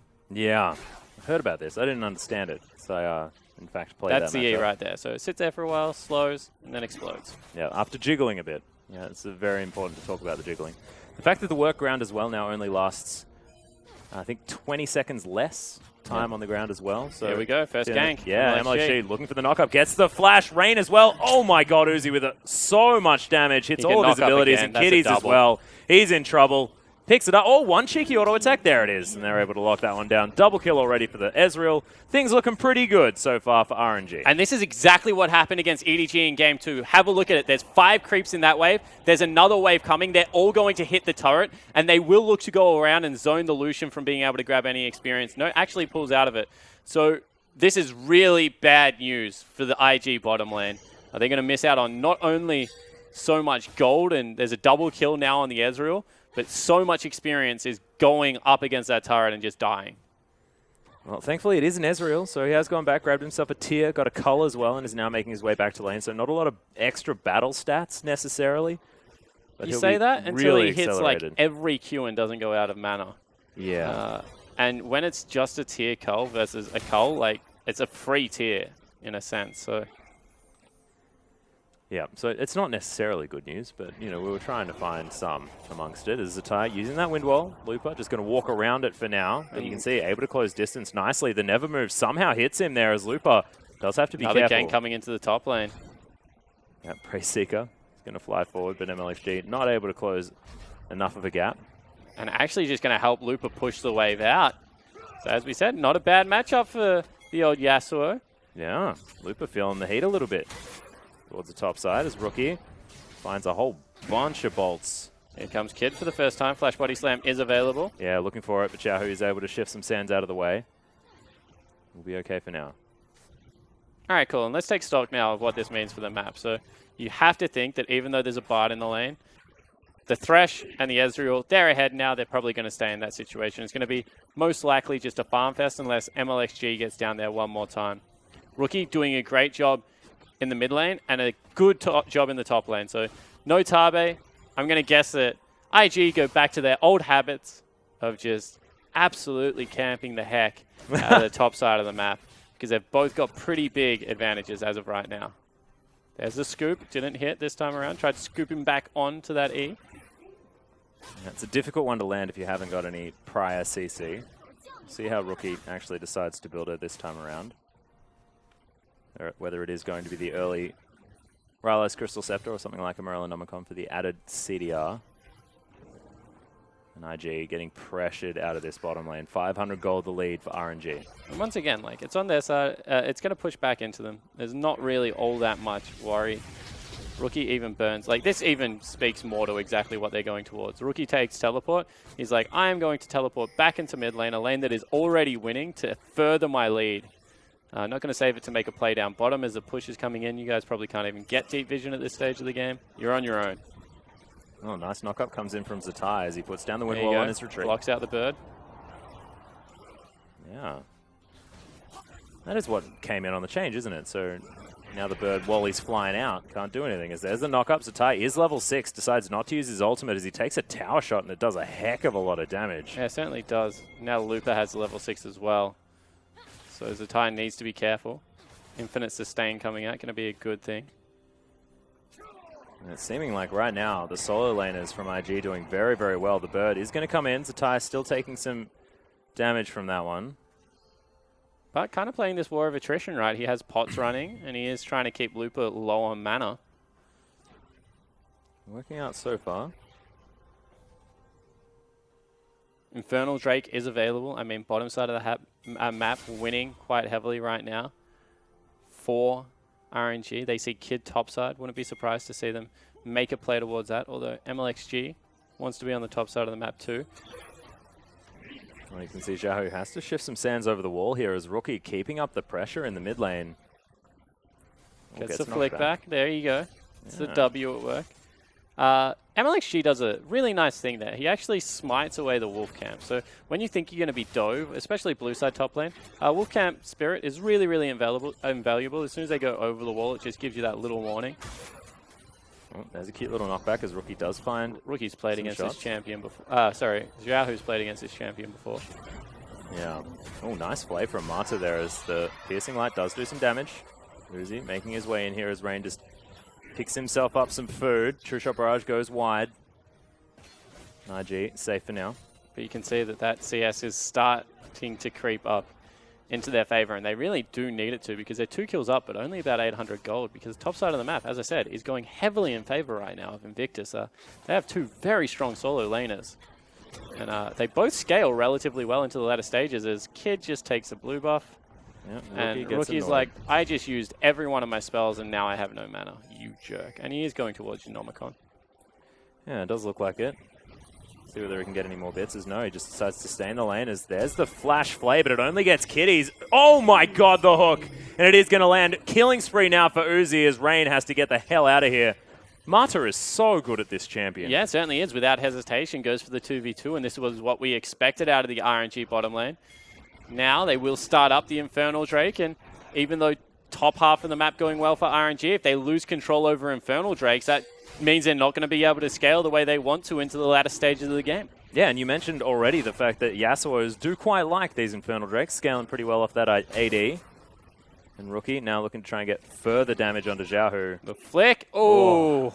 Seismic shove. Not quite making it. Is that its name? That is its name. It's That is cool a move. good name.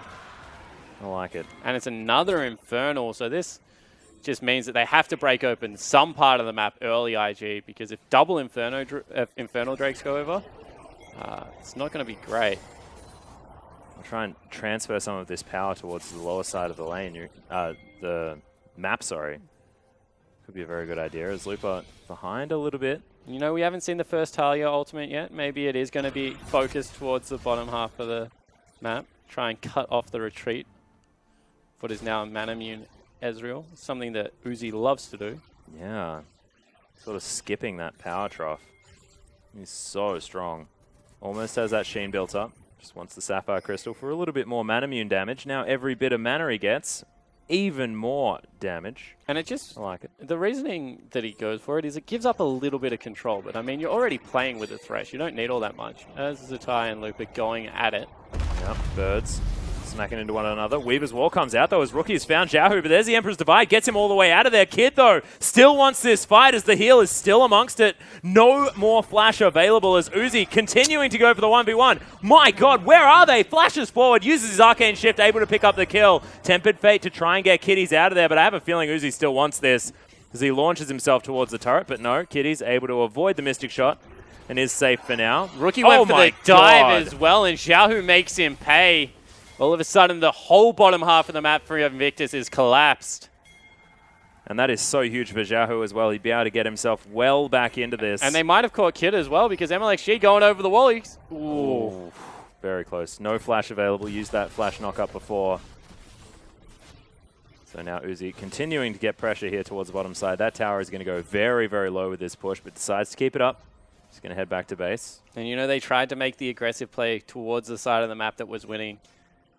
Zatai, he had shoved up nice and deep. They go for the two-man invade, 2v2 onto the blue buff, and it doesn't pay off. Oh, MLXG unable to take his tunnel out as Rookie is going to make his way surf over as his well. Way in. He's near walls. Yeah, we'll see whether he can actually get here and do something as Xiaohu's still making his way back to lane. Nice dodge of the body slam, but there's the seismic shove, and Rookie able to pick up the kill. And I do want to stress that this is a new champion, but Rookie plays it really well. Even the loss versus OMG, he made one crucial error, but the game was not his fault that it was in that stage. So, you know, with that kill, gets back to even at least with Xiaohu. Continues to clear out mini waves as well as Zatai. Once again fighting as Never Move is going to come down, but just able to surf his way out of the way of that one. And Zatai is winning this lane matchup. As a Yasuo, you scale so terrifically well with items due to how crit works. You, of course, get double crit with him.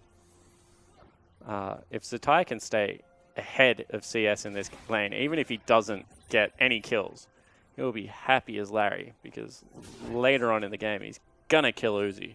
Oh, yeah.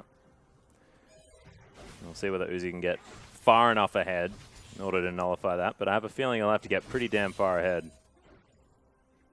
4 kills and a decent CS advantage. Probably a pretty good start, though, as MLXG looking to try and put a stop to Zatai's reign of the top side. Yeah, he certainly is. And, you know, Zatai's done a much better job this game of backing away. This time it looks like he's not going to be able to. Yeah, there's the knock-up as Lupa. He's going to make his way through the wind wall. Zatai dancing around it as best he can as Talia is going to make her way in, and Zatai's going to be safe for now. Yeah, so Rookie actually burning the summoner spell. Here we go. Yeah, there's the seismic shove. Oh my goodness, MLXG taking so much damage. A few extra spells. There's the explosive cast as Xiaohu trying to save his top lane up. Zatai's going to fall down. Xiaohu still alive as the wall was just not enough. And that's a 1-for-1 in the end. Yeah, it looked like they were actually trying to shut Xiaohu off and send the Talia around. Not able to get there. Lupa trying to sustain now in this lane as Kid once again making his way up. Doesn't have the ultimate. Is the barrel not going to slow anyone down? Xiaohu shifting his way away. Yeah, that was a... Oh, here we go. The shove back in. Rookie able to lock down the kill. My God, his Talia is so good to watch. Yeah, it's really nice because people don't expect the range. I mean, the seismic shove is just that deceptively little bit longer than you think it's going to be, Atlas, and it does bring you back on to all of the damage, and now they want to start getting some turrets. Oh, Lupa in so much trouble here as well as MLXG. Oh, they're just short. Yeah, not quite. There's the shove, not quite there either. So, thankfully for RNG, Lupa makes it out alive, but they've lost control towards the top side. Really thankfully to RNG, their bottom lane won by so much. Oh, that hook was so beautiful. Tempered Fate is going to save Uzi from the turret there at the same time, as he wants even more onto Kitties, and this is where the big problem is for IG. And this is why IG had been playing Tabe, because time and time again, like, this is not a rare occurrence for Rain and Kitties to be down 5 kills in a bottom lane. Yeah. This happened nearly every single week in Summer, and IG were winning despite of it, not because of it. And now that they take Tabe out, it just looks like it's going exactly back to the old game plan. Camp top side of the map, get advantages, but they're eventually going to have to deal with Uzi. Yeah. And he's now 5-0-0. And RNG have been able to take control. This whole bottom side seems to be theirs as they steal away a blue buff. Uzi as well, still able to help out as Rookie taking some damage from Xiaohu. Nash's Tooth already done. Can't quite find any kill threat. And Dragon is going to be up in another 5 seconds. That'll be an Infernal Drake as there's the hook. Mata makes his way back in one more time as Kitties. You are not getting to that. Oh, flashes to it. Gets to his magical journey. Prey Seeker's all MLXG needs and picks it up. Nice aim there from the Rek'Sai. Yeah, it certainly is. And Uzi decided it wasn't even worth his time, Atlas. No, he just goes back. He recalled while they were attacking him. Yeah. And they're able to pick up the kill on the Dragon. Uzi goes back, grabs his item. And that's a 15-minute 2-item Ezreal with his boots done as well. And double Infernal Drake. So So feeling pretty good. Yeah. He's accelerated, I think is the word I would use. I feel like that's even an understatement when it's entirely correct. As Mata now looking for Rookie. There's the Emperor's Divide. Nice flash. Gets Rookie out of the way. Nearly lands the scoop one more time. Yeah, good lantern there from Mata. Mata's Thresh is really fun to watch. Oh, yeah. Kind of always has been, but you forget about it with how many champs he plays. Flash. Oh, there's the flash knock-up, though, as Rookie taking a lot of damage. Yahoo underneath the turret, not where he wants to be. They trade 1-for-1 as the mid laners fall down, and MLXG's very low. Uzi now finds his way into the fight as Kitty's taking a lot of damage. Look at the poke from this Ezreal, as MLXG still somehow able to survive. Yeah, he's able to get it done. That was such a scary prospect because it looked like maybe Kid was going to be able to pursue, but Uzi coming in from the right-hand side, just able to stop any aggression. And now this is the scary part. Like, it's bleeding into other lanes. Zatai, who was winning his lane, has itemized purely for that lane. I mean, he even has an Executioner's Calling. Has to go mid lane, has to help out. Looper, in the meantime, he catches up in CS, you know.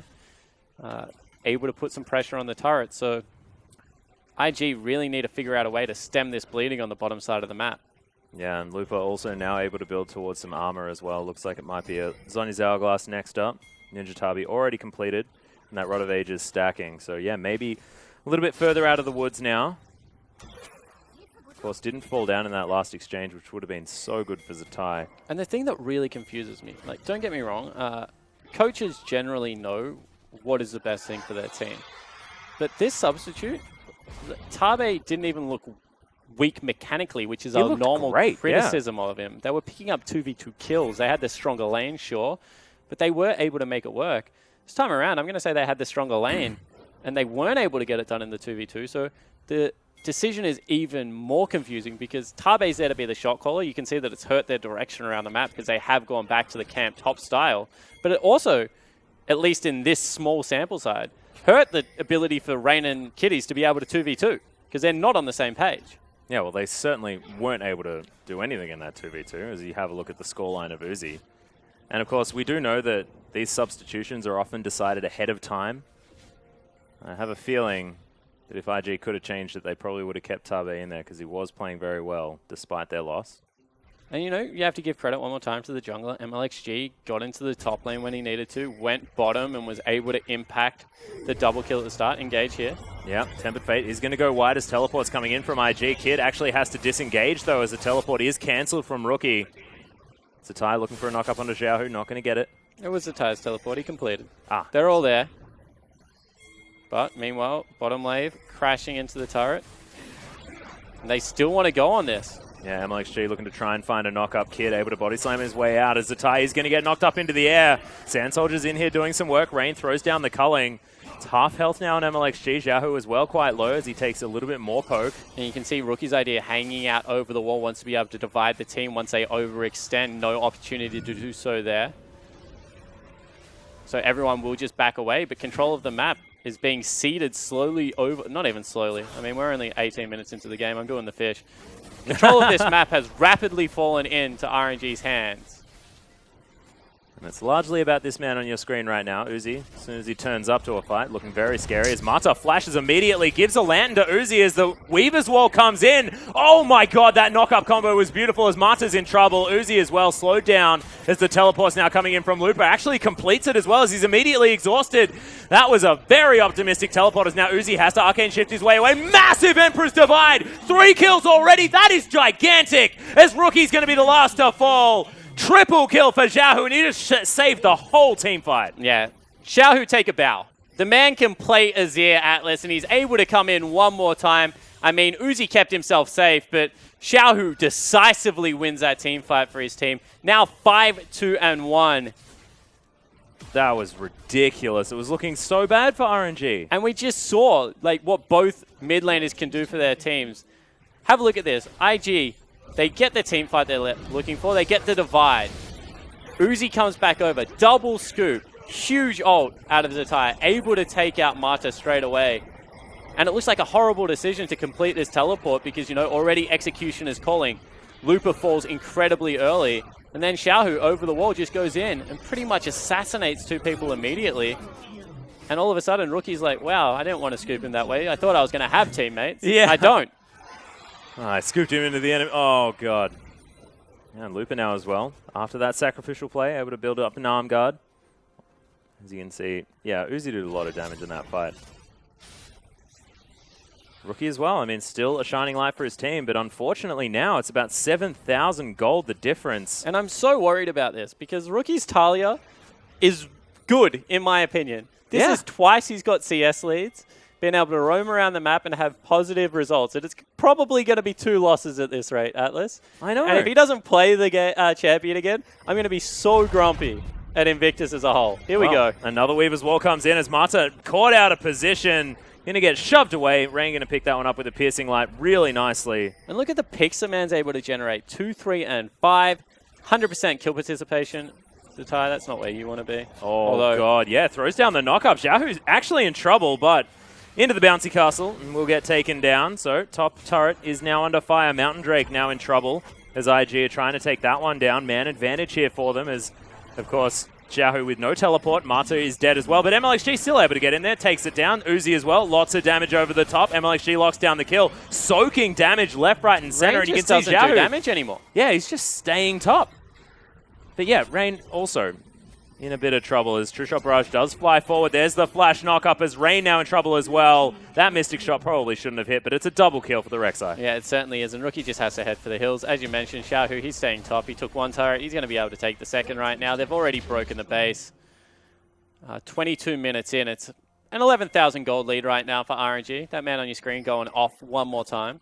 Yeah, MLXG's really stepped up this series. Although he never really stepped down. He's As I still said, just very impressive. Clearlove, great jungler. MLXG had a really impressive game 2 against Clearlove. He had a great Spring Split finals against Clearlove. He likes to step up to the occasion. But Clearlove was able to beat him alongside with Deft when they played out against EDG. Kid not being afforded the same luxury, though. No. And 5, 2, and 6 now on this Rek'Sai. Does have a Cinderhulk. He's got a Spirit Visage there as well. He's going to have a lot of magic resist against, you know, only 2 magic damage dealers. But still, might be building towards Looks a like third a item GA. GA. Oh, no. Or a Zezerot portal. All right, that's just interesting. It's not a great item anymore. But at least they look a little bit like Rek'Sai's. So thematically, it makes sense. No. No? I refuse to enter the argument about what those things look No, like. we're not last starting time, that argument. No, we are. Because you watch, now no. someone will mention it. No. We're not going there. Not going there again. Rusty and I did that one to death. And that was in the not good column. I refuse to, you know, I'm not doing it. You know, I'm packing up. He's gone, everyone. It is going to be 3 items built up already for Uzi, as Zhonya's is now done from Lupa.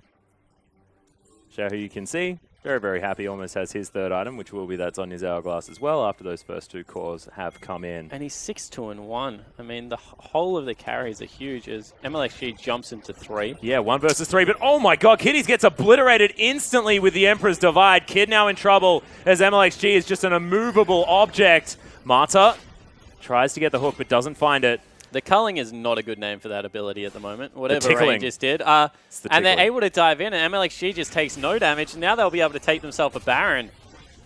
The bottom lane just bled over so much. Yeah. Now there's really nothing they can do. Oh, Weaver's Wall's going to deliver Rookie to RNG. I believe that was a mistake.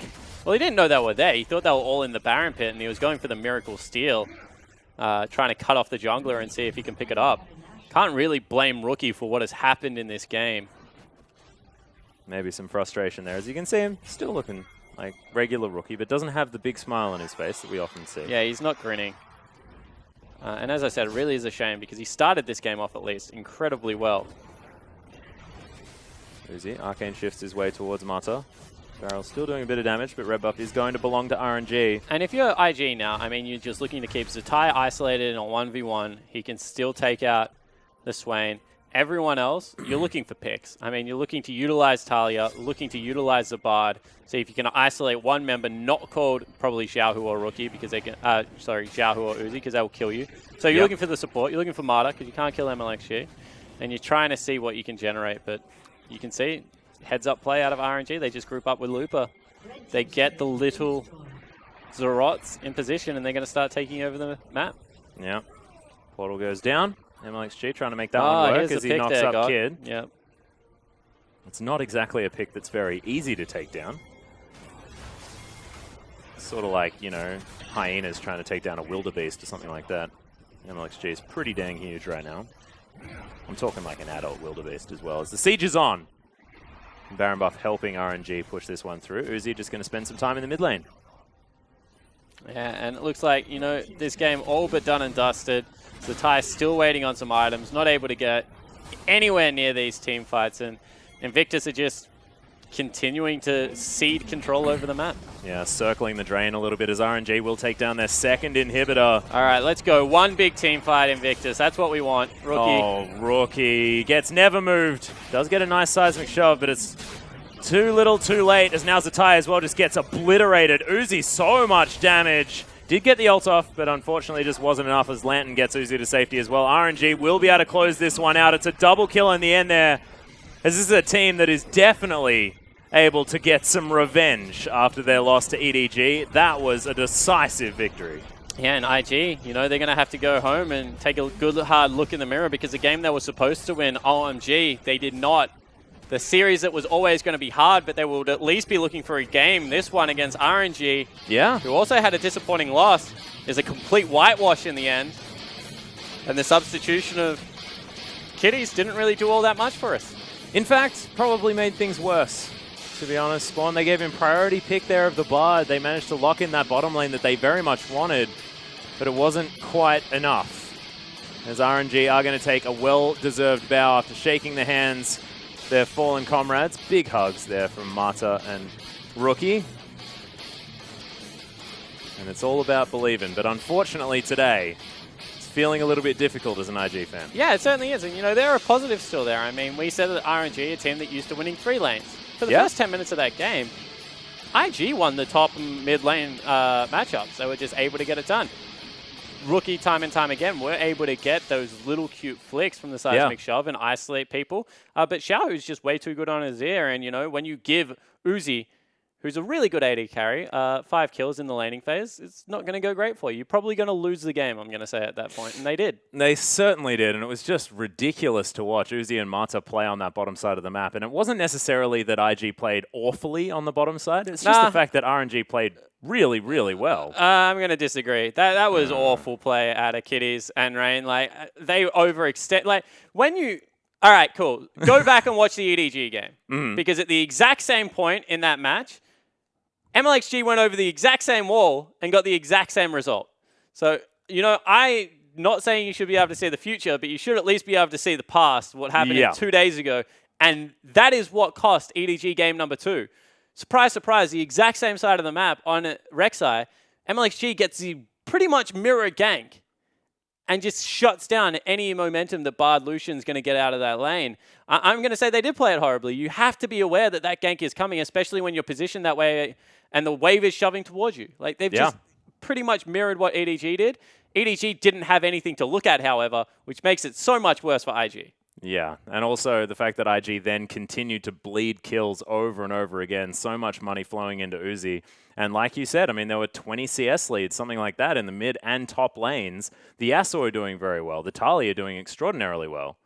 And I want to see more Talia as well. And this is annoying, the fact that Rookie did get shut down in the end by that phenomenal Emperor's Divide that came in the mid-game. Yeah, and, you know, all that happened was they had one team fight where Uzi was able to output so much damage. Xiaohu flies over the wall. He was seeding his lane correctly, right? He's like, I'm losing lane. I'm going to lose in CS. I'm not going to lose in turrets. I'm not going to lose in control. I'm still going to maintain wards. I'm just going to get pushed in, allow my bottom lane, which is absolutely styling on IG's bottom lane, to do work. And they did. As soon as that one team fight happened, Xiaohu comes in, plays janitor, does his role perfectly. Yeah. You know, arguably, Lupus still wasn't stronger than Zatai at the end of that game. Zatai probably would beat him in a 1v1, but it just didn't matter because bottom lane won so incredibly hard for RNG that no other lane had an impact. Yeah, and it's just RNG being able to pivot so effectively when they do get leads elsewhere on the map. They don't need to rely on certain members in order to carry them through. Yeah, well, that's why this roster is exciting, right? On paper, every single role can carry. Even Mata as a support player can go absolutely off. So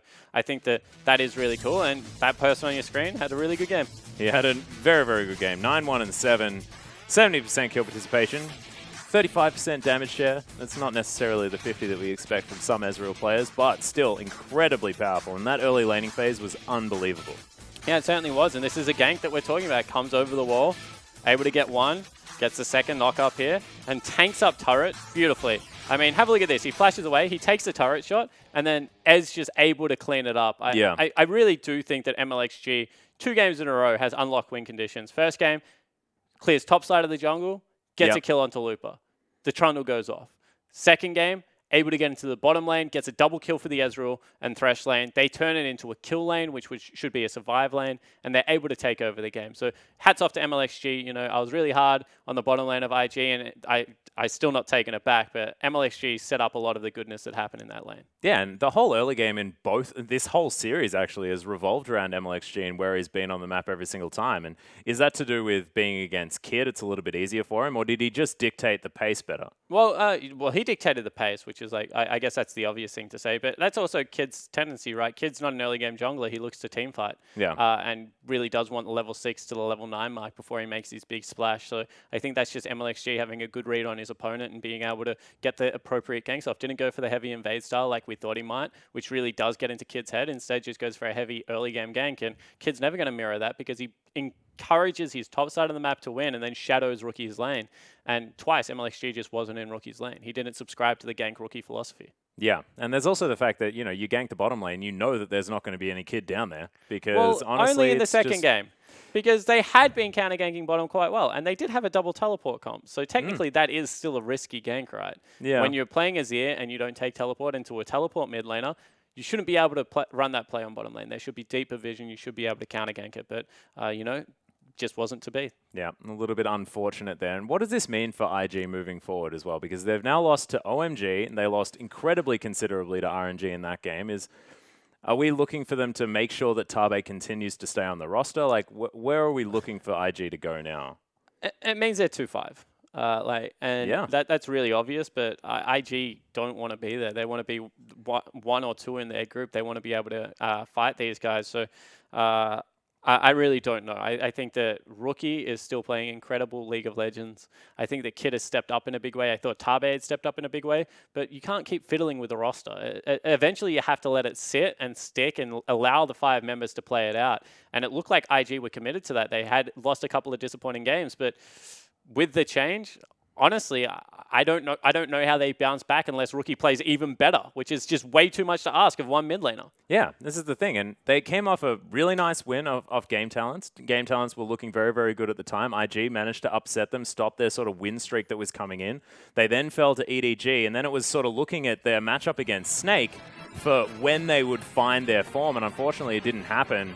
We'll see whether they can turn around as this goes on, but you can see Uzi running a bit of a clinic as far as Ezreal is concerned towards the bottom side, and look at those angles. Yeah, exactly right. You can see able to get in there, and this time it was the flash play into the death sentence. I mean, Marta flexes his muscles. They shove him out of lane one more time. Oh, God, this is just going to be literally the Uzi Marta highlight reel from different angles. Yeah, and that hook was so beautiful as well. And, you know, this is a team fight I was talking about. Everything going well, but Uzi gets back over the wall. Arcane shifts out. And then Xiaohu, after Uzi is able to put down so much damage, comes in from the right-hand side of the screen. Watch the bottom of the screen. He's able to just dip over the wall, and he gets 2 members straight away. Oh, my God. Almost 3 instantly there as well. And Rookie finds himself, as he sort of generally does a little bit, the last man standing. But, ladies and gentlemen, we still have one more matchup for you tonight. It is going to be Aime taking on Saint right after this short break.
Welcome back, ladies and gentlemen, to our English broadcast of the Chinese LPL. It is, of course, week 4, day number 3. I'm Atlas. This is Spawn. And Spawn, we had a pretty interesting series, RNG taking on IG, and it was over pretty quickly. Yeah, game 2 was over quickly. I think game 1 was a little bit more back and forward. I guess, you know, they were able to jockey for position. Rain and Tabe did a little bit better than expected against Uzi and Mata. Yeah. And game 2 was kind of house of cards situation one more time. RNG rip open a part of the map. It was a bottom lane this time. You know, they get MLXG down there early. They exploit a big weakness of Kitties and Rain, and they're able to just completely dominate by the end stage of it. Yeah, it was just a bit ridiculous. And now we're up to Saint taking on Ime, a very different series to talk about here because, of course, Ime falling a little bit short just recently and Saint unable to pick up a victory so far in the LPL, which is a little bit disappointing, but is now the time? Is it now Saints' time? Because, of course, they've tried out a lot of different combinations of players. Do you think we've got there? Do you think we're at a point where they could find a victory? I don't think they know whether they've got there yet, to be honest. They're playing anyone and everyone. They've got 3 junglers, they've got 2 mid laners, you know, they're rotating people out everywhere. 280 carries, yeah. I think that Saint are a really interesting team to me because they are quite vocal about the fact that they haven't figured it out. Yeah. And that they're continually working on it, which is great, right? Like they're in it for the long run. They're trying to get the right people on Summoner's Rift to have an impact. And I think that, you know, today could be the day, certainly, because IMA are slumping at the moment. Their loss against RNG was pretty brutal, in fact. But when you have a look at Saint, they picked up a win versus NewBee. It's one of 2 wins that they've got. Individual map wins, I mean. They haven't won a series yet. And IMA, we honestly don't know what to expect out of this team. They beat teams worse than us, and they are worse than them, and they destroy teams. So they beat the bad teams and lose to the good teams. Yeah, of course, Vici, WE, and RNG have been their last 3 matchups, so pretty decent teams there. We are going to start with Saint here as it is Acorn, March, Snoopy, STYZ, and Shu that are going to be the starting roster. So things starting to settle as far as the players are concerned. And, you know, March has been having better performance. Snoopy is on the up, I think it's fair to say. Still not playing terrific League of Legends. Acorn, STYZ are the 2 veterans that you're looking at in this team. And if anyone needs to step up, it is certainly their top laner and AD carry. Yeah, and 6-11 could be an opportunity for this team to try and find their way in. Of course, Acorn, known to be able to put a team on his back every now and again. He plays Hecarim. Yeah. Hecarim is good on 6-11. Have they figured it out yet, though? We've only seen him in the jungle. Everyone's figured it out. You can take Ignite. He's a Trinity Force user. Ghost is buff if you want to run an Escape Summoner. And he really does work to immobile 80 carries. I mean, there is no way they can stop him getting on top of them. So Hecarim officially good. You heard it here first. Haha! Incredibly excited. Of course, Onslaught of Shadows, pretty fun ability just in general, so I'm definitely all for it. As we have a look over the other side of the Rift, Ime now on your screen. They were also rotating some members of their roster, but this time it is going to be Amazing J, Avoidless, Athena, Jinzhao, and Road that are going to be on there. Of course, Midi and Baimi taking a side run this time, but they've been sitting on this one a little bit more. Yeah, Baimi Athena is still flexed a little bit. I think Athena's played 5 games, Baimi's played 7 off the top of my head. Individual maps. Avoidless has taken the lion's share in the jungle position. I think that's the right call. And, you know, just slowly but surely, they're rotating Athena and Baimi until their KDAs are both destroyed. They were 1 and 2 for mid lane for a very long time. Now they're not. Yeah, and look, it's just a matter of time, really, because we saw the same thing happen to Martin. Unfortunately for him, not yet at 63, but is still at the top of the KDA rankings. So, you know, hopefully they can work their way back up. And if I do have a good performance here, and Athena is able to pick up, you know, a whole bunch of kills and not die a whole lot, then we should be fine. And on a random tangent, Martin will not stay top of KDA for long. Do you know why? Why? No one on the team peels for him. They never have. They're not a peeling team. They go forward real well, Snake, but they don't have very many people that go help their AD carry out. So he had a really good run, you know, 63 KDA, whatever the heck. I'm going to say that was a statistical anomaly, Atlas, and expect that one to plummet quite rapidly. I think it might be another example of the fact that KDA as a stat is a pretty interesting thing to track just in general. It's contextual. You know, you have to take everything with the knowledge that surrounds it. Grains of salt have been added, in other words. But Getting back to the series, of course, rotating rosters on both sides of the map. How are we seeing that these teams are going to match up, and where are you looking at as far as points of power? I think that, IMA should be a little bit ahead in this one. When you look at the head-to-head, their jungle position especially is where I'm looking at. Voidless has shown that he's a good jungler, and, going up against March, Chimin, Captain, whoever the heck plays in games 1 and 2, it's going to be very interesting to see how a Voidless is able to pull them around the map, because he's quite a cerebral jungle. I also think that Road has a big advantage over Shu. Road's an outright playmaker. Yeah. And we'll see whether he is able to get some work done in that bottom lane. Yeah, we just saw that the bottom lane is a pretty important part of the map in our last match that we saw. But we are into champion select here. Trundle and Echo both banned away on the side of Saint, as Amazing J getting a little bit of focus. And Caitlyn and Swain are going to follow suit, but so many power picks still up. Yeah, this makes sense, right? They don't... Saint, from what we've seen, are a team fighting team. They don't like the split push, so they're getting away any opportunity for Amazing J to go towards that. Amazing J also has a shallow champion pool. I mean, we've seen him play Darius when he was targeted a little bit, so certainly doesn't have the most viable pool there. Well, Vladimir is going to be the final ban here from Saint. Don't want to see that one, as Rise, of course, understandably going to be taken away on the side of IMA. That's interesting. Vlad's definitely first pickable on the current patch. Don't want to go for it. Yeah. Not deciding instead. They could have just banned away the Rise. You're exactly right.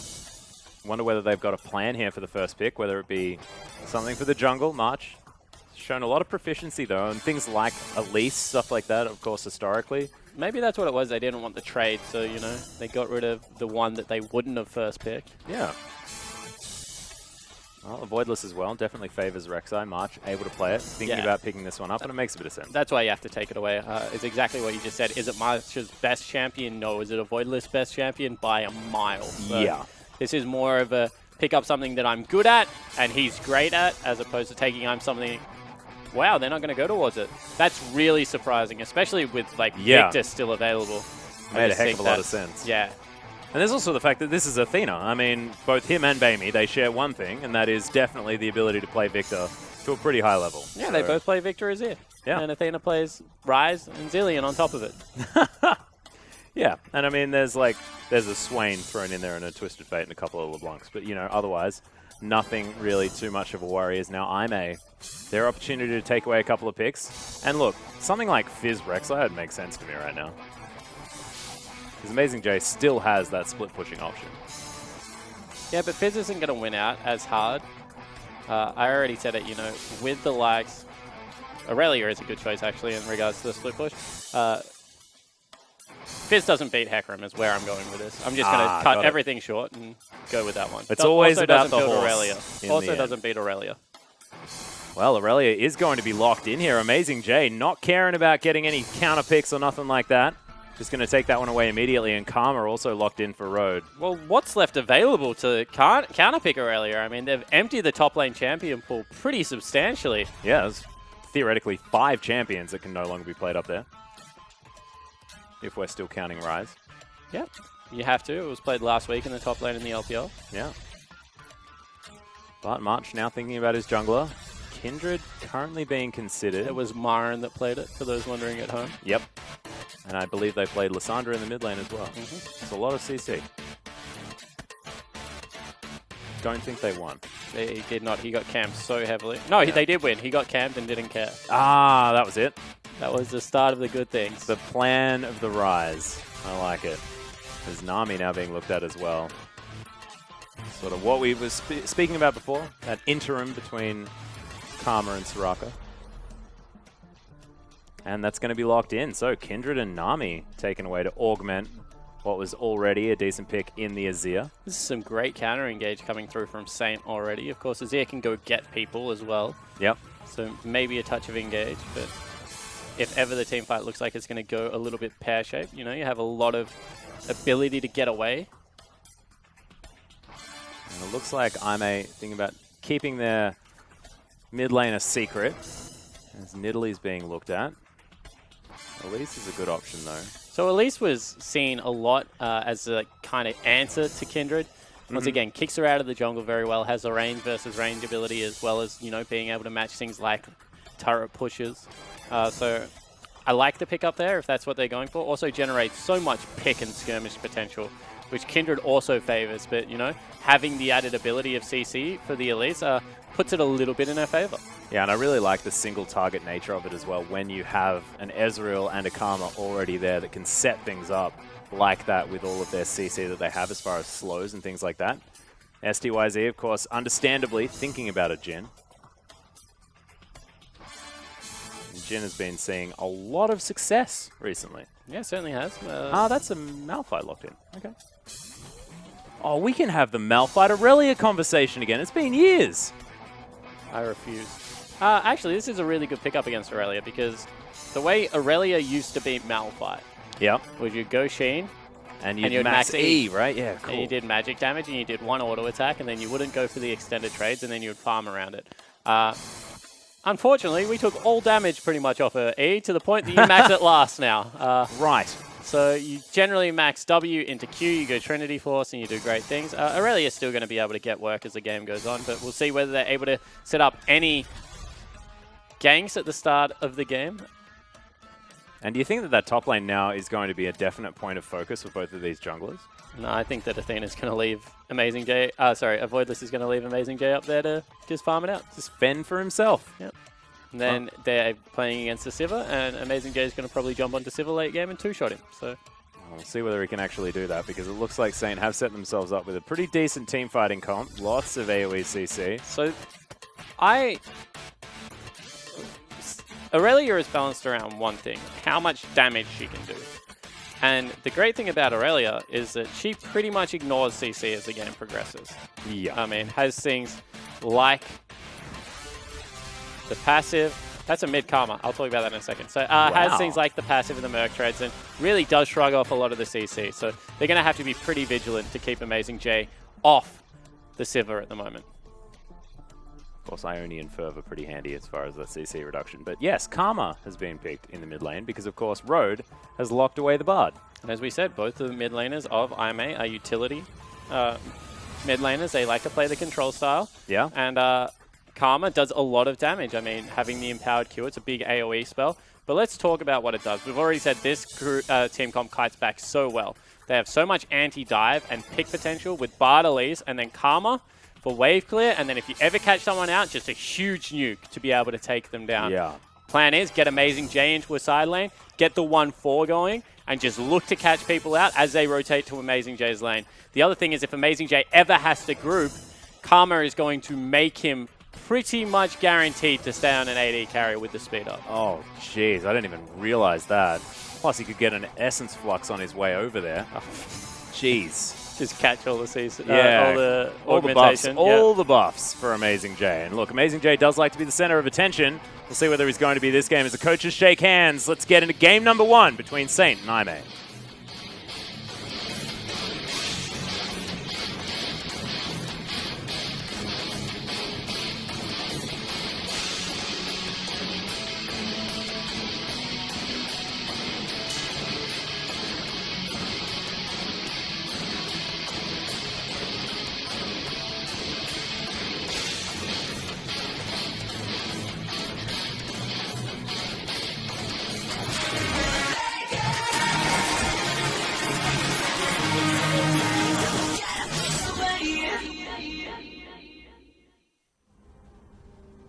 Thank you very much, Akon. And here we are on to Summoner's Rift for game number 1 between Saint and IMA. First dragon is going to be an Ocean Drake. Thank you very much, observers. And we shall see exactly what happens at the very beginning, whether we are going to have any swaps, anything like that. We're looking at IMA's comp thinking, you know, lots of pick potential. Do they want to try and open up the map early? Yeah, they certainly can, although Aurelia does like 1v1 lane matchups, and when you have a Bard, you generally pick it to win the lane. So I don't think they're in any rush to go into a lane swap. At the same time, I actually think that it would be nearly beneficial for Saint to look for one. Malphite withstands lane swaps very well, has that AoE ability to take down creeps, which is always valued in a lane swap. Sivir Nami isn't necessarily the most powerful lane. Although it worked okay for RNG. Yep, that's a player versus yeah, it is a champion different issue. situation, And isn't it didn't really, you know, they did die to Rain and Tabe. So as far as like player mismatches goes, that's one of the bigger ones we have in the LPL. Yeah, good point. So we'll see whether Saint can make any better use of it. Of course, they weren't against Ezreal Bard, which is also pretty scary. Yeah, has a really strong level 1, and you know, I talk about this a lot. Bard generally wants to keep people level 1 as possible and not take a camp for himself. And you can see that Saint kind of guessed that they were going to be invaded upon. Yeah, decided to actually leave it. They left it, and then the Bard and the Ezreal did the camp, so now Saint are just confused.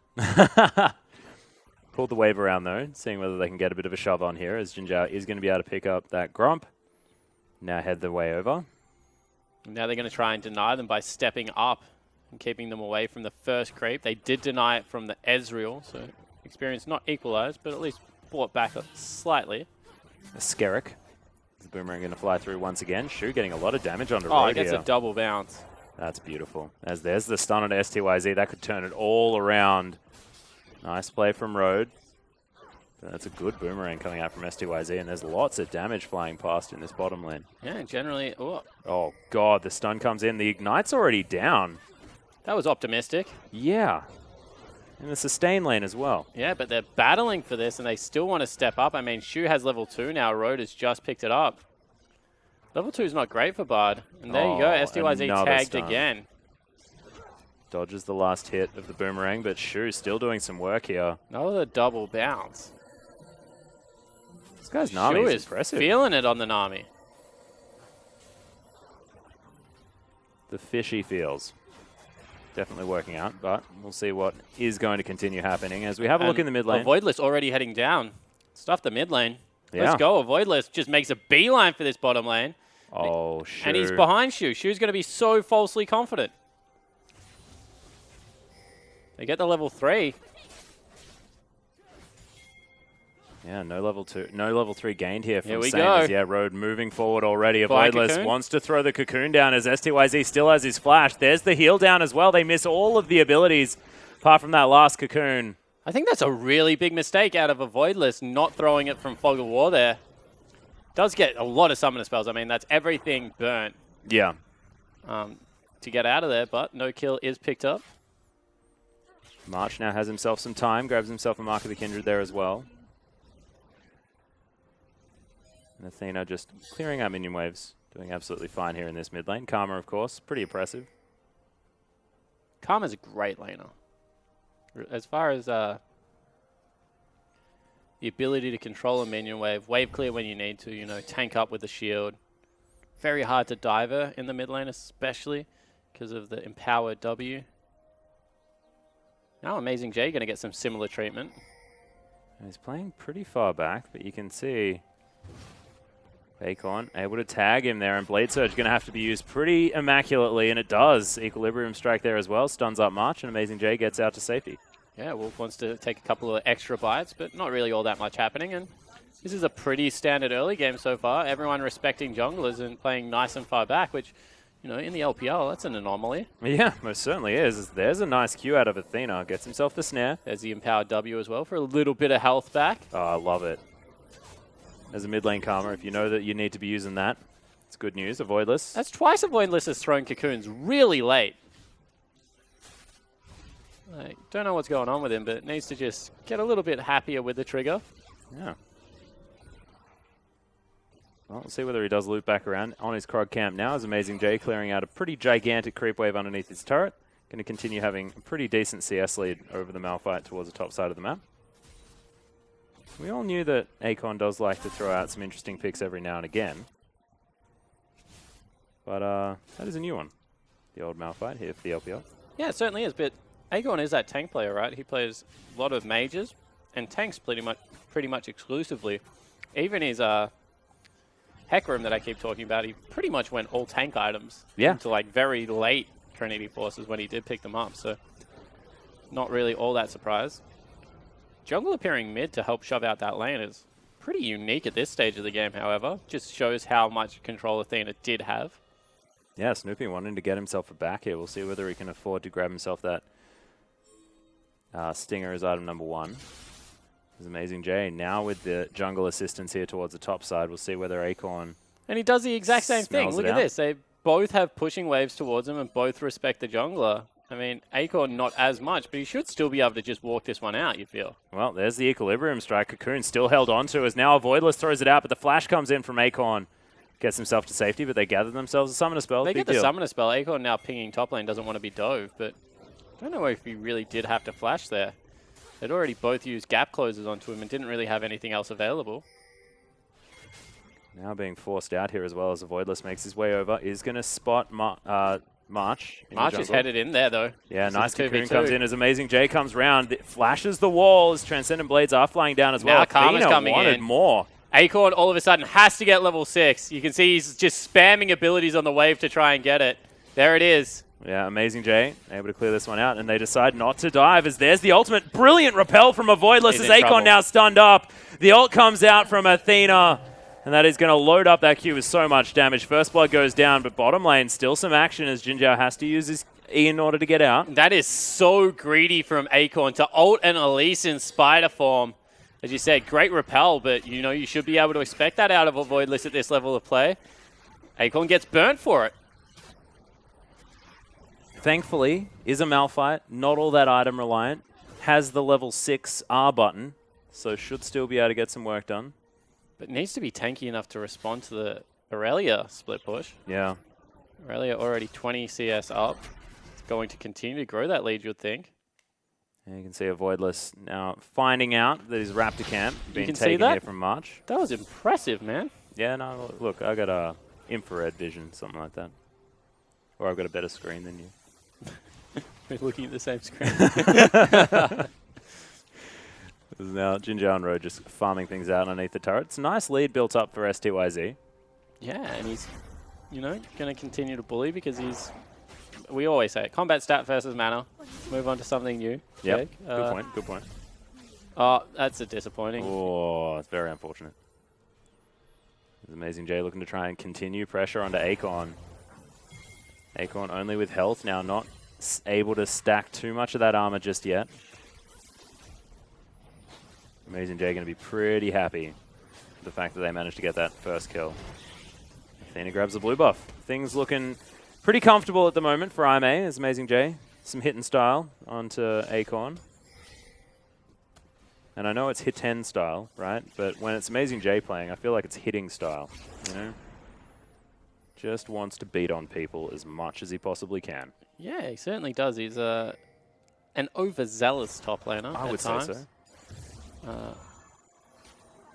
Diving a inner turret while the outer turret's still up is not something that he would be against.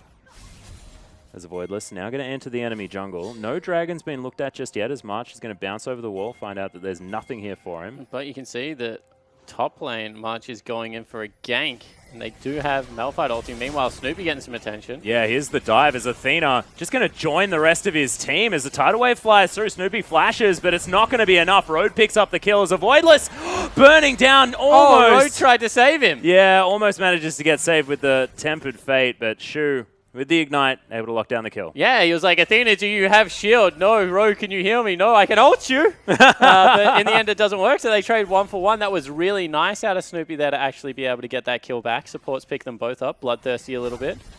That's a little bit unfortunate, actually. Yeah. For IMA. That was a really well-coordinated gank. They knew that Amazing J was safe in the top lane. Only had to burn the flash to be able to avoid that one. But not able to get out from there because of some fancy footwork from Snoopy. Yeah, opened up some room there for March as well, who has been a little bit quiet on the map so far, but just wants to be farming things up, get to that high damage stage that a Kindred likes to be. And so far, 20 creeps ahead.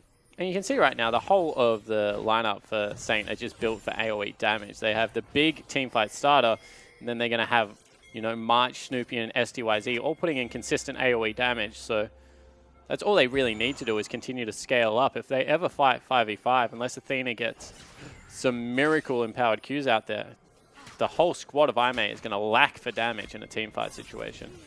Yeah, which is probably why it's so lucky that they managed to get Amazing J a little bit further ahead with that kill onto Acorn, as there's a nice cocoon from a Voidless. March taking a lot of damage here, but does have the Lamb's Respite available. You can see IMA just trying to get everyone away from the Kindred. Yeah, they actually rotate over the 80 carrion support as well, which means that IMA have to back out. There's no way that they can continue that fight. And, you know, this has been a relatively quiet early game, as you mentioned, but IMA are starting to get those little advantages. Yeah, picking them ahead. Does have about 1,000 gold in their lead as the bubble is going to land onto Road. STYZ, fantastic spell shield there as well. But you can see Avoidless and Athena are going to be able to take down Ocean Drake #1. And for a team that's built on, you know, sitting around trying to get picks, probably a good dragon to have. Yeah, it certainly is, and it's also just good ball to get rolling. You know, you want to cycle through some Drakes as quick as possible. STYZ looking for Jinjiao now. Yeah, not going to find the Mystic Shot, but able to clear out the vision. Some pings onto the dragon. Not quite sure what's coming up next. So we don't have the cool observer that likes to stay in the pit and let us know. No, he was trying to, and then Jinjiao threatened to get caught out. See, he's going back as soon as he possibly can, Atlas. It's a genius. This guy's a genius. Ocean Drake, #2, is going to be coming up relatively soon as Jinjiao doing his very best to try and farm underneath this turret. He's only behind by 5 CS though, so he's feeling pretty good as is Ezreal right now. Looking for the Iceborne Gauntlet by the looks of things as item #1. The Sheen already built up, and the extra Sapphire Crystal. March spending some time towards the bottom side. You can see Acorn did go back to base, got himself some more items. Not able to quite finish the Sunfire Cape just yet. We'll be there pretty soon. And oh, Amazing J, that feeling of not having the 300 gold. And you've just got your bits of the Trinity Force. Yeah, it certainly does. You know, they're not slot efficient, they're still pretty cost efficient. Of course, get a heck of a lot better when you have the completed Trinity Force at the moment. But he will take it, hasn't had to burn a teleport or anything like that. I want to point out the teleport next to the turret in the bottom lane that Road just stepped on top of. Especially with a Sivir composition, it's just disappeared. But if they can keep that... Oh, Avoidless in trouble now. Yeah, Acorn looking for the ultimate here, and the repel is up. Avoidless in so much trouble. Easy pickings here for Saint as Amazing J now has to move out of the way. They've lost the man advantage. Yeah, I'm not going to call that unnecessary, but that was a little bit of overkill from Acorn. He wanted to let the Elise know that that was their side of the map. He was angry. He was. If they are able to pick up a Rift Herald, that would be a great news, but he has been pinged away. Instead, they just grab the Mark of the Kindred. And, you know, Saint, they're doing their best to stick with it, and we've seen time and time again, and if you go late versus Saint, they're not a horrible team-fighting team. No, especially not when they've got a comp like this. I feel like we're in Oceania, to be honest. Yeah, we're quite used to the old Malphites over here. As Amazing J throws down the ultimate, actually using the minion to create some distance as the... Okay, disengages there for Acorn. Yeah, still able to just walk it out, but you can see Amazing J starting to get these advantages, using the Q as a reset to close the gap. Very nicely done there. There's Athena and Road just going to be able to take down. Does he have to teleport back here? Is he going to run it out? It's like he will run it out. Ninja Tabi, huge pickup against Aurelia. Most of her damage does come through auto attacks, as we keep mentioning. Yeah. Oh, this could be very scary, though. Acorn does have his flashback available, but Avoidless looking to try and get a pick off onto the rock. I mean, Amazing J just pretty much burnt everything as well, so it's not really going to be that big of a deal. See whether they can dive him. He's very tanky at this stage of the game. Yeah, ult pretty close to coming back up here for Amazing J, so probably waiting for that one before they try anything. It's not even really that. He just has Grasp, right? So he's just able to get the auto attacks in nice and sneakily. Oh, out in the open, however, he's in danger. He most certainly is. The Cocoon once again flashed. Avoidless all thinking about continuing forward there, but decides not to. Now Road and Jinjiao have to bear the brunt of STYZ and Shu. Decent Cosmic Binding, but doesn't quite find it there as March is going to get snared up. Snoopy, was thinking Teleport about more as the in. flash comes down. Amazing J just going to launch onto March, but there's Avoidless. Oh my god, that timing on the Lamb's Respite was fantastic. This could be but bad. Is it going to be enough? Avoidless picks up the kill. Acorn finds his way in, does have the Unstoppable Force, and Avoidless is going to take it to the face. Amazing J now fighting him, but Acorn slowing his attack speed quite nicely. Athena is going to get another snare, though, and that is going to be able to lock that one down. Flash comes out as Road gets... Oh, what? I probably wouldn't have walked there if I were you. Yeah, just walk up, Road. You don't have to take the journey. There's another way around that wall, but in the end, he does fall down, so a 2 for 2. Road continually just beats Shu around the map, by the way, but it doesn't really matter all that much. And Acorn doesn't like Avoidless. No, not a fan. Like... I'm going to say, like, there was words before the game or something, because that's 2 of 2 times. Smack talk. We missed the Smack Talk video. Where he's just outright gunned for the spider.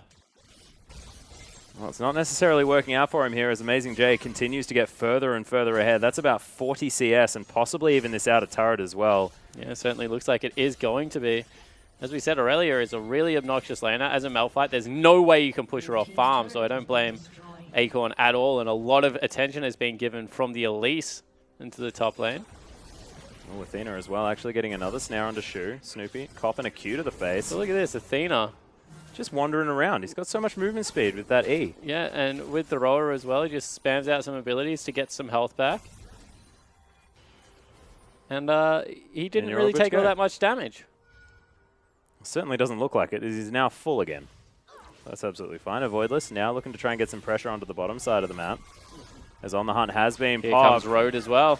Yep. Oh my goodness. That's really good timing, but a little bit unfortunate there for Avoidless, throwing out the cocoon into a spell shield. Yeah, maybe the ulti wasn't available for Road, but didn't throw that one out at all, even though he was in point blank.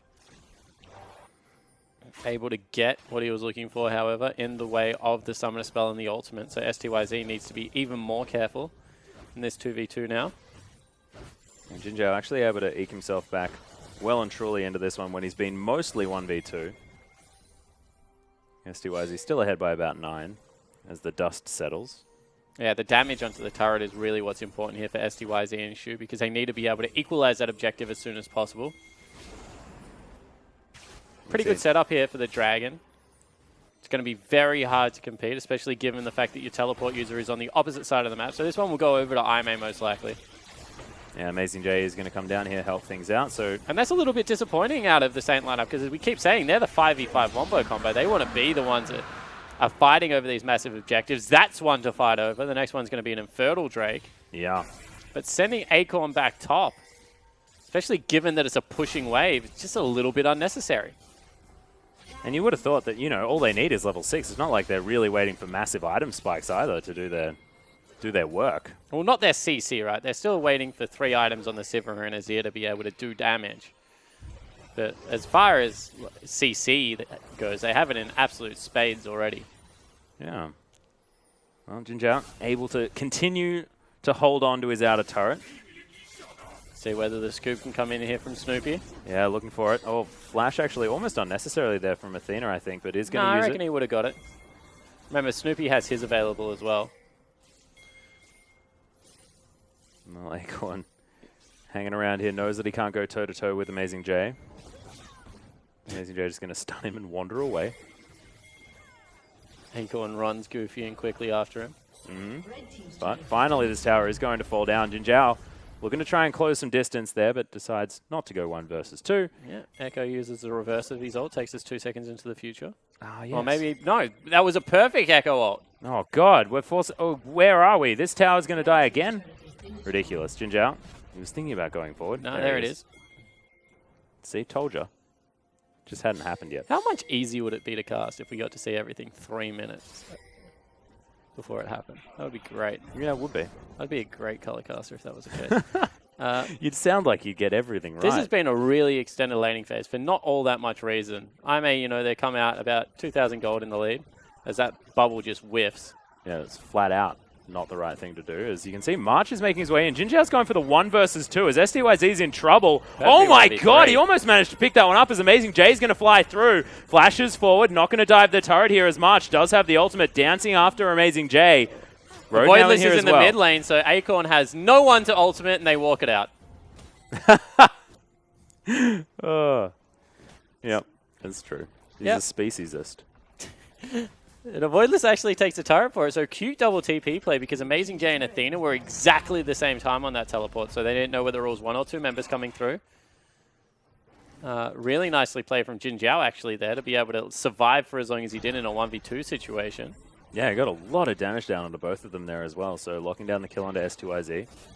Definitely good news. Would have liked to be able to pick up the kill before he died, but still able to find their way in as Athena just going to clear out this minion wave, able to do it quite easily as well. Morellonomicon looking to be picked up right now by the looks. And will augment that Rod of Ages quite nicely, already building up towards that high cooldown reduction number. We'll see whether he goes for the 40%. What do you think about, massive cooldown reduction focus on Karma? No, I think it's absolutely fine. The other thing to point out is that both of these items are 100 AP items. So this is pretty much the max AP you can go, unless you want to go like Archangels into Roller. Yeah. Which is still technically a little bit higher. But so Athena, if he goes, he's not. So he is going to go for more CDR. I was going to say if he goes Deathcap Void Staff, he's pretty much the old Orianna build, where you're just like, I want as much damage as I can have not damage, as much AP as I can have, because I do things both ways.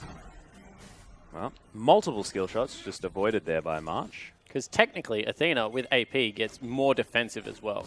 Yeah, it's the utility aspect, is Yeah. like sort of thing, like Lulu, like you talk about in the past. So flat AP definitely working out well. But might be an Abyssal Scepter as item number 3. Yeah, it certainly looks like it. And would make sense against both of the solo laners here. As March is going to get Cocoon. There is a cheeky little fish and Sivir waiting in this top brush. Yeah, but where else in the map are they going to be? That's my problem with it. And Jin Jiao knows exactly where they are. And just Arcane shifts his way out and manages to They kill a flash. ward as, yeah, everyone's flashing after him. Jin Jiao. Okay, so that is one way to do it. Yes, if you burn all of your summoner spells, you will still catch him, but see whether they lose anything else on the map. Looks like they've caught out potentially Malphite in the bottom lane. Yeah, Akon actually fighting Amazing J right now. Spirit Visage almost completed for the Aurelia, which makes me sad. Would have liked a Wit's End. Unless he goes both.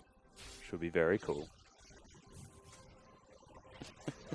And actually, Saint get a massive advantage out of that. So they're able to pick up a turret as well as a kill with no cross-map response coming out. Because you've got to remember that IMA, they've already knocked down that mid lane turret.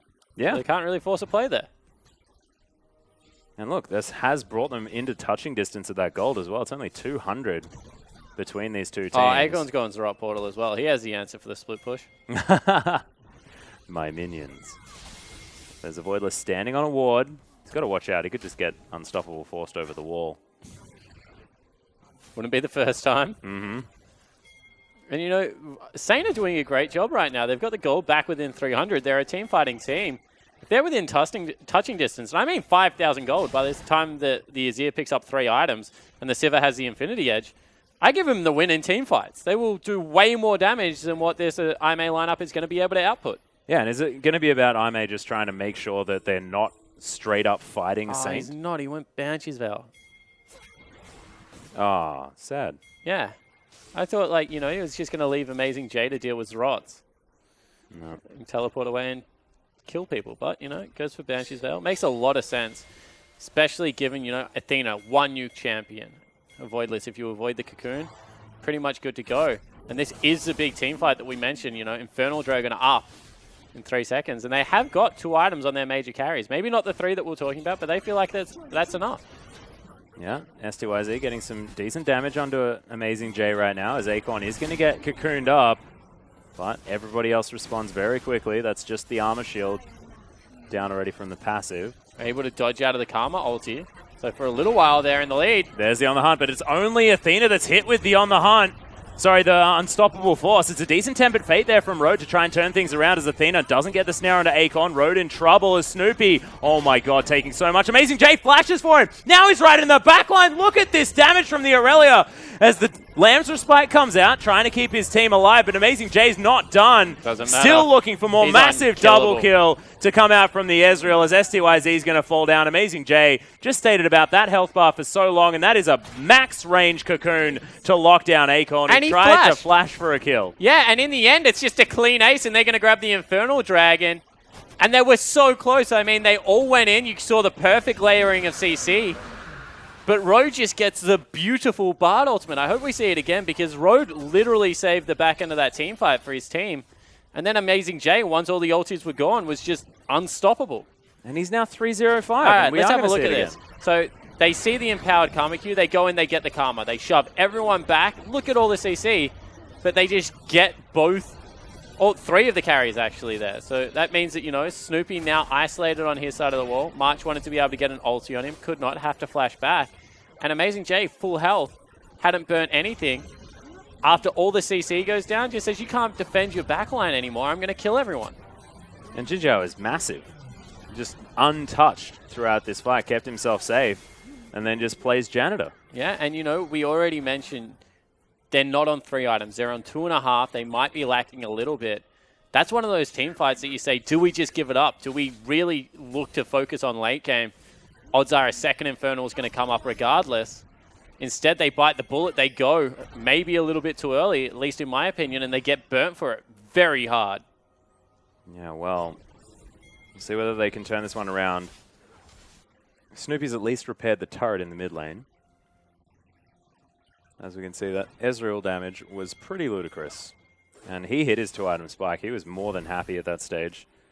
More of Malmortius almost completed here as well. Doesn't want to get bursted out by all of the Saint magic damage. And it's smart, right? You know, they're just looking to withstand all of that upfront burst, a big wombo combo, then be able to come back through with their assassin, pretty much, Aurelia.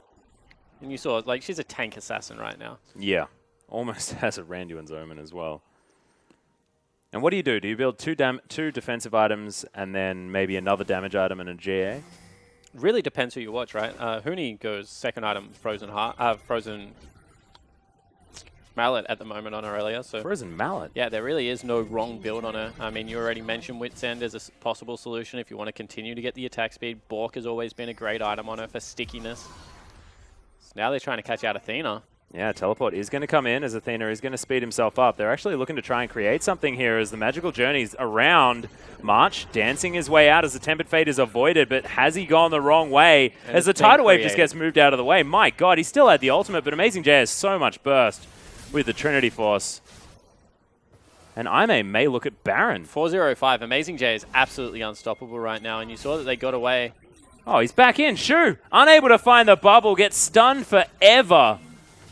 As Amazing J actually has 5 points in his E. Yeah, so you saw how long it lasted there. As you said, gone 5 points in his E. Maybe that's the adaptation that he made against the Malphite to be able to continue out that lane. Just playing it old school, you know, just the old style that you used to do. I think he still would have maxed Heaton style. Just would have gone for E a little bit earlier. And you can see that they're able to pick up that Baron, go through the wall, and there's honestly nothing Saint can do because they're a team-fighting team and they just went too early and now they're 6,000 gold behind. And now, STYZ, you're in a lot of trouble. Oh, red dots. Thankfully for STYZ, Amazing J loves farming. It's a kind and considerate Aurelia. Yeah. Not something you're used to saying. Is STYZ now going to be able to pick up this wave as it gets shoved into him? We'll see what is going to be picked up by this Aurelia as he's got a recurve bow. Oh, God, don't play with my heart like this, Amazing J. Still probably going to be a Bork. I know. I stick by my comment. And it is a very good item on Aurelia, I understand. Nowhere near as fun as a Wit's End, though. Why? What makes Wit's End more fun than a Bork? I don't know. In fact, Bork has an extra button. I'd say, if anything, Bork is more fun. Because when you auto-attack with Hit and Style on, you do all 3 different types of damage. But how does it fun? It's just fun. Come on, man. People have fun in different ways. I have fun with mixed damage. You do, but like, normally fun is interaction. No, it's not. I was about to list a bunch of reasons, but we don't need to go into that, as Athena is split pushing on the bottom side of the map. Does have himself a Baron buff to help out, as Akon a little bit late. Might be able to save this turret, but a Voidless wants to tell him no. We can see it's sort of a 3-2 type split at the moment, or 2-2 with Road running in between. Strange split there, but you know, this game really has... I don't want to say the ship has sailed, because if it gets back to like 40 minutes, there is a window that Saint can have it, but they do need to bleed objectives right now, because there is no way they can fight on anything that is close to even numbers. Yeah, and it seems like even with all of their wave clear that they do have on the side of Saint, it is difficult for them, as Amazing J is just dancing around this minion wave, continuing to pick up more and more as the Mantra Q flies down, but you can see that wave clear we were talking about, pretty handy underneath this inhibitor turret. As Road actually taking a lot of damage, yeah. Yep, so great move from STYZ there. Forces back the Saint lineup, Aime lineup. Oh, Jinjiao actually, oh my God, STYZ blows everything, is able to get out. That is all the summoner spells and the ultimate, as there's the flash. Akon singled out now as well. He's getting taken down solo, uses the ultimate defensively, but Amazing J closes the gap. Transcendent Blade's not quite enough as Akon was burning down. The last Transcendent Blade wasn't there. Or it didn't do enough damage. He hit it. One at a time, however. Saint just wander into Aime's lineup, and 3 of them nearly die. All of them live, but that was incredibly lucky to not cost them the game. Yeah, didn't even cost them the inner turret. As you can see, now Ime moving to pick up this Mountain Drake that is spawning in 4 seconds. Oh, he's even got a little flower. That's very cute. And I just don't see how you fight for this. You've already burnt your Malphite ultimate. Oh, I think this is one of those Drakes that you just give up. Not face checking there's Aurelia. the flash. Shu's just going to get obliterated. So dead as the Equilibrium Strike was there, and Athena now finds his way out the back, and the Emperor's Divide's not enough. STYZ taking so much damage as now they're closing in. Amazing J, it's all about this Aurelia right now. He's so huge, and STYZ is going to fall down. March as well is going to die in amongst the fray as Snoopy gets cocooned and destroyed one more time. The late game play out of a Voidless has actually been fantastic, and now they're looking to just try and take down an inhibitor. Yeah, and one more time, Saint just face check. There's no reason to be on that part of the map. It's not an Elder Drake, just give another one away. You're a late game team composition. Instead, they're going to play probably the ultimate price here as I may break open the base. And Amazing J is still going to hang out, continue killing these creeps, and now they're going to go back to the Mountain Drake, possibly pick that one up, head back to base, buy a plethora of items. And this is a team that, with the exception of Amazing J, will fall off in damage. And you have a super tank as well as so many resets in your team fight, and your damage is phenomenal late game. If you are sane. But they're just fighting way too early and over needless objectives. The Infernal Dragon I can see, because that is an important late game damage. Yeah. That if you start stacking your IMA, you're always going to be relevant. But for a Mountain Drake, they don't even have great siege potential, Atlas. Maybe more for the denial rather than anything else, but I agree with you. It's looking like it's going from more and more dangerous to even more dangerous for Saint. So dangerous. There's a lot of danger. As you can see, Amazing J still hasn't gone back after they picked up all of the kills, the teamfight victory, and now has a Blade of the Ruin King. I'm incredibly upset, but he's got a Null Magic Mantle. I have a feeling that'll be a Guardian Angel. Yeah. If it even makes it that far, because he's on 5 items. This is a huge Aurelia. And GA is done for a Voidless as well, so gone are the days where Acorn can legitimize ulting the Spider. You know, Voidless, he's died 3 times. Acorn's been a part of all of them, I believe. But that tale is just not going to be told for another time today, unfortunately. Great ulti. Oh, yeah, Shu's going to get caught out of position. Rhodes sets up the Cosmic Binding so nicely as the Tidal Wave was just not quite enough. Yeah, and Shu just caught out one more time. STYZ, you can run. Yeah, well, actually, Amazing J not going to be able to quite find it there. He's not going to die, though. It's True Shot Barrage, not quite enough for STYZ. But they use everything again. I mean, that is all their initiation. They've got super minions like flying down the mid lane. And now no way to answer a split push, no way to team fight because they're just face checking, dying, and then burning ultimates to get away. Yeah, and now they've got the waves perfectly prepped here as well. You can see Ime with that bottom wave gigantic as Amazing J is just going to let it head straight to this inhibitor turret. Now under fire here for Ime on the top side of the map with the rest of the 4. And you mentioned the 1-4 comp. They are doing it very, very nicely here. But how could you not with 12,000 gold in advantage? And this is honestly really disappointing for Saint because this is a time of the game that they actually normally get it back together. Yeah. I mean, they've had some bad early games. There's a big ulti. Yeah, Akon actually gets the Unstoppable Force onto quite a few members, but they look like they're just too far behind. The inhibitor turret is going to fall down as Amazing J teleports in. March in trouble. May actually have to use the Lamb's Respite. There it is. There's a Voidless now right in amongst it. Snoopy is going to get caught by the Tempered Fate, and Lamb's Respite no longer there. Athena picks up that kill. Oh my god, March somehow gets back to the fountain as that Cosmic Binding was outstanding from Road. There are low health bars on Ime, but they just launched themselves in. It's going to be March grabbing Amazing J. That is a lot now missing, but it's just not going to be enough to save the base. Yeah, so they take down Amazing J, but it's still a 3-for-1 trade. And it looks like Ime just want to close this one out. Yeah, Jinjiao able to get some damage onto these Nexus turrets. That is going to be all she wrote here for Saint, who tried, but just unfortunately couldn't find the team fights they were looking for. Nexus is going to fall down, and Ime looking fantastic, honestly, in this game. Yeah, they had control of the game, but as I said, that was just Saint. I think the last 3 fights were just someone face-checking and it all falling down. Like, they threw everything at them, and then in the Infernal Dragon, that didn't work out. That's fine, but then to face-check subsequent buffs and just have to burn all of your ultimates in what is pretty much a press R composition and come together, it's just as I said, normally they get it together during the late game. Normally they give away this huge advantage. They're down 5,000 gold. They start to scrape together some team fights and lose the game. This time around, they stick with them. They do the hard work, especially with this composition. Then they just die. Yeah, and it was all about this team fight here as well. You mentioned it. Had to try and contest for the Infernal Drake. But unfortunately, it all wasn't enough. As sort of honorable mention to Athena as well, I don't think he died, and I think he almost had close to 80% kill participation. The karma was huge for keeping everyone exactly where they want to be in this game. Yeah, it certainly was, and now another control mage stepping up, and you can see that it equalizes the Xerion lane and then does a very different thing, but also very useful at the later stages of the game. Yeah. Also being a flex between Road and Athena is pretty massive for this team. And the decision-making for Saint, this is like where it got really weird. This is a Mountain Drake that Shu just outright checks for no reason.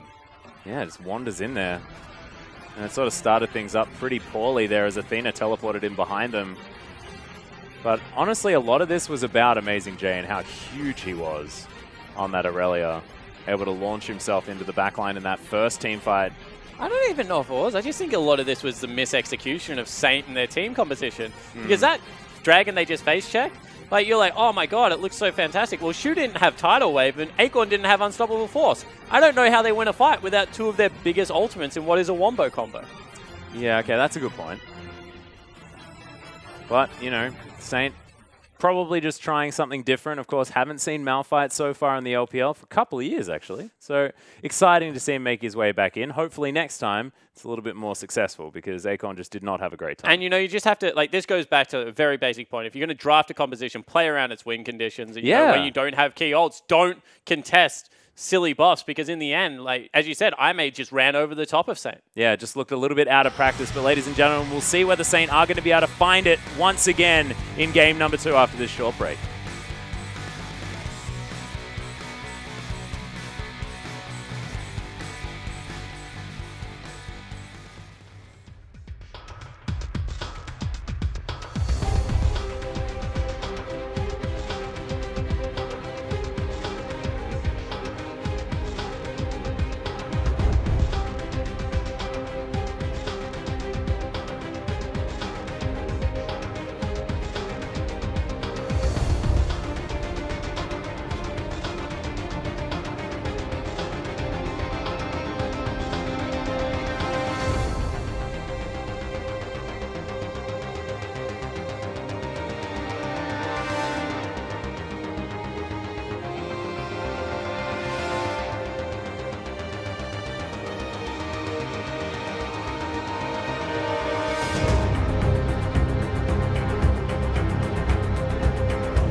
Welcome back, ladies and gentlemen, to our English broadcast of the Chinese LPL. We just witnessed Aimee taking down Saint with a pretty gigantic Amazing J there towards the top side of the map. 8-1 and 8 in the end. The Aurelia did go up. Yeah, he certainly did. I really think that it was Amazing J capitalizing on the mistakes of Saint is the way I'm going to phrase this, because Saint really had a pretty straightforward team composition. And I think that it shouldn't have been put in a situation where Amazing J could do what he did, because what should have happened is the backline dive should have been coming from Saint, and it should have been mirrored by Amazing J. Yeah. Whereas in reality, this is what happened more often than not, that they dive, they don't get anyone, and then Amazing J just wanders in and kills people. Which is weird, because that's not how the composition should have played out against each other.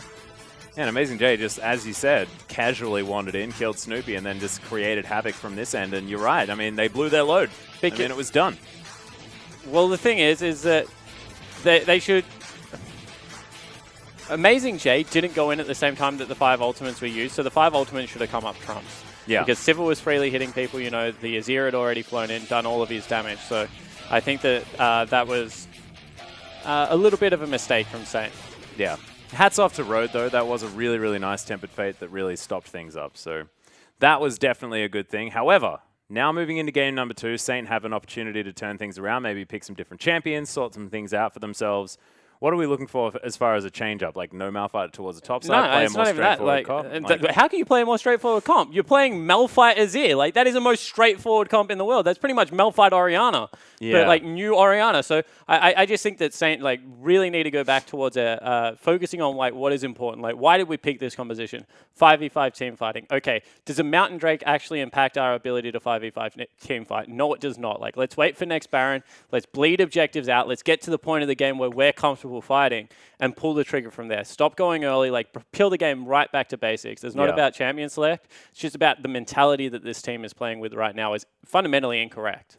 Well, and there's also the fact that they were in a laning phase for a very long time. Do we think that maybe, you know, even if they do go for standard lanes, try and break out of that earlier? No, 100% not. If you're playing Sivir, Azir, Malphite that all want 6 items, stay in lane all game. Like 100%. As long as you're not down by 10,000 gold, just continue to farm up.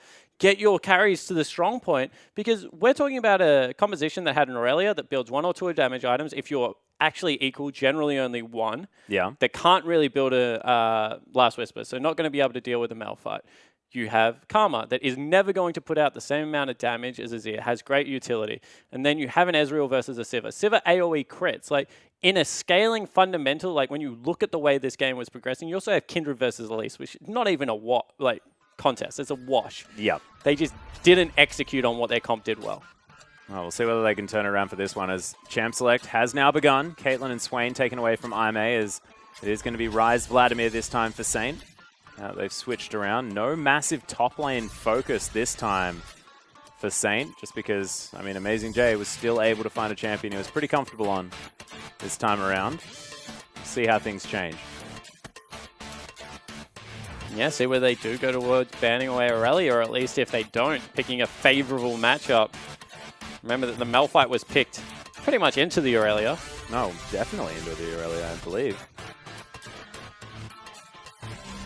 As Rek'Sai is the next ban. And Voidless not actually wanting to first pick that one away. I believe they've got a different idea for the first pick. The Elise game looked good. Yeah, it did. See whether they put some, I guess, priority on the Karma here as well, just because that flex is pretty powerful. And there it is. Saint are going to remove it from the board. So quite a few things left up. In fact, the whole jungle pool, everything like that. Hasn't been seeing as many bans. But none of those big, massive, very difficult to deal with champions like the Swain, the Vladimir, and the Rise. Yeah, Swain's actually fallen a little bit out of favor at the moment, just because he does have very clear power spikes to play around in, and you know, people have figured picking up an early Executioner's Calling makes him not nearly as powerful as he was. Yep. As you can see, Saint thinking about picking up some pretty similar champions here.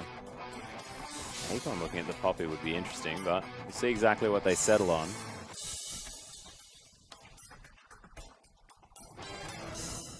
So far just cycling through, but might be that they've recognized the fact that they didn't necessarily play out their comp as they should have. Might just go back to something relatively similar. Yeah, no, honestly wouldn't surprise me because they don't know whether they would have won that game if they executed correctly. Because they just didn't play it that way. I think that they can't go towards Malphite just because there is a Trundle on Summoner's Rift and you're going to make him unkillable. Yeah. But something very similar, like change Hecarim for Malphite or, you know, put a Jax in there instead and you have a very similar vein of the comp. Well, so far, 2 champions that we did see in the hands of Saint last time around in Kindred and the Azir. 2 very powerful picks in their own right. And the other thing about the Saint composition was, like, it wasn't individual performances that were bad. So I think they can all pick their champions again. You know, maybe ward out top lane a little bit more so Acorn doesn't get as camped. But everyone had individually okay performances throughout the early mid stage of the game. It was when they started to group up that things just didn't go their way. Well, you can see Athena, a bit of a shout out there possibly to Acorn as he's hovering the Hecarim for now. A Voidless could hop over to it. We have seen it so far. Would be exciting. Would be a pick away from Acorn as well. I would like it. Yeah, jungles incredibly quickly. With Cinderhulk, as we said, very good tank user, and if you ever get the Luxury Trinity Force, you do a heck of a lot of damage. Also with immobile 80 carries, Hecarim it should shoot up in priority. Well, we'll see whether they lock it in. Here it is. Switched over to the Elise at the last second. Thank you very much for that. IMA, as Voidless did have a good first game, and Bard locked in once again for Road. Power pick for him. We'll see whether it's going to diffuse what Saint want to do once again. And once again, they just have, you know, great 1-4 and great pick. You know, Bard, Elise, they're just going to be able to capture anyone that roams through the jungle trying to cheat towards getting to the Trundle lane. They have even longer range initiation. And then Trundle is just very, very hard to deal with in a one-on-one environment. So S2YZ really can't make up his mind. I may just sticking to what they know. Yeah. If it ain't broke, don't fix it. I mean, Trundle will still be able to split push just fine. As Ezreal is going to be taken away. So Jin Zhao does have to change up what he wants to do. Hovering the Jin there, possibly just a bit of fun. But I actually really like Ezreal Nami. Mystic shots with the Tide Coil's blessing on it, pretty cool. Athena thinking about heading towards a Twisted Fate in the mid lane. And Jin has been locked in. Yeah, and Twisted Fate Jin, that's a lot of long-range initiation. Once again, adds to the pick potential field. You know, you light up the map, you pick out who you want to go for. Twisted Fate flies in there, Jin's able to take them down. Rusty was talking about the pick potential yesterday between the LeBlanc and the Jin. I think Twisted Fate and Jin has a very similar vibe. If Jin hits, Twisted Fate can go in. If Twisted Fate hits, Jin can follow up with enough damage to be able to take someone out. And they both have similar CC that, you know, as a two-person tandem, they're able to get it done. But once again, this is a team composition that has really clear ways of being able to take it out. I mean, Tidal Wave across the Jin or Twisted Fate completely ruins the damage output of this team. Yeah, or Bubble. Just like, he's going to be standing still if he's curtain calling. And you can just bubble him out of it. Of course, Nami has to be in range for that, so we'll see whether Jin Zhao is going to be able to play around it. Acorn thinking about taking in a Maokai. Could be dangerous, like you mentioned. Don't want to make that Trundle too unkillable. I think Maokai is fine because Maokai actually, like, he has a defined strength that isn't Trundle's. Trundle's is team fighting. Maokai's is, you know, you go into the backline and you team fight well. So as long as you can wave clear and then make teleport plays across the map when you need to, Maokai Trundle is like whoever executes on their win condition better generally wins that matchup. Yeah. Unless you have an amazing Trundle player, someone like Myron yesterday who can team fight with a Trundle. Korra was also very famous for it. And that's difficult to do, you know. You have to be your pillar placement in teamfight needs to be incredible for you to be able to get on top of people like the Azir, like the Ezreal, and be able to actually compete in a 5v5. So Acorn and Amazing J have completely different goals in what they want to accomplish this game. Yeah, and it's always been sort of their styles as well. I mean, you look at Amazing J, you notice him for his split pushing potential. Acorn has always been a very good team fighting top laner. So, sticking to their strengths here with the champion picks. We'll see whether Amazing J can make things happen if a 5v5 does break out. But now with Athena on Twisted Fate, they've got legitimate 1-3-1 potential as well. and can get around that map very effectively. Yeah, they certainly do. And, you know, they don't necessarily have the best wave clear in mid lane, so 1-3-1 is going to be hard to execute on versus the Siege of Saint. But it is an option, especially if they get ahead the way they did in Game 1. Yeah. Not to mention the fact that if Athena gets ahead, then he will have a heck of amount of wave clear from that Twisted Fate. If he's in 1-3-1, oh, yeah, that's true. the wave clear doesn't matter. Yeah. So Dancing Grenade. Jin Jiao would have to get really far ahead in order to make that one work. Yep. Yeah, don't worry. My brain totally working. But I'm really excited to see Road back on the Bard because his Bard has been fantastic. Voidless had a good game as well. Coaches are going to shake hands, ladies and gentlemen. IMA looking to try and close out the series in game number 2.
So we do have a slight pause, ladies and gentlemen, as we get into game number 2 between IMA and Saint, as you can see on your screen. It's amazing, Jay. Yeah, making sure that we can get back into this one as soon as possible. Yeah, and we'll see whether Amazing Jay is able to get the split push on again. You know, I'm expecting a Voidless to, once again, try and camp out that top lane. They have the layering of CC to be able to chase down a Maokai, especially early. And if they can get that snowball rolling one more time, Maokai can't get towards a wave clear, then it means that, you know, the Trundle's going to be on a rampant path. Yeah. So we'll see whether he can continue having power or whether it is going to be something that Saint can capitalize on. We saw Acorn on our screen just before. He was looking like he was ready to get his, turn his Acorn into a big old tree. We've never done that pun before, I assure you. Jin Jiao took a little bit of damage from S2IZ as him and Shu are actually looking to try and stop this. Yeah, actually invading in deep in last game. Oh, really nice stun there onto Shu. Already down to about half health as Road is making bank off his Spell Thieves. Shu face checks more than any support I know when he has a trinket available. Just wandered into a brush one more time. This time around, it doesn't really cost them all that much, but it's just one of those habits you have to keep an eye on. As you can see, it actually is going to be a lane swap initiated here by Saint, as they're going to send S2IZ and Shu towards the top side. And that makes sense, right? In a standard lane format, you would expect Acorn to get camped out, punished a little bit. However, if you get him towards 1100 gold, towards a Barmy Cinder, unchallenged, it means that they will be able to survive at least the laning phase. You can see it. Duo coming in to try and mess with the jungle. Walkover reward, though. Yeah, Amazing Jay already hanging out with a Voidless, though. They understand that this is probably going to happen. The Wolf Spirit is going to get smited away, so everyone has been noticed. No Sentinel's going to be taken here from the Ezreal, as Shu is just trying to be frustrating. And once again, the Jhin and the Bard, they pick up one of the little ones for their camp and then go and harass. So a slight experience lead for the Bard. March needs to be careful here because Road does a little bit of damage. Yeah, actually does get pressured away, but gets a bit more money for his Spell Thieves, which is definitely good news. And they're going all 3 camps here against Bard, who's like arguably the strongest level 1 champion in the game. This is greedy from the Saint lineup, but they don't really get punished for it. Yeah, didn't actually find the stun on the Cosmic Binding. So they get 3 camps versus 1 camp, which is huge. Oh, actually, I think Road managed to get one of them. So he's got 1 CS. Yeah, but so he got 1 mini one, but when you have a look at actually where the double jungle is and what camps are available right now to avoid this, he has nothing. Yeah, good point. Well, Athena actually taking the brunt of the Azir harassment here in the mid lane. Actually able to shove up very effectively, though. And Snoopy now has to deal with a huge minion wave. Back comes in from Athena, so just making sure that he can stay ahead in this lane. Yeah, it doesn't want to get ganked overextended. It's something that we've seen Maokai's do, you know, cheat towards the mid lane. That's about the third wave that they've waited for here. So IMA has a huge stack currently on the turret. Saint haven't really pushed theirs in yet, so we're going to be pretty far behind. Yeah, lots of damage coming out here as Cast Creep's still doing a whole bunch of work here to this turret. Next wave, auxiliary wave coming in. You can see now Saint just starting with this one. But of course you have to remember that Ezreal probably going to get it done a little bit quicker than Jhin. He does crit turrets, but he auto attacks pretty slowly. Amazing J going to also struggle to nearly get it done on this wave. In fact, I'm going to say nearly won't. Well, he's smacking into it now as the Ocean Drake has been started. Turret does fall down. Amazing J able to do it without actually losing any of his health bar as well, which is handy. And it's going to take one additional wave for Saint to be able to clear out there. So it's going to be a dragon kicked off here for IMA. Sacrifice some of that tempo, but picked himself up an Ocean Drake nice and early into this game. And they may almost still have that tempo advantage, even with this dragon picked up, as this tower is only just falling down. Amazing J still reaping all of the rewards here. So Amazing J will get a little bit more CS, you're right, but as you can see, backs have only just gone through for both teams, so tempo completely back to neutral. And because Maokai can AoE clear, as soon as he sees anyone on that ward in the middle of the lane, he's going to be able to shove much harder than a Trundle will. And you can see he's actually gone early. He started to shove already. And it's being matched by Amazing J, but definitely not ahead at all. Well, definitely good news here for Saints so far. Bottom lane is going to make it up there. I'm going to try and challenge Acorn. Of course, Acorn probably going to lead the lane. Can't 1v2. Amazing J has noticed the Ezreal and is now going to back off as well. So only 5 creeps ahead out of that lane swap, but Ocean Drake is going to be pretty handy for this team. And you can see exactly where the Jin's starting from versus the Ezreal. And actually looks like he's freezing a little bit, which is a weird decision. Holding onto the wave. Well, Yeah. let's see how it does work. Athena struggling here against Snoopy for the moment. Still has teleport, of course. Extra Doran's ring there at the same time as Saint now clearing out vision. That is a lot of pink wards. I have a feeling they'll have vision of that brush for the next little while. Yeah, it certainly will. And you can see both teams starting up the push on the second wave now. Huge creep score advantage for STYZ. Teleport burn into the mid lane. And it's what the teams really do after this. They'll swap back most likely. Both of them have quite big waves pushed up. Yep. And we'll see whether they try and once again trade for tier 2s. Because Trundle will still have the advantage at this stage of the game. Yeah, and that frozen domain that he's just put down right now, it's a lot of extra attack speed. And despite the fact that Jhin doesn't necessarily take down turrets all that effectively, they have once again made it there a little bit faster. And they've joined it with their jungler one more time, which is why they won out in speed first time around. So maybe this time around, I may just push through on this turret because the creep wave is still huge and they're not peeling off. Yeah, and in fact, Saint unable to really grab They're this pinging turret at the defense either. of that turret. Everyone backing, so March going to try and make something happen there in the mid lane, but 6 has already been gained from Athena.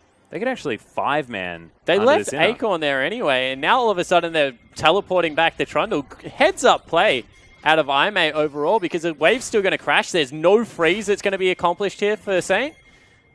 And they get the big creep wave onto their Trundle. That is huge.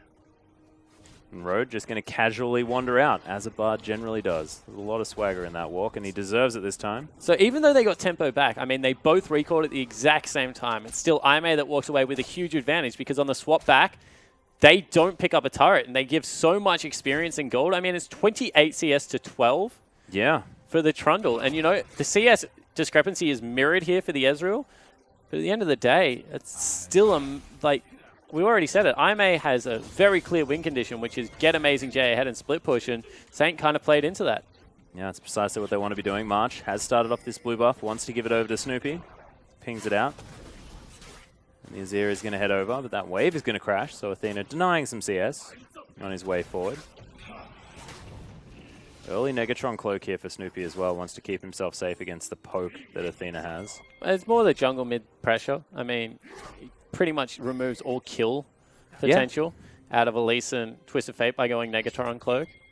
That's Twisted Fate ulti coming out onto Shu, who's level 3. Yeah, straight into a bubble, but it doesn't really matter. As Shu wildcard is going to pick it up, and first blood goes to Athena. I am feeling fantastic about how this early game is going. And we already spoke about the combo, the long-range initiation that can come out of both Jin Jiao and Athena means that they can catch people from a long way away. And as soon as any damage came out, you saw that there was not really all that much Nami can do. So she'll be a sitting duck for the rest of the game as well. Yeah. Deadly Flourish comes out here from Jin Jiao, who can't really fight STYZ for the moment. Sheen already built up. Serrated Dirk is there, but that's a 35 CS insult to lead. injury if they're able to pull this off.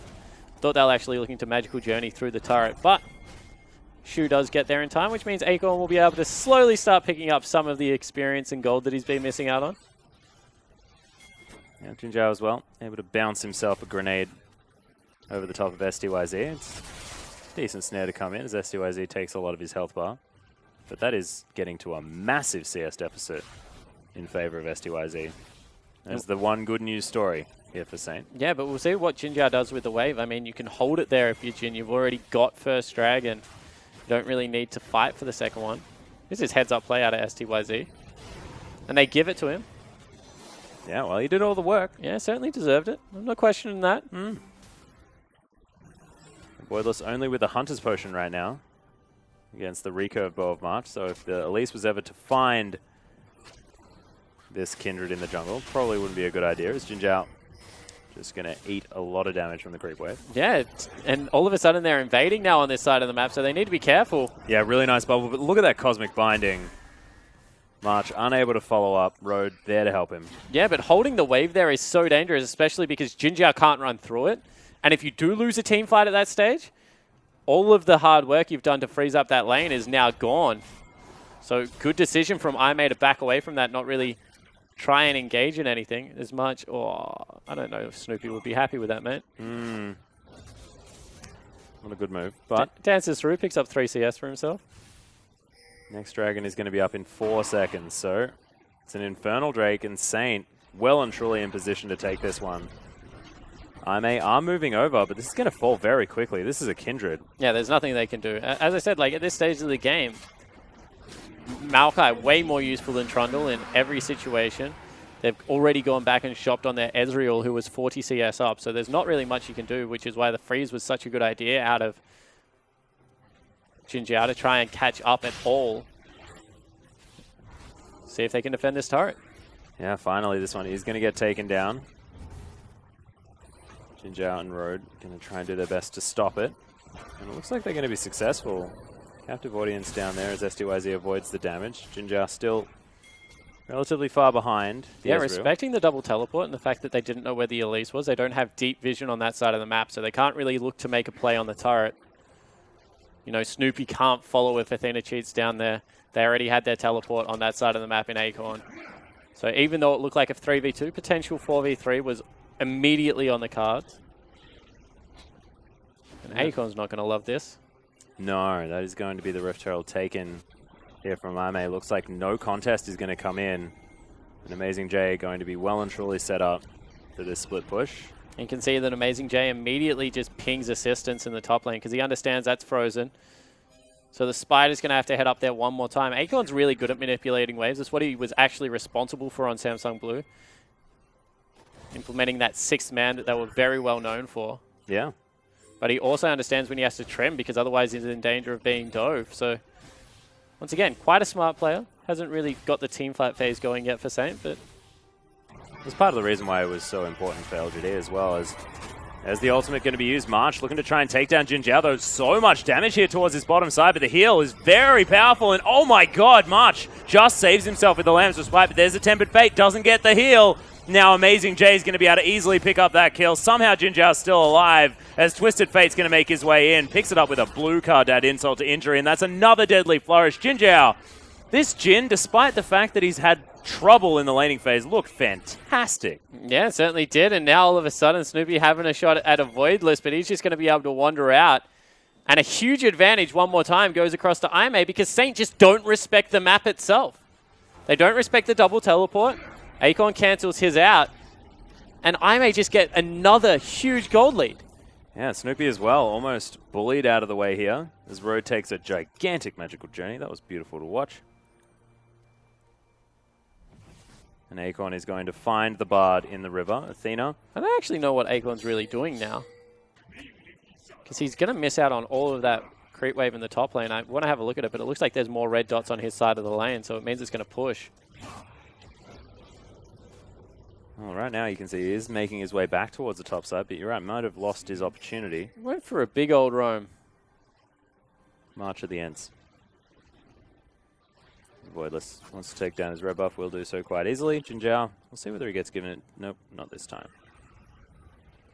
But 4 assists now. He was 40 CS down with the 4 CS, pretty much ahead in gold. Yeah, and does have his first big item spike as well in the Ghost Blade. Of course, the attack speed giving him extra damage when you pop the active, which is pretty handy. It's also the movement speed. I mean, I'm a huge fan of movement speed on Jhin just because you have to be able to weave in and out of team fights because of how your whole kit is designed. So anything that really does give him that movement speed, especially when he needs it, is incredibly important. I mean, it was SMLZ that really popularized the double Zeal items. Yeah. As Road actually looking to try and grab S2IZ. It's a nice bubble at the end of the journey. Stops that gank from happening, but gives Jinjiao even more room here in this lane. And he wasn't shoving the lane. I mean, the lane's still shoving into him, so means that it's going to be very hard for S2IZ to get anything done here. Oh my god, Athena takes the blue. That was very Amazing well J wants to timed. fight them as well. Rhodes here. Yeah, they're heading into the Baron Pit here as Athena is looking for a gold card. Locks it in there as Acorn might be in trouble. Has to flash, but the flash comes after him. Immediate cleanse as Acorn now caught by the Tempered Fate. Road makes his way through. Amazing J doesn't quite get the flash, but of course that thing doesn't last very long anymore. Yeah, it's only 3 seconds. You didn't even need to flash Amazing J. So, you know, even though he wastes a summoner Muscle spell, still memory. gets it. And Athena, meanwhile, had teleported back to mid lane. That was... What? It's like a Used his 20-meter Destiny. teleport. Oh, okay, Destiny. Yeah. Okay. So then, able to put some pressure on the turret. Yeah, Voidless going to be able to help him out as well as Curtain Call comes in the bottom lane. Shu tanking You don't up for wanna the really minion wave. tank that, Shu. As the Deadly Flourish comes in. So they do manage to get something on the other side of the map. However, Amazing J grabs the inner turret on the top side and the outer turret falls in the mid lane. It's already 5,000 gold for IMA, and Amazing fall. J has been pretty much a huge recipient of all of that. Yeah. 30 CS up, 3 kills. I don't really know if there's much Acorn can do. As I said, the goal is Maokai is kind of to stay even and then do a different job better, but this stage of the game, I don't know if he can really do that job. It's like, you know, Amazing J got given his tools. One's a builder, one's a plumber. Yep. So Amazing J got given a hammer, like a cool drill, some nails. Acorn got given a pair of kitchen gloves and a dirty toilet. Or at least just the dirty toilet. Unfortunately, he hasn't been able to figure out a way to make it work just yet. But we'll see. He's a good plumber, he's Acorn. Well, he was this season. You know, maybe he's like Mario, should have retired a while ago. It's getting deep. The Voidless going to help clear out this wave. Athena now moving towards the Dragon. The next Infernal Drake is up. And I probably don't want to give away a second to Saint as the Voidless takes a fair bit of damage. And that trap is not going to fall. Another pink ward goes down, and therefore it will. And you know, this might actually be the last win condition left for Saint, the Infernal Dragon, so they probably need to fight for it, to be honest.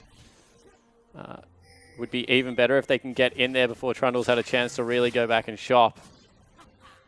Well, teleports are available from both top laners. Pings out onto Amazing J right now as he's flanking around.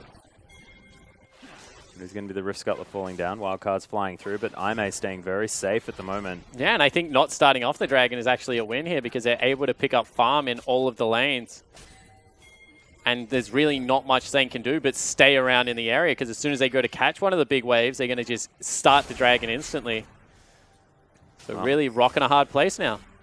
Exactly right, and exactly like you said, STYZ picks up that wave towards the bottom side, and this Infernal Drake already started And it's getting taken down solo there. Thanks for helping, Athena, as he throws a wild card in, and they easily grab their first Infernal Drake of the game. See Amazing J back up towards the top side. Akon getting this wave shoved into him. Not going to be able to help the rest of his team. It's going from bad to worse at the moment for Saint. It's feeling quite reminiscent of last game. It certainly is, but this time Saint have an even more difficult, well, big wave. Yeah, it's harder wave going to come in, avoidless. Unfortunately, sort of like got out of one bit and then went to the next one. So that was just to protect a blue. You know, that's a huge ultimate down now for Shu. Not going to be able to keep himself safe. And now this time the win condition is even simpler for IMA. I mean, last time it was about not falling behind, augmenting the split push. This time it's just about generating picks. Well, Athena, unfortunately, not going to be able to find too much here as the gold card flies forward. There's a deadly flourish. Oh my god, the explosion! I thought he was far enough away. There's another teleport. Huh. Oh my god, the Tempered Fate. He'd already cancelled as well. He wanted absolutely nothing to do with it, so... It looked like Tempered Fate is able to cancel teleports on wards, which would be hilarious. It slows it, though. You don't come out until after the Tempered Fate. Well, Amazing J now. March and Acorn just getting rid of him from the jungle, but the inner turret on the bottom side of the map is going to fall down. Aime just with too much pressure around this one. You could see Snoopy was trying to push up the mid lane, but it is going to be Athena making his way back. Didn't even have to teleport in. Could have if he had run into trouble, and that's 30% CDR already for the Twisted Fate, 3-0-2. And in a 1-3-1 split push, this is the exact turrets that you want to take down. Now Amazing J doing battle 1v2. Yeah, 1v2. Looks like he didn't even really care that March was there as well, as the teleport was cancelled, but Snoopy's going to get gold carded. It's a nice cleanse, but it's just not enough as Ro just meep slaps him to the face. Nice sapling and a slow avoidless down, but you can see March waiting in here, and Aime just looking to continue the picks. There's the flash gold card, but Lancer Spike comes in. March trying to answer this one back. Nice magical journey gets Road to safety. Once again, big ultimate, however, expended. You know, they keep the tree alive, but they're just bleeding team fighting ultimates right now, and there's not really all that much that Saint can do about it. These times they're necessary. But Aime just got the lead way too early in what is a devastating split pushing composition. Athena really hasn't even gone to a side wave yet. He's just stuck mid. Yeah, doesn't really mind about it. He's 3-0-3. Able to get around with the Destiny when he needs to. That teleport to help Amazing J there, making sure that Saint couldn't just easily pick up that 2v1 kill. And you know, now I'm just waiting for them to take the Twisted Fate to the top lane, take the 3-man unit into the mid lane, use the Jhin ultimate, start it up as soon as they've chunked someone out. Twisted Fate can just ulti in. It's already on 30% cooldown reduction. With the Lich Bane, he's going to shred through turrets. Oh, yeah. Jinzhao as well, still doing his job. 0-0-5. Seems more like a facilitator right now, though, as he's been setting up all of these kills for his team. The massive range that Jhin does offer. It's been really important. And the Deadly Flourishes have been on point. Yeah, they certainly have. He's able to layer the CC so incredibly well. That's why the composition just made sense in the first place. Here's another Twisted Fate ulti. Yeah, Acorn in trouble. Does really Twisted nice. advance his way out, so it's looking good. But the Cocoon is going to land. Acorn is in so much trouble. Doesn't have flash. Just going to have to try and walk away, and the magical journey's there. Athena grabs it with the wild cards. And Saint desperately trying to shove this mid lane through. Right call was there. They're going to hard shove mid lane. Looking for the bullets, won't find any of them. And the collapse is out. They save mid lane, and they get the kill for it. Yeah, not bad.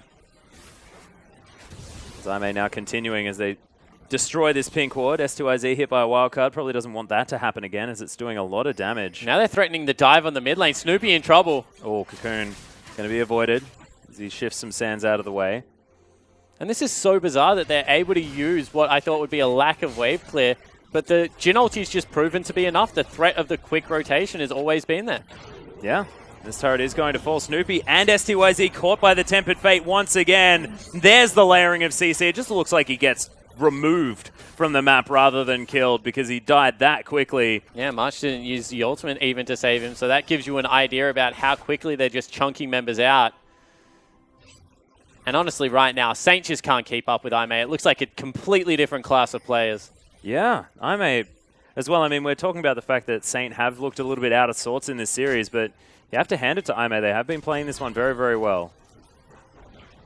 Yeah, definitely. But I think it's fair to say that, you know, Saint haven't even picked up a series win yet. They've only won 2 games. IMA definitely have different expectations coming into this best of than what Saint had. You know, this Saint team just needs to continue to work on communication because right now it looks like they're getting picked off all over the map and they're not even saving their teammates with the ultimate. So it's really, really hard, at least in the IMA series, to find positives for this team. Yeah. Athena as well now has his third big item in the Void Staff completed. This Twisted Fate is gigantic right now. No room for a pink ward if you're looking for a negative. But I mean, that's probably about as far as you can go. Coaches everywhere hate it. Doesn't sell the Dorans. There's a Voidless now going to be able to try and remove this pink ward. Oh, just get your face in there. There it is. That other ward is going to survive though as Jinjiao clears this one out. Sun Turret is going to eat up this minion wave. Doesn't have a lot of life left and 10 seconds on the Dragon. It will be another Infernal. 3 in a row.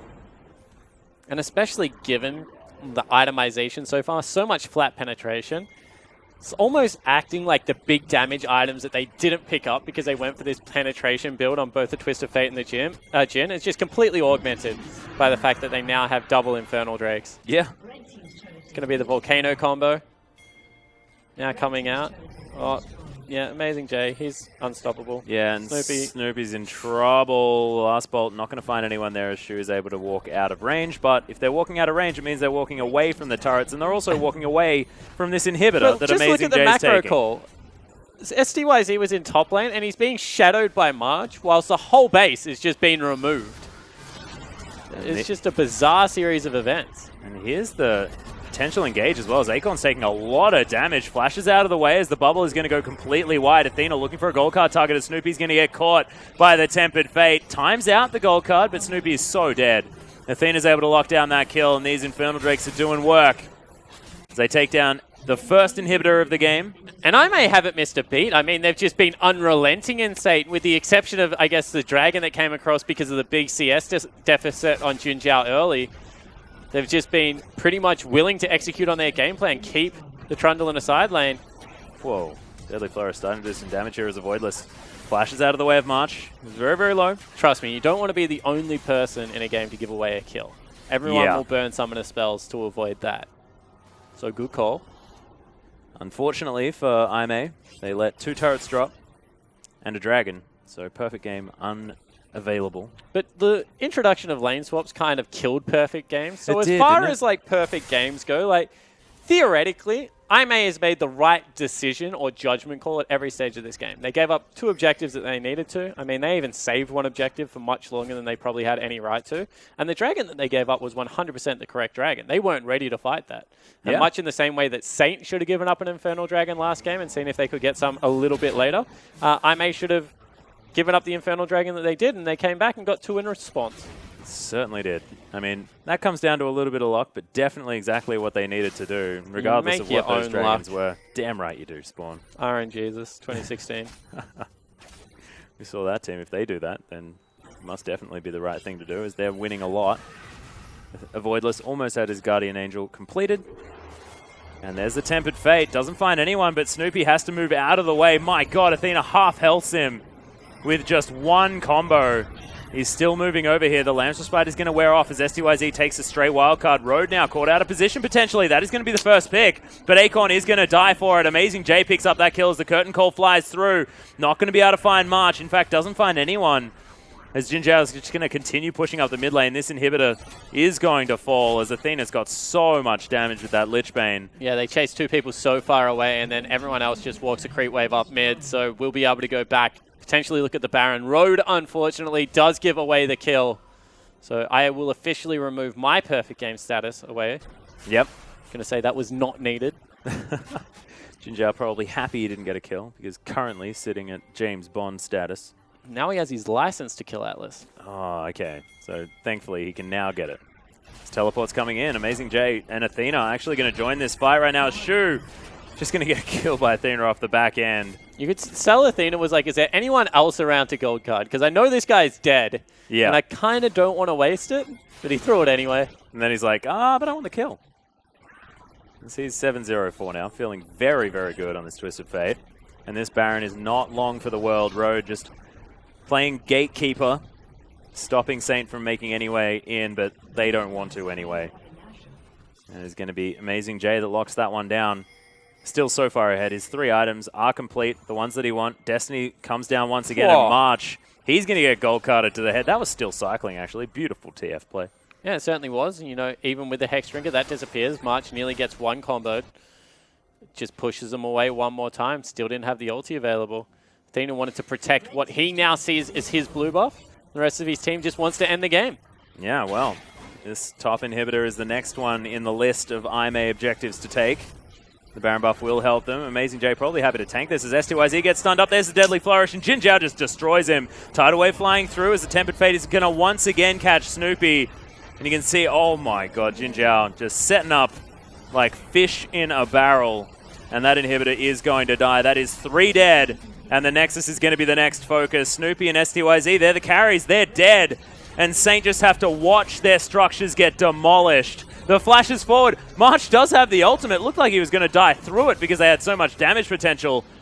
And Aime with a very convincing series. Yeah, that was decisive. They're able to get a much better iteration of a lane swap down, even with a Jin. Yeah. Obviously had very good understanding of how that was going to work. They pick up the Dragon on first rotation. They pick up an extra turret on the second rotation and save their own. And through that, they just set up what was a very decisive split push win condition and generated the picks we said they needed to. Yeah, and the Twist of Fate worked out fantastically. Athena hadn't played that one just yet, but of course most mid laners do know how to play that. And of course, if you're sitting behind Pawn, you're probably going to learn a thing or two about playing Twisted Fate, as he was subbing in for EDG for quite some time. But they are going to take a bow. Aime with, and this is interesting to say, but probably our most convincing win of the night, when RNG versus IG was the match beforehand. Yeah, I still think probably RNG, IG were like they're toss-ups, right? They both completely dominated their opponents in the end, and I think that you know, Saint are going to be much more disappointed than IG, although IG with the roster swap probably thought that they could get a little bit more out of Kitties and Rain than what they did in game number 2. But Saint, game 1, they get standard lanes, pick a press R team fighting comp, can't execute on it. They pick a lane swap comp in game number 2, which should have been able to lane swap a little bit quicker, can't execute on it. So that's 2, like 0 for 2 for Saint. And, you know, back to the drawing board, another week where they need to give their team more time and continue to iron out these kinks. But it's not looking any better. Yeah, it's a little bit disappointing. And look, this is a Saint roster that was looking like they'd found some sort of stability as well on this team comp. I mean, now more often than not using the current roster, of course, STYZ actually showing a bit of promise in game number 2, but it's just still not necessarily working. As we are going to have a look at the results from today. NewBee come out ahead against Vici Gaming in a surprise victory, honestly, as Dade's Yasuo came out in game number 1, but a 2-0 in the end after some pretty long games. But that's where the long games end, as RNG took down Invictus Gaming pretty considerably. Yeah, they certainly did. RNG back in very good form after a disappointing lot versus EDG. And then I guess Aime continuing the trend of quick games, take out Saint. And you got to remember, Saint actually took a game off NewBee, probably should have taken a series off NewBee. Yeah. NewBee were down about 7,000 gold in game number 1. So I think that this is a roster that, you know, they hoped for more out of today. They most certainly did. And of course, Aime probably looking to fight back because, of course, they are coming off back-to-back losses, WE, Vici, and RNG, all taking them down. It was 2-1 victories for Vici and WE against Aime, so still showing some promise. But we are going to have a look at the standings from Group A, as you can see on your screen. EDG streaming ahead as Game Talents, after yesterday's win, are able to continue that second-place spot. And, you know, good luck catching them because EDG still looked very good versus RNG, especially in Game 1. Yeah. And Group B, RNG still at the top. You can see that one loss, EDG, handed to them. WE, Aime, Vici, LGD, and OMG. All of these teams actually finding a little bit more now in the cross-conference, which is good to know, especially for OMG and LGD.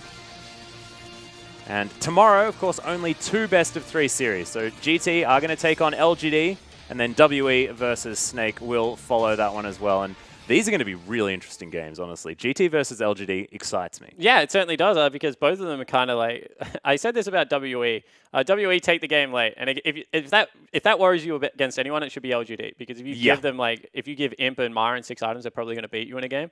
And the GT is starting to have a little bit of the same problem, Game Talents. They versus WE played a similar style, I'm going to say, Atlas, and that just should worry you if you're going up against Imp and Marin. Yeah, most certainly should. And look, LGD have gone back to their roots. They've gone back to, okay, we're losing this game. Well, let's try and fight them all the time and make them win. Well, like, last make week they them were. beat us. Last week they were. This week I actually think they played quite controlled. I'm going to say that they went a little bit more towards how they were looking good at the end of last year. Just crazy. Very exciting stuff for LGD, but we are going to go back to our original He series. died! Is Road, the only man that died, the one that filled up all of his statistic slots in his kill deaths and assists, is going to be Road. But this guy set up a heck of a lot of stuff. He played incredibly well. He played well.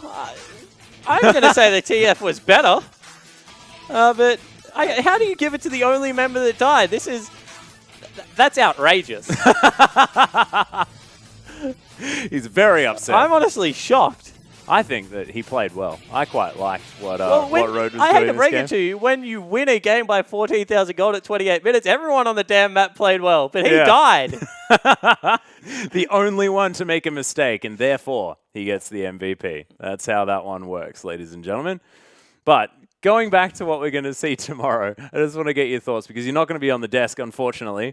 So GT versus LGD, back again. And I had a point before, but then we had an MVP that came down. I can't remember. I was talking about really how excited. decisive play out of LGD. They had gone a little bit less scrappy and a little bit more to clear communication, which is interesting. And I think it revolves around Punish playing better League of Legends. When you actually have a linchpin in the middle of the map that everyone can rotate around and access, it's much easier to play than when he was playing poorly. So I really do think that helps him, because Punish wasn't getting camped and losing lane, and that meant that they could either camp out Imp or camp out Marin. If Punish wins lane, that's no longer the case. You have to make a choice of who you target out on this LGD side. Yeah, it's a really good point. And what I was going to talk about was the fact that Game Talents had this incredibly good start, whereas LGD had this extraordinarily bad start. However, Game Talents have been faltering a little bit despite their most recent victory. And LGD have found 2 victories in a row. This is a team that's looking a whole lot better.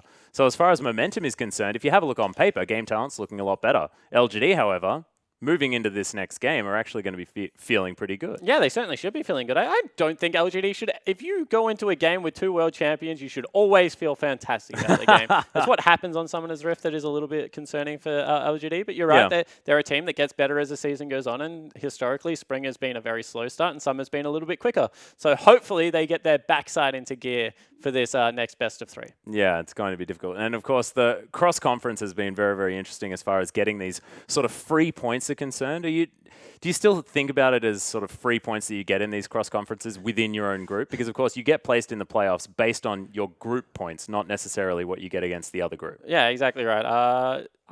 Like the 3 points idea is like kind of cool because it doesn't impact your standings. I don't really think anything in life is free. However, we're seeing right now that the top of Group A can go with Group B, but Group B keeps edging out their counterparts. So I'm just interested to watch the clash in style. A very cerebral group in Group B versus what I think is a pretty brute force-ish group in Group A. And right now, the cerebral people are coming out. Apart from the fact that EDG were able to get what was a pretty brute force victory over RNG in the end. They most certainly were. But if there's a team that's good at it, it is most definitely them. But ladies and gentlemen, that is going to be it from us tonight, of course. Tomorrow, we are going to have more LPL action with only 2 of our best of 3s. But on behalf of myself, Spawn, of course, Rusty and Fish earlier on in our whole production team. Thanks for watching. See you tomorrow.